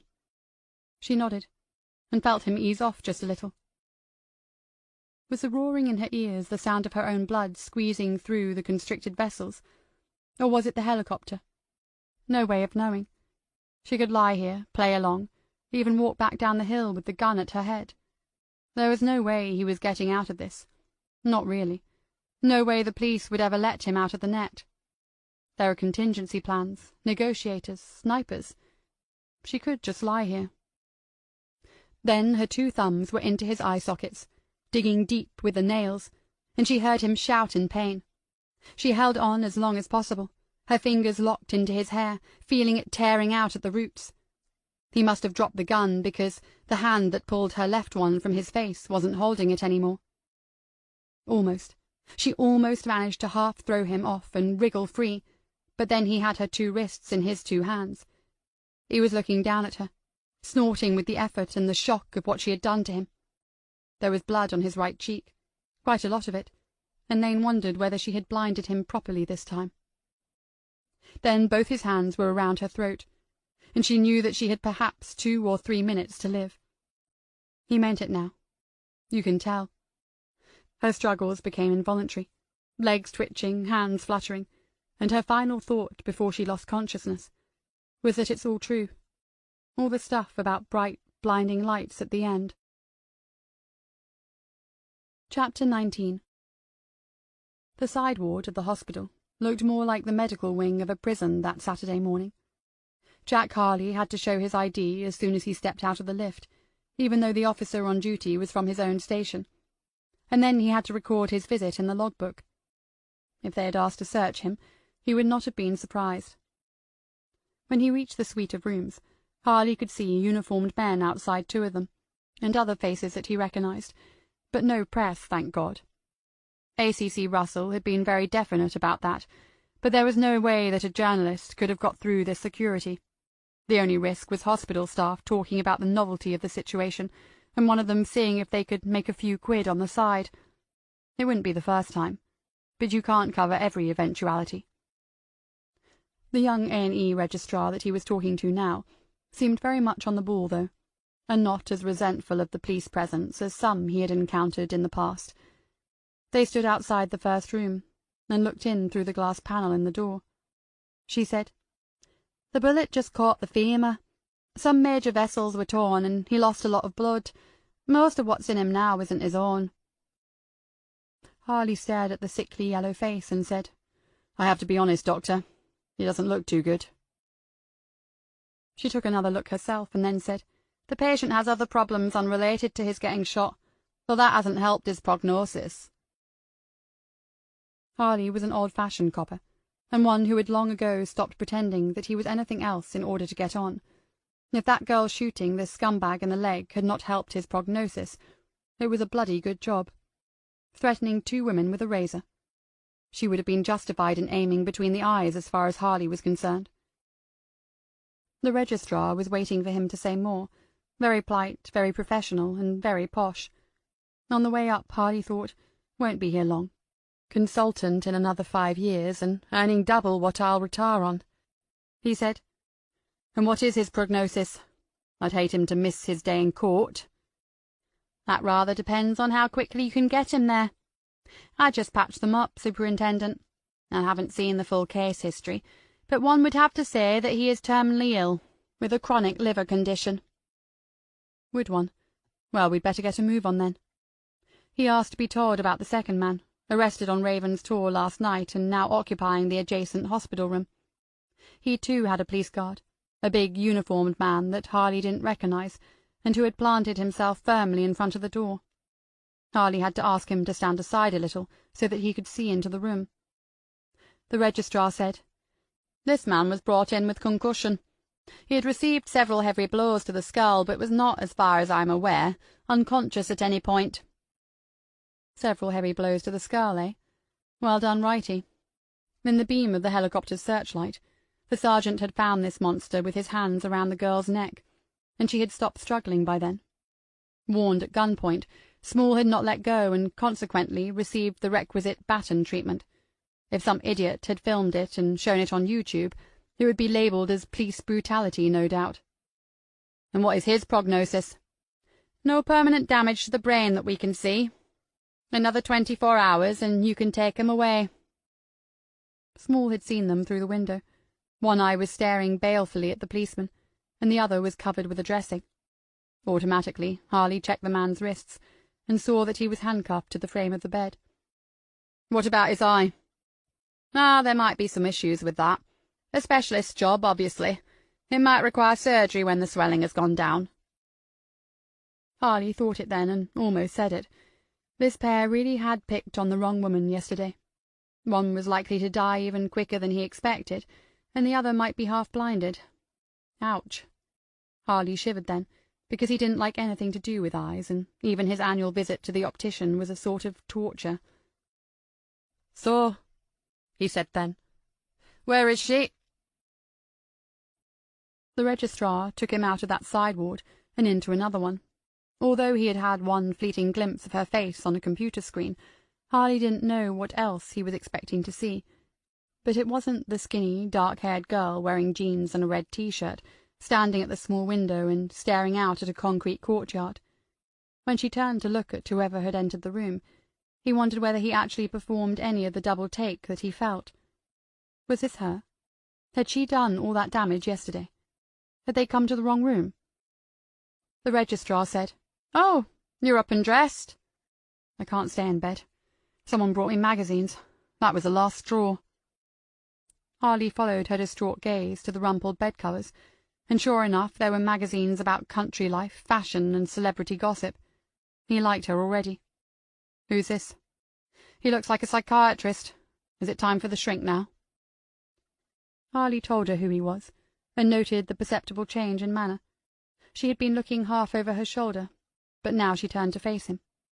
Then he spoke to the doctor again, because he needed to know things, and because it would annoy the young woman to be talked about in the third person. "How is she doing?" "Miss Lane has bruising to the neck and ribs. There is some discomfort in the ribs, but an X-ray didn't show any fractures. As you can see, she has some stitches in her cheek, but the wound is superficial, and I don't think there will be much of a scar." The doctor looked at Lane then, as if this was important, but she got back nothing in return. "Miss Lane did lose consciousness briefly during the attack, which is why we have kept her in. But we can see no signs of trauma, other than a certain impatience with hospital protocols." The superintendent was well aware that Lane's attention was fixed entirely on him now. She made no attempt to respond to the doctor's comment. He looked back at her directly, and Lane said, "I'm also still here because I'm under arrest. Or at least I'm assuming I am." He said, "Yes, you are. It's procedure when anyone has fired an unauthorized weapon, but I don't need to tell you that. One of the reasons I'm here is to conduct the de-arrest." The registrar said to Lane, "He might be de-arresting you, but I'm not discharging you." If Harley had not been there, the conversation between the two women would have taken a different course then. But he was. Lane nodded an acceptance, and the registrar said that she would be back on the first side ward if he needed to speak to her again.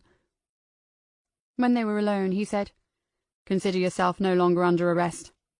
There will be a bit of police bail, but you'll be coming in to see us next week to sort out the paperwork and make statements, so that shouldn't be an inconvenience. I can't see there ever being any question of charges." "Okay, thank you." Attractive in an unusual sort of way, with large dark eyes and high, fine bones in her face, Harley felt momentary anger at the thought of Small clubbing her with the gun in that face and breaking the clear skin. "Another reason I'm here is to say thank you, particularly on behalf of my sergeant, Robert Willows, and his mother." "Right. Well, I don't know about that. It turns out that if I hadn't taken the gun in the first place, he might not have come after us. I might have made the wrong call there." That was her honest view, Harley could see. No false humility, no self-deprecation. She had spent the hours since analysing the events and debriefing herself, concluding that she might in some way be to blame. "You got Mrs. Willows out of harm's way, and you kept her out of it until we arrived. In my view, you made the right call. Operationally, everything you did, as far as I've been told about it, was justified." There would be no smile. Harley recognised that, having known her for all of 5 minutes, but he guessed that his opinion as a senior officer would count with her. She accepted it with an odd, brief down-turning of the mouth, as if to do so was still in some way against her better judgment. Harley said, "How long do they plan to keep you in?" 48 hours, they said, due to loss of consciousness. But they'll have had enough of me by mid-afternoon. "I'll be going home tonight." "Home to Polcombe? Is there anyone there to keep an eye on you? Family? Friends?" "No, not necessary. This is just a scratch, and I've got some paracetamol somewhere. I've had worse." "Yes, I know." Almost a smile, followed by a sigh, but she said nothing. "We looked you up, obviously." "Yes." He thought, she doesn't say much. I wonder what they talked about, her and Mrs. Willows, up there on that hill last night. He made it clear that he was going then, saying that they were sure to meet next week at some point during the gathering of evidence and the making of statements. He thanked her again, and asked, just out of the politeness that is customary in these situations, whether there was anything he could do for her before leaving. She seemed to shrug, and he was at the door before he heard her say, "Maybe there is. There might be something." "What is it?" "Have you got any jobs?" Assistant Chief Constable Martin Russell was also having an interesting morning. He hadn't done a Saturday for years, but he had been in the building since 8 o'clock. At the top of his to-do list were the names Hannaford and Cooper, but by 9 there was still no sign of them, and his mood had worsened. Eventually he discovered where they had supposedly stayed overnight. He had his doubts. Then the officer who rang that boarding-house reported back that the two men had indeed spent the night there, but they had left immediately after an early breakfast. Russell was in the act of ringing the station commander at Exeter, when an internal call told him that the officers in question were now in the building and on their way up to his room as requested. He put down the phone and stared angrily at the door. When the buzzer sounded, he barked, "Come in!" And when they did so, he remained in his seat. There was no polite greeting this time. "So where have you been?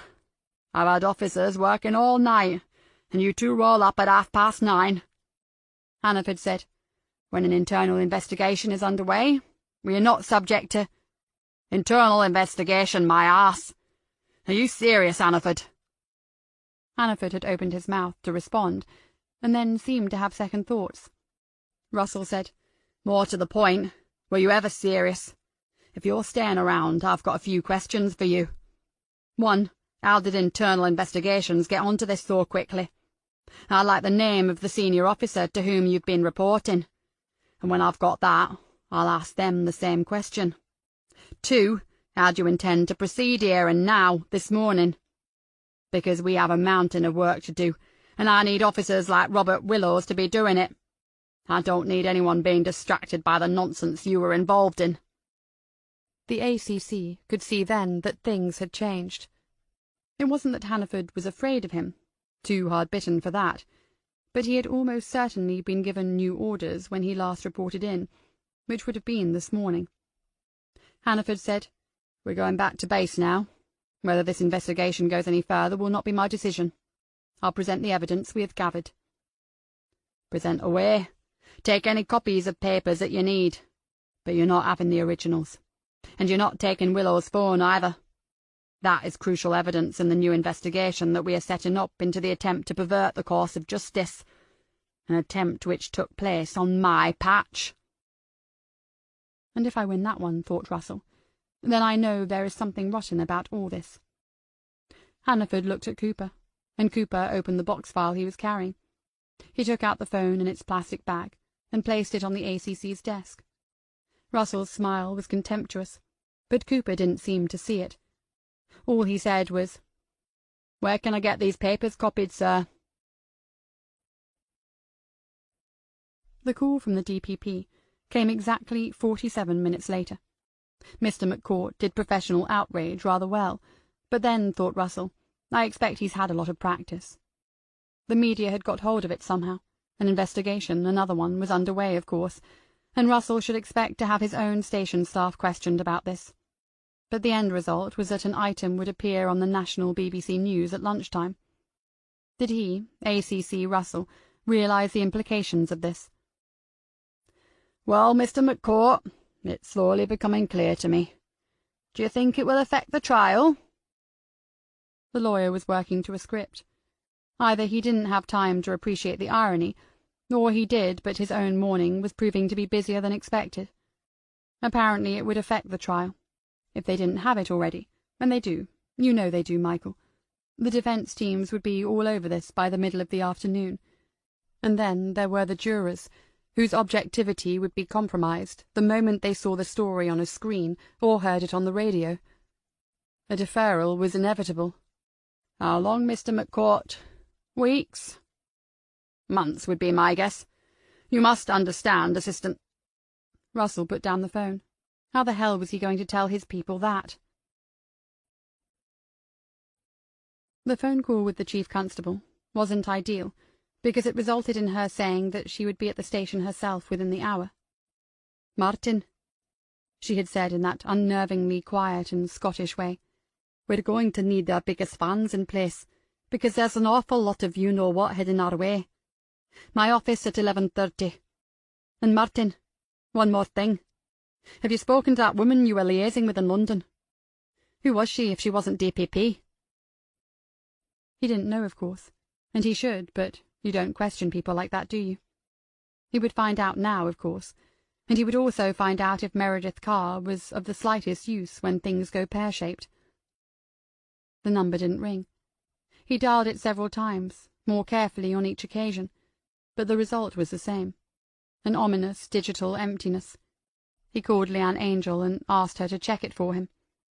It took her a good 10 minutes, and during those 10 minutes a horrible suspicion was growing inside ACC Martin Russell because, once upon a time, he had been a good policeman. Leanne Angel said when she called back, "I'm sorry, sir, it isn't a number." "Not a number? It's been discontinued? Cut off?" "No, sir. According to records, it never has been issued." Chapter 20. As Assistant Chief Constable Russell put down the telephone and began the search for the words that would be needed to explain what he had just been told to his superiors, Emily Willows took a deep breath and walked back into her home. She had waited until she saw Robert drive away, had insisted that this was something she would do alone. She would not need support to go back into this house because of what those men had done here. She would not allow them even that shabby little victory. Instead, she walked slowly around each room with a critical eye, and when she was satisfied, she sat down on the sofa that the two of them had shared, and remembered. When Lane had recovered consciousness, They brought her down from the hill and took her straight into the ambulance. Emily had heard them trying to persuade Lane to lie down on the stretcher bed, but when she, Emily Willows, was finally allowed in to see her, Lane was still sitting upright on it. There was much congealed blood on the right side of Lane's face, and a paramedic was examining the wound. Then his hands went to her neck. Lane flinched, and then said sorry to the man. He asked her to move her head slowly from side to side, and then up and down, and Emily could see the bruising, and how close it must have been. Lane was saying, "It's all right, there's no fracture." And then she saw Emily climbing the steps into the ambulance. Lane smiled briefly and openly for the very first time, Emily realized, and said, "Hello. Are you all right? I hope you didn't let him escape." "No, I did not. He's already been whisked away." "What happened up there? I haven't seen the other one yet. You didn't—" There was activity behind Emily, and someone else climbed into the ambulance, a stern-faced female police sergeant in uniform and body armour. "Excuse me, please. Mrs. Willows, isn't it?" "Yes." "Could I ask you to step outside? There are things we need to do here before Miss Lane is taken to the hospital." Emily was not inclined to leave at that point, but Lane gave her a nod that said it's okay. Emily climbed out again and watched from the foot of the steps. To her astonishment, she saw and heard the policewoman arresting Summer Lane for the possession and discharging of a prohibited weapon. Emily took the first step back into the ambulance, and this time Lane was holding up a hand towards her and shaking her head. The person least concerned about any of this seemed to be Lane herself.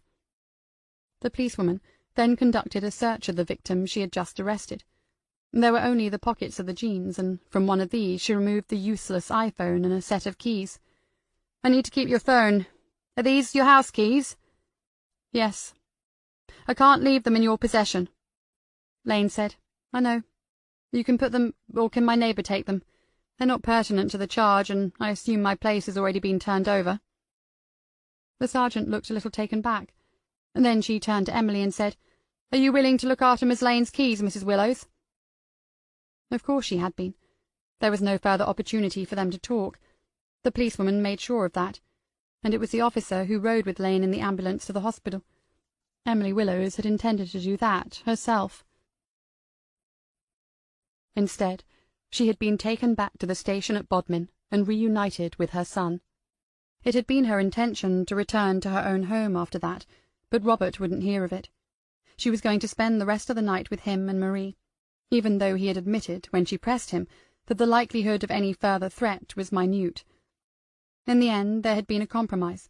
She would go to Robert's home that night on condition that he would take her to her own the following morning. "Mother, for heaven's sake, why? It's your birthday. You were coming to us anyway." "Because it might be a mess. Are you certain the forensic people have done with it, by the way?" "Yes, so I've been told." "Then it will need cleaning properly. They won't be able to relax all weekend at yours if I know it's an estate. I need a couple of hours on my own, that's all. Then you can come and pick me up. What about my car, by the way?" And that's how she had distracted him, of course, and won the argument, which was why she was standing in her kitchen now, at 11 o'clock on the Saturday morning. The car, Robert had told her, was also still part of the crime scene, and he doubted whether it would be taken to her garage until Tuesday. But it didn't matter, he said. It's probably a write-off. What on earth would Ronald have said? That car wasn't 18 months old and had done only a tiny fraction of the mileage that he, her husband, would have projected for it before purchase. She went upstairs and found the wallet file with the registration printed neatly on the front, just as Ronald used to do. No point looking at it now, but it would be here and waiting on Tuesday. Whoever had come in and examined the house yesterday evening, or maybe overnight, had left very little mess. Where there must have been blood on the laminate floor in the hallway, there was no trace now, and she knew that they didn't always clear up like that.